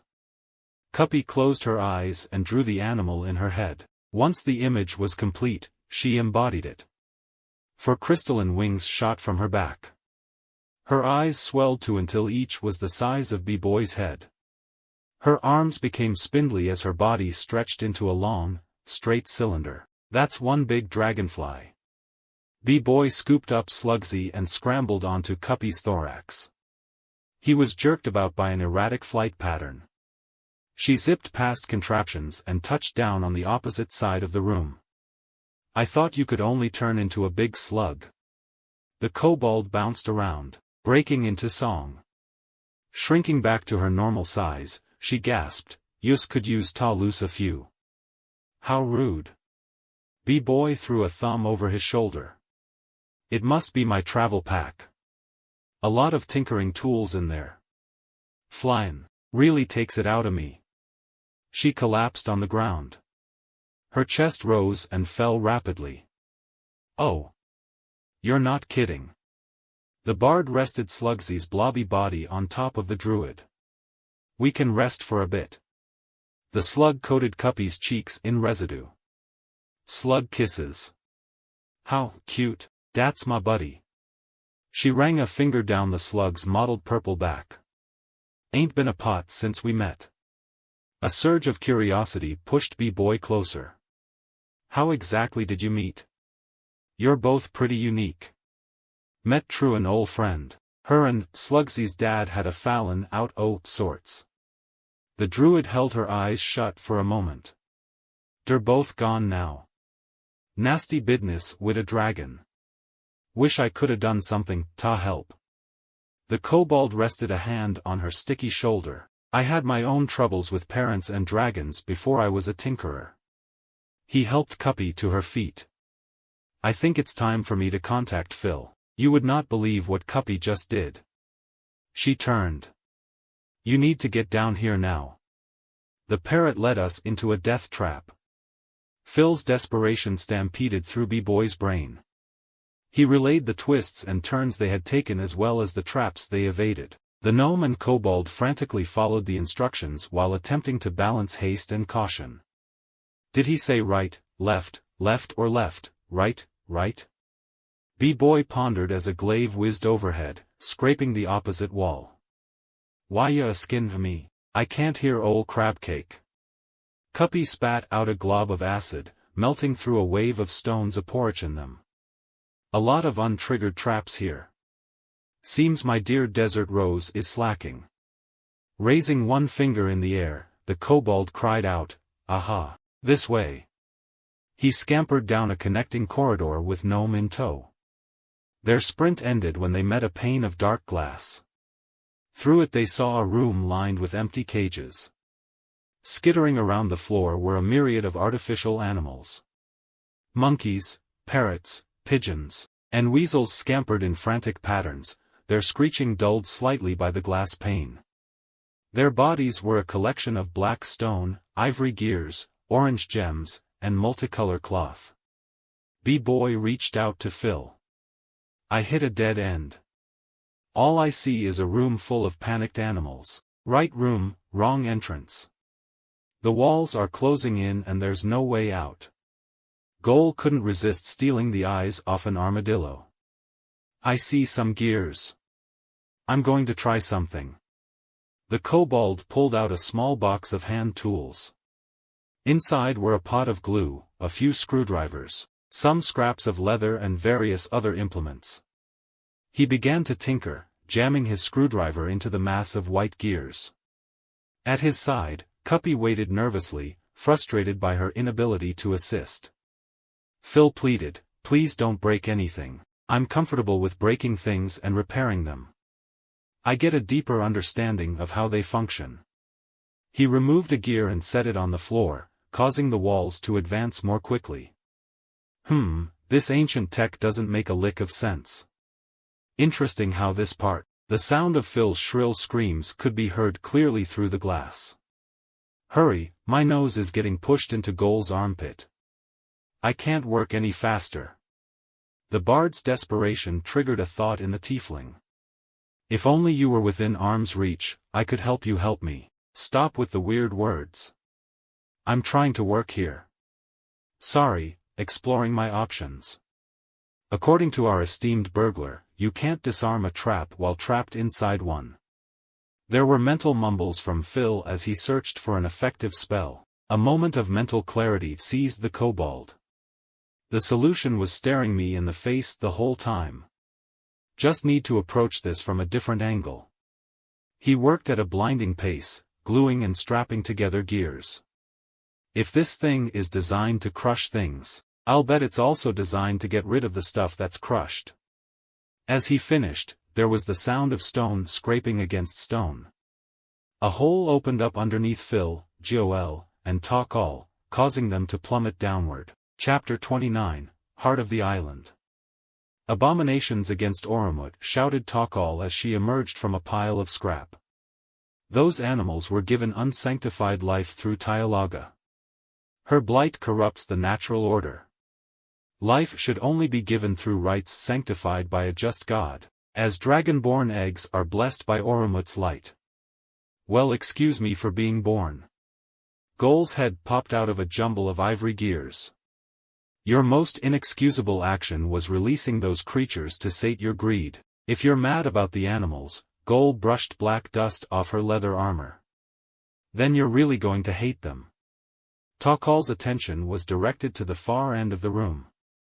Beyond the heaps of cloth and stone were several short humanoids. Their heads were dark glass domes surrounded by an off-white mesh. That pale lattice was studded with glowing orange and chartreuse gemstones. Monstrosities that mimic men? More objects brought to life outside the Golden Father's grace. Takal examined their actions. The automatons busied themselves with mundane tasks. Some stitched together bones into rudimentary gears. Others sorted scrap into homogeneous piles. A handful of others sat in corners, twitching fruitlessly.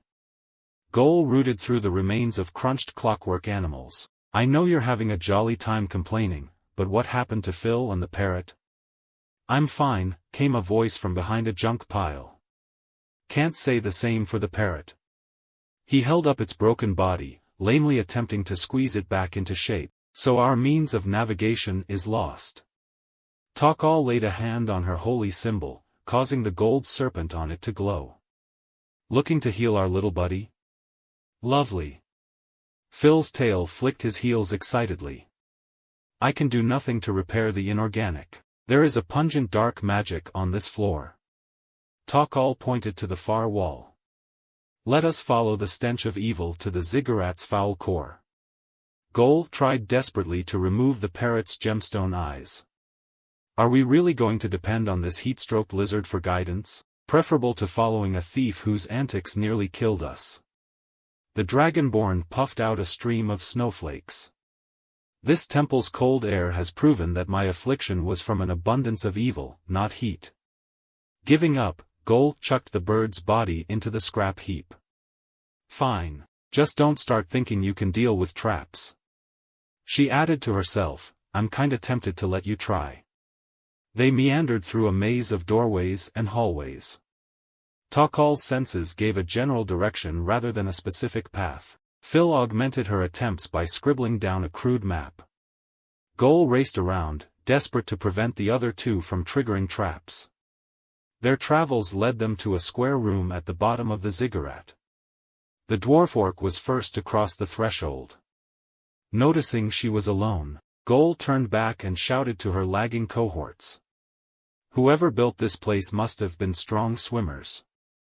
We're far enough underground that I can hear the ocean. Phil caught up with her. I'll bet they're pretty keen technomancers too. They've made impressive stuff out of some weird materials. His hand ran along the smooth ebony wall as Takal joined them.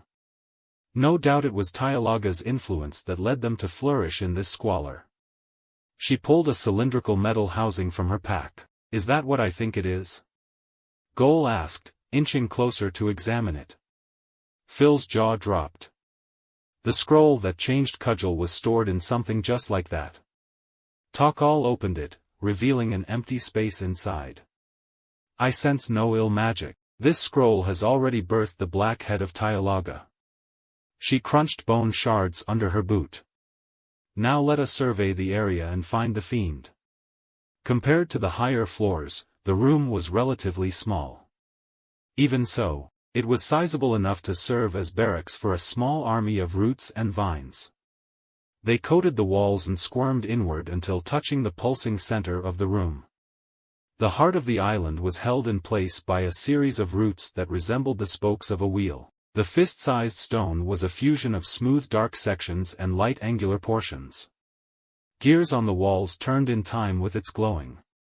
Phil stepped forward, awestruck. This is it. His horns shook, filling him with glee. This is the stone I've been looking for. Goal pressed the back of her hand against his chest, pushing the tiefling back. You mean the stone we've been looking for? No, I mean this is the stone that I left Cimasla to find. It feels like there's a chorus in my mind singing its praises. Phil pushed away Goal's hand and took a step forward. Hold it, you wannabe warlock. I've got a debt to repay. We promised to return this to Mother Mercy.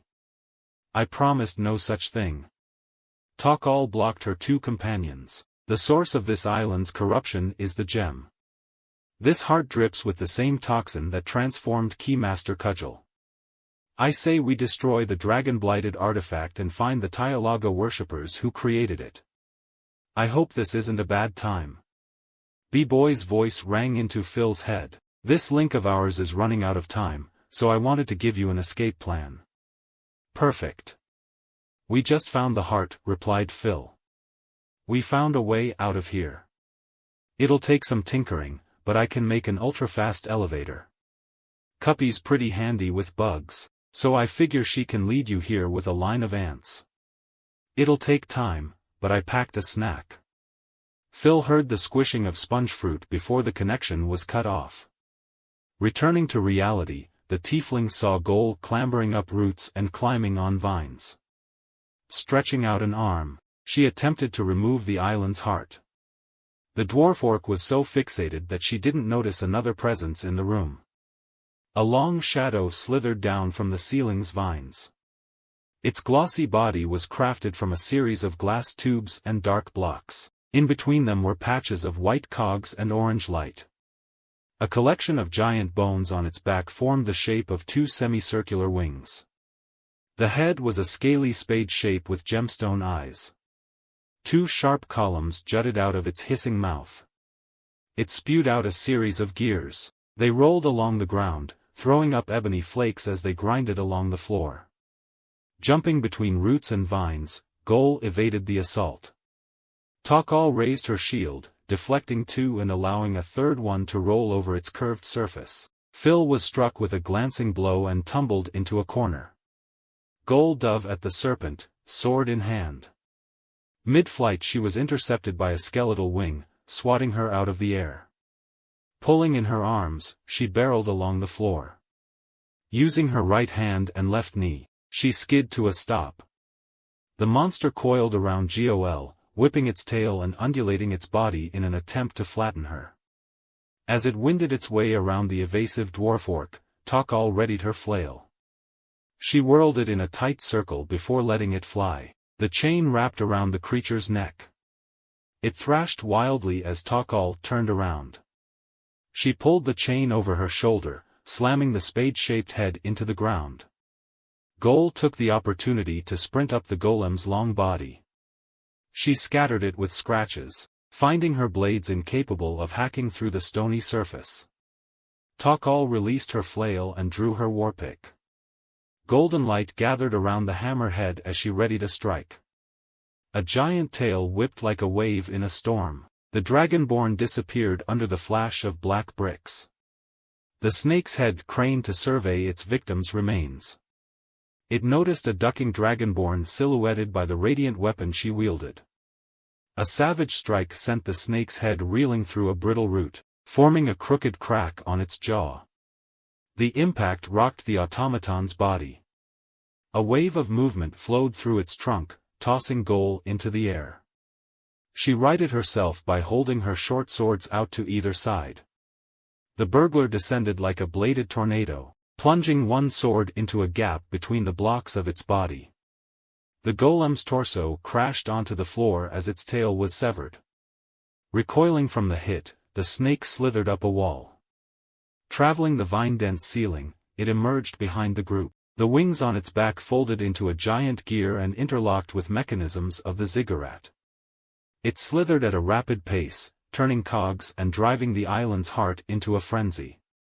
The heart of the island's beating shook the room, dropping dust onto a recovering Phil. Vines slithered like countless serpents, gathering in front of the gem. A bulbous growth swelled at the top of a central stalk. It grew until it reached the size of an inn. I wish I had 100 peasants right about now. Phil mumbled to Takal as he absorbed the familiar sight of an iron-rind melon. Oromut unmake this perversion of nature. Icicles formed on her fangs as Takal took a deep breath. She swept the melon's rind with an arctic blast, covering it in frost. Sprinting, she approached the fruit with her warpick pulled back. The silver dragonborn hurtled straight through, scattering chunks of frozen pulp across the small room. Behind them, Gol scaled vines and cogs. She stopped and watched the golem as it traveled in circles. She sheathed one sword and steadied herself. The dwarfork shot out a hand as the snake flashed by. She caught a glass tube above its cheek. Crawling forward, she raised a sword over one of its gemstone eyes. The automaton bucked wildly as she stabbed again and again. The golem separated from the wall as cracks began to form in its eye. Crashing to the ground, it landed a few feet from Phil and Takal. Gol pressed her palm into her sword's hilt and shattered the stone with a thrust. She did the same in its other socket. Great job, guys. Phil patted Gol on the back as she slid down the snake's snout. Let's grab the heart and get out of here. Cuppy and B-Boy gave me an escape plan. Praise Oromut. Takal exhaled with enough force to launch a sailboat. Combat in this wicked place has pushed me to my limit. She laid a hand on her holy symbol, disappointed to find it returning only a dull flash. Hate to agree with her, but I'm exhausted too. Gol rotated her arms at the shoulder. That crazy construct didn't make it easy. She jerked a thumb behind her, indicating the hissing pile of blocks and bones. Lucky you were napping in the corner this whole time, Phil. A shame really. I've got no qualms with busting up a pile of whatever it's made of. Phil kicked some dust in its direction. The three turned towards the heart.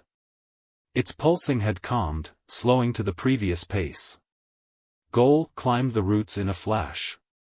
Light from the stone reflected from her hazel eyes as she reached out. Her hand cupped it and she was struck in the back by a gear. She fell to the floor, body smacking painfully against several roots on the way down. Phil and Takal turned to see the snake rearing up. It fired cogwheels from a cracked jaw, spraying them in an erratic pattern. Takal pulled a scripture from her prayer wheel and stomped one foot. A golden shield shot up from the ground in front of the tiefling. As soon as the short incantation was complete, she was struck by a flying cog. Takal's splint mail rattled as she crumpled onto a pile of broken roots. The golem slithered around Gol's unconscious body. The two pointed columns in its mouth rhythmically retracted and extended as its jaw hinged open. A mass of orange light and turning gears creeped toward the dwarf orc. Its advance was halted when a dark beam dislodged one fang. The obsidian energy around Phil's hand faded. If she tastes as bad as she smells, I'm doing you a favor. The warlock crossed his arms, palms upward. If you're hungry, I can provide a hellishly hot meal. He uncrossed his arms, pointing two fingers downward. A flask of oil swirled around him, pouring out its contents. The inky liquid was held inches from his skin, forming a greasy barrier. Phil pulled back a leg and bent forward, one heel touching his back. With a swing of his leg, he delivered a vicious kick. The toes of his right foot connected with the back of his left leg. As pain shot through his body, an inferno roared around him. The oil ignited, forming an armor of flames. Boots and bracers blazed into existence. Tongues of fire traced his horns, becoming a helmet. Embers across his chest crafted a burning breastplate. He stepped toward the monster with both hands engulfed in dripping balls of black magic. The golem hissed, flicking a fabric tongue at the tiefling. Phil threw forward both hands, sending two blasts of energy down the creature's throat. Its face smoldered as it coughed up pale cogs. The warlock danced across the room with measured steps, incanting as he approached. Another two inky beams rocketed from his hands. They struck the wall as the automaton slithered under the attacks. Its spade-shaped head turned sideways and snapped up the tiefling. His flame armor was shredded by turning gears and pounding pistons as he was pushed painfully down the golem's throat. Having disposed of one threat, the serpent returned its attention to Gol, who was unsteadily returning to her feet. Got to grab that gem and split. She crept closer to the heart as the golem barreled toward her. A sideways stumble was all the evasion she could muster. Surprise lit up her face as the snake exploded in a gush of flame. Smoking chunks littered the ground as its glowing, whirring insides faded and stopped. In the middle of the mess was Phil, overflowing with arrogance as his armor flickered out. Philanthropy, king of counterattacks. Bite me and I'll bite back. He raised two fists in the air before falling over. Anybody else tired? After some rest and first aid, they attempted to remove the heart from the entanglement of vines. Gol hacked away the overgrowth and grabbed the heart of the island with both hands. Straining and struggling, she found herself unable to remove the gemstone. Takal was unwilling to touch it, so the task fell to Phil. His horns shook rhythmically in time with the heart's beating. A gentle touch from the tiefling was enough to dislodge the stone. Okay Phil, hand it over. Gol beckoned with the sword in her left hand. Not a chance, sweaty. I left Cimasla to find this beauty. He caressed it slowly, feeling its pulse fade until it was imperceptibly faint. This stone's scared of you. It says that it wants to stay with me. Takal dropped down from the vines with a heavy clang. I'm still in favor of destroying it. Nothing good can come of coddling Tyalga's taint. Gol shrugged. Maybe we should pull lots to decide who carries it. I've got some cards in my backpack. Oh ho ho no. I'm not letting you swindle me, Gol. If you really want to play fair. Phil froze as the whole room shuddered. The walls shifted and ruptured, letting in seawater. Stones and roots fell from the ceiling as the shaking intensified. On second thought, let's finish this argument someplace that's not falling apart. Spying a line of ants by the door he added, there's our ticket out of here. Tremors rocked the hallways as they followed the insects through the ziggurat. They met Cuppy and B-Boy at the end of a narrow hallway. Hey guys. The kobold waved casually. What's with all the shaking? Phil grimaced. I think we might have broken something when we removed the heart of the island. B-Boy tilted his scaly head. Sounds like you've learned a little something from me. Breaking stuff is often the first step to figuring it out and fixing it. I don't think there's any fixing this. Phil found his face pushed aside by thick fingers. Enough chatting. Can you get us out of here?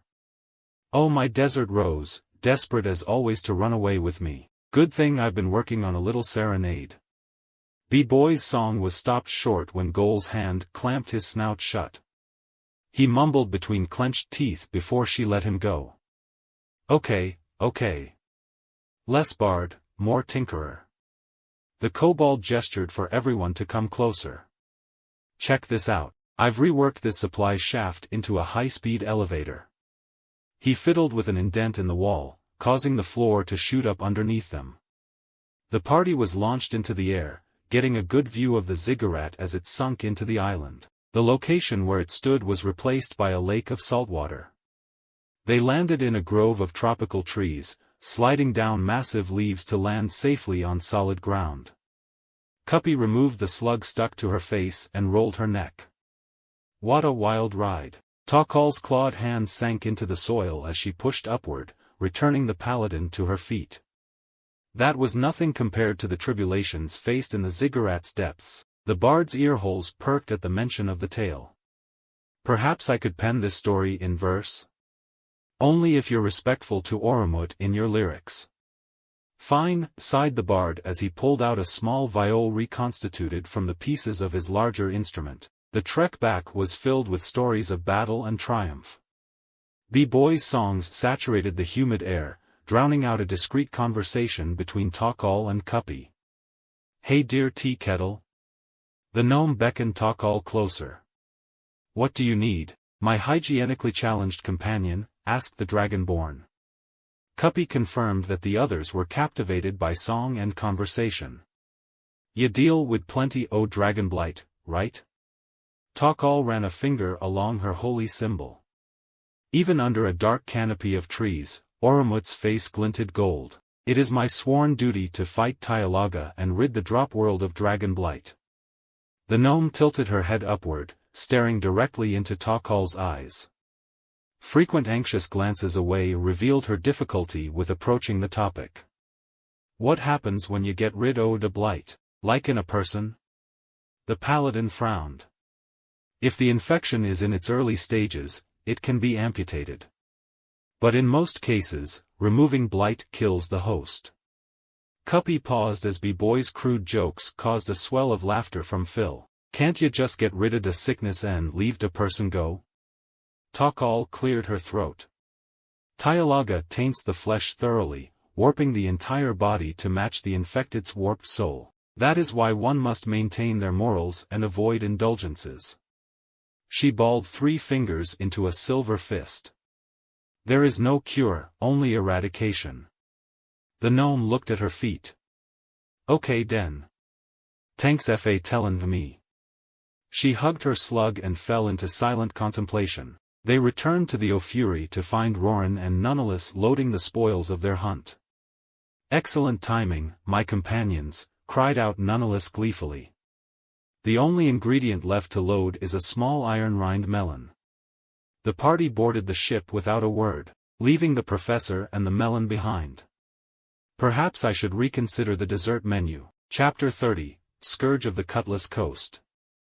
You're fired. Screamed the dwarven woman, monocle popping out. I wasn't to blame, ma'am. Pleaded the Dragonborn. Some stooge yanked that pulley. The dwarf returned her monocle and read the paper on her desk. Says here that the cargo lift was your responsibility. You've only harmed your case by admitting you allowed someone else to operate it. The Dragonborn clapped together rust-colored hands. Boss, this job's all I've got going. Give me another chance and this will never happen again. This will never happen again. You're being replaced by an amethyst. It won't be cheap but it should prevent another inquisition by the cistern. Head downturned, the Dragonborn heaved a bindle over his shoulder and left the building. Outside, the sea breeze rattled the wharf's rickety planks. Shivers shot up his spine as he searched for a place to sleep under the waxing moon. With a breath, he ignited a pile of refuse under the wharf where waves couldn't reach. Back to poor houses and soup kitchens. Ever since they found that vein of rubies, fire breath has stopped being a selling point.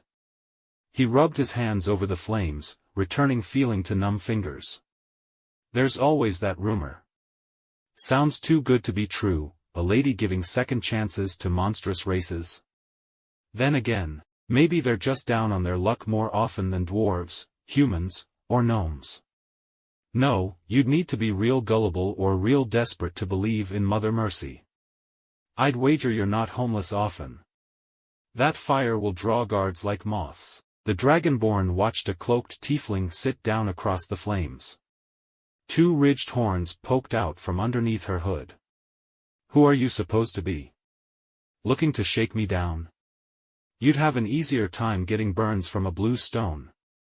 I'm not interested in money, quite the opposite. I'm willing to pay you. Gleaming black eyes were visible on a face obscured by shadows. I ain't no conman, no sneak neither. I do honest work for my living. He returned cold fingers to the fire. Oskel scanned the Dragonborn. His filthy work clothes were a patchwork of hand-me-downs that barely covered his lanky frame. Hardly seems that hard work is paying off.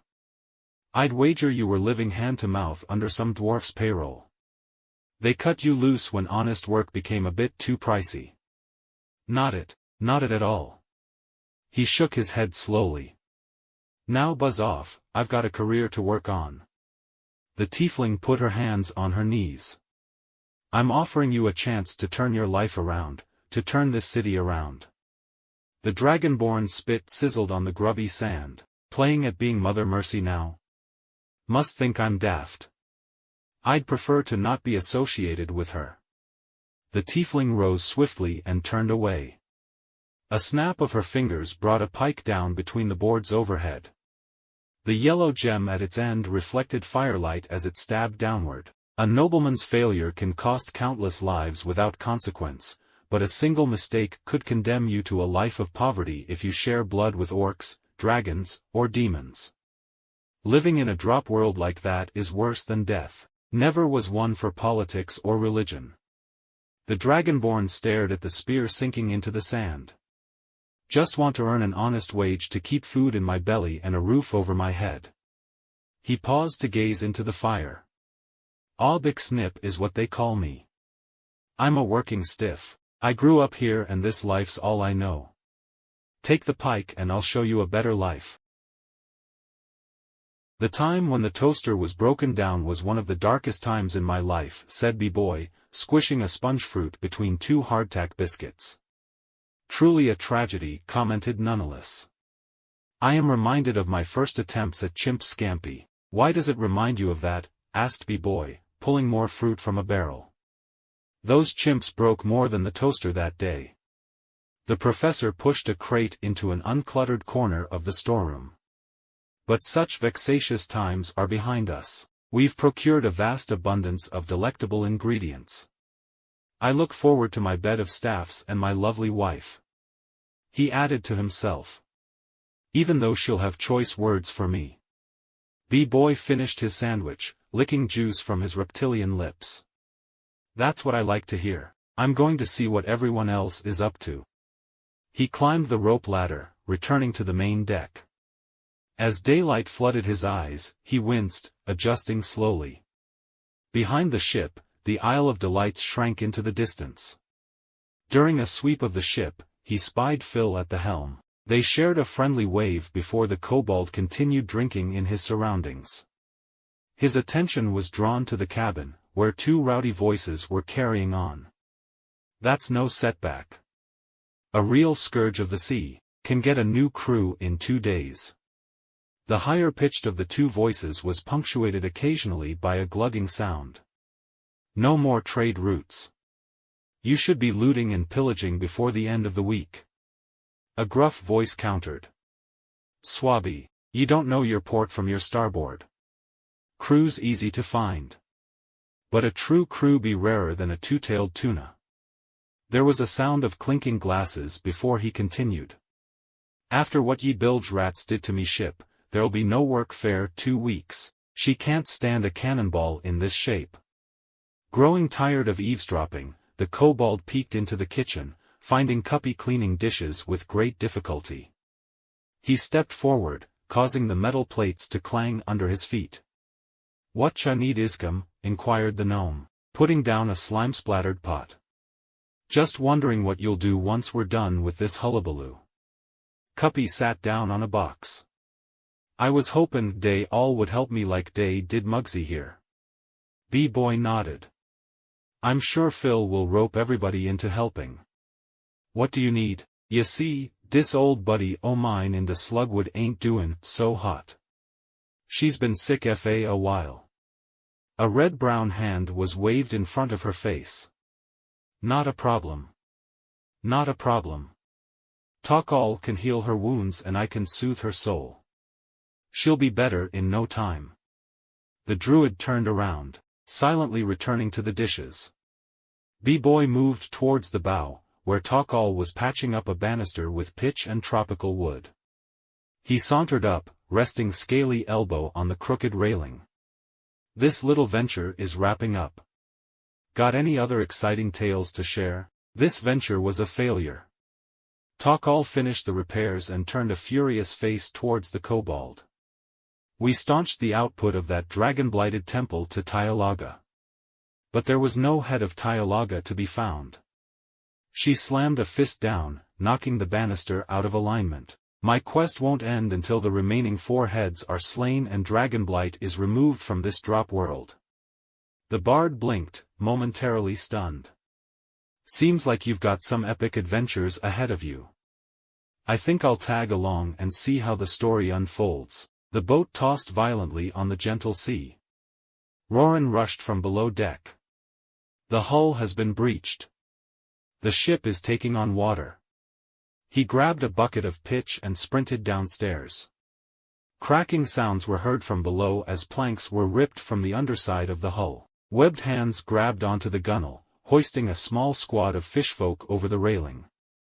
They wore little by way of protection but had weapons in abundance. These humanoids bared teeth, claws, spears, and tridents while hissing in an unintelligible language. The doorknob rattled as Ball threw open the captain's cabin. "Yar! It be sea devils." He pointed a cutlass at an advancing blue-green man before diving onto its finned face. The sea devil gnashed with its sharp teeth, nearly biting the beard off the gnome. It spun in circles, desperately trying to pull the pirate off. Ball wedged both feet between its teeth before kicking out his legs. The fishfolk gagged as its gaze was sent skyward and its jaw was forced open. From this position, the captain pushed his blades down into the corner of its mouth and cleaved the creature in half. Dropping to the ground, he hacked another one's ankle, impaling it with an upward stab as it fell. "These scallywags poison their spears, so keep your distance or keep your wits about ye." From the bow B-boy responded, "Aye aye captain." The kobold clapped his hands together, knocking away an approaching squad of seafolk. The fins on their arms and legs folded inward as they were thrown off their feet. He scrambled to take out his crossbow while they recovered. A lean sea devil was the first to rise. It picked up a barrel and tossed it at the bard. B-boy fired his crossbow, adding 1 bolt to the wooden mass hurtling towards him. He flinched, only opening his eyes when he realized he was being showered by rags. In front of him stood Takal, shield splintered slightly by scraps of wood. That is not how a bard fights. She cast aside her shield in favor of a flail. Swiping her left hand forward, she wrapped the chain around the lean one's leg. A strong pull sent the sea creature sliding along the deck toward Takal. The warpick in her right hand pierced its heart with a downward strike. Behind her, B-boy swapped his crossbow for his rebuilt viol. Nice and compact. Time for a little song. While he played, a translucent music note fluttered over to Takal. The bard's life is a struggle. To fight without much muscle. You need to be smart. And follow your heart. To survive without much trouble. The dragonborn turned around her weapon, readying the warpick's hammerhead.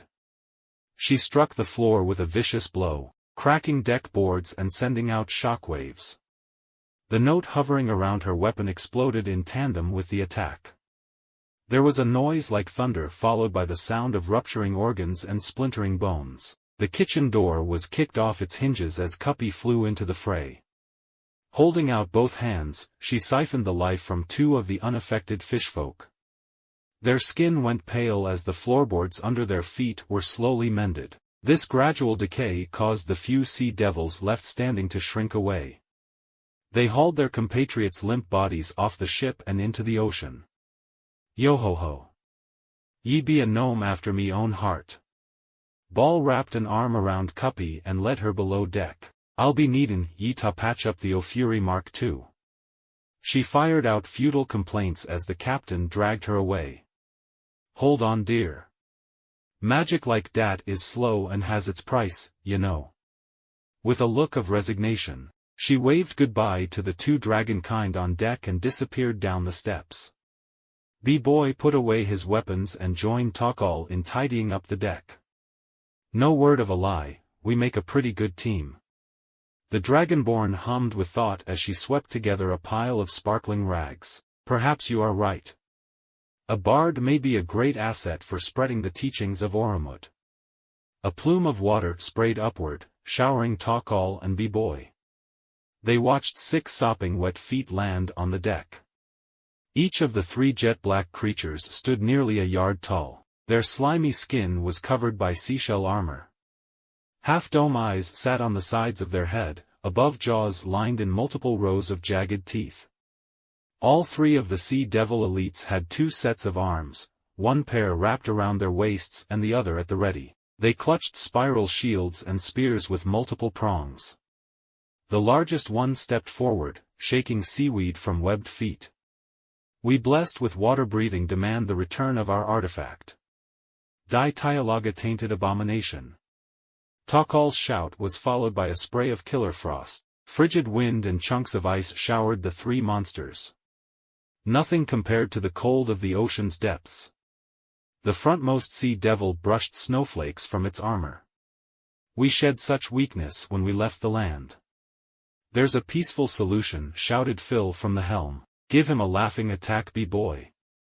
The bard's unamused look stole the wind from the warlock's sails. That thing doesn't look like it has a good sense of humor.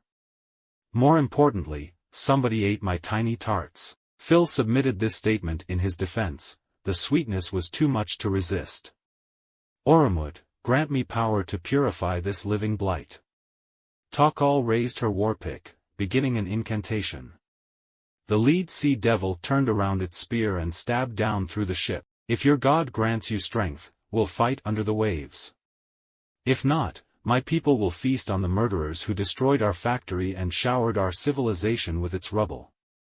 The 3 elites dove overboard as water fountained onto the deck boards. Panic swept across the ship. Ball shouted above the chaos. Put a spring upon her cable. We need to make landfall before she goes under. Takal approached the captain and spoke with calm urgency. I must know if your cabin has a keyhole. I know it be dire, but I won't have me shipwright lockin' herself in me cabin. The silver dragonborn pulled a ring of keys from her pack. Gather the crew. I have a plan of escape. Ball nodded and ran to the storeroom. He found Nonetheless frantically scurrying between boxes, attempting to tie down the cargo. Take what ye can carry. We be leaving. But there will be no room for the 7-colored root of all easel. Nonetheless complained. Ball dragged the academic by the trim of his cerulean robe. Nonetheless stopped griping when he noticed the entire small crew gathered around the captain's cabin. Takal frantically flipped through keys, trying each on the keyhole. Every futile key turn increased the unease of those gathered. Another key failed, prompting Phil to chime in. There are no gems on those keys. That means you need some magic aptitude to use them. The dragonborn growled as another key failed. Don't lecture me, warlock. I have already attuned to it. Her movements became more desperate as water started to pool around their ankles. With a loud clunk, the door swung open. Inside was a swirling pattern of light. One by one they dove in, leaving the sinking ship behind. They were greeted by a magenta sky and endless doors. Time is running out. Oskal rubbed her horns, waiting for a response. My work is nearly done. That effort will be wasted if I don't get the heart of the island. I'm starting to think I should have postponed my plan and took the trip myself. Mother Mercy and her 2 daughters sat across from the tiefling. The middle-aged lady busied herself by knitting. She was putting the finishing touches on a doll's stubby arm. To either side, Audra and Grace were motionless. Grace held a tray of rolled pastries and Audra was caked in mud. You're quite high-strung. Perhaps you should have a snack and relax? Mother Mercy waved to Grace, who stood up and extended her arms, offering the confections. Oskal flipped the tray, scattering dough and dried fruit across Mother Mercy's misty shack. I'd rather die than become your slave. You're no noble, so despite your money, you're already a slave.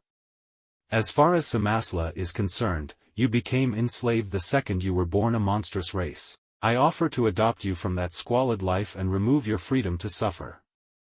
Mother Mercy commanded her daughters to clean up the mess. The tiefling crushed 2 pastries with a stomp. I'll never be that desperate. We'll complete this transaction and never speak again. Mother Mercy stood up and ushered Oskal out of the building. You'll get your stone and I'll get my money. Then we can go our separate ways and find more reputable business partners. After confirming that her guest had left, Mother Mercy moved to Audra. Grabbing her by the hair, she dragged the girl into a corner. Audra, honey, you're filthy. What did Mother say about running away? Grace froze in the act of cleaning, one hand stretching out toward a pastry on the floor. Across the room her mother reached into a drawer, revealing a thin knife embedded with a citron stone. You're a pretty little gnome now, not a nasty goblin. She pricked her finger with the blade, feeding the gem a drop of blood. Grace watched as Audra unraveled. End of Part 2.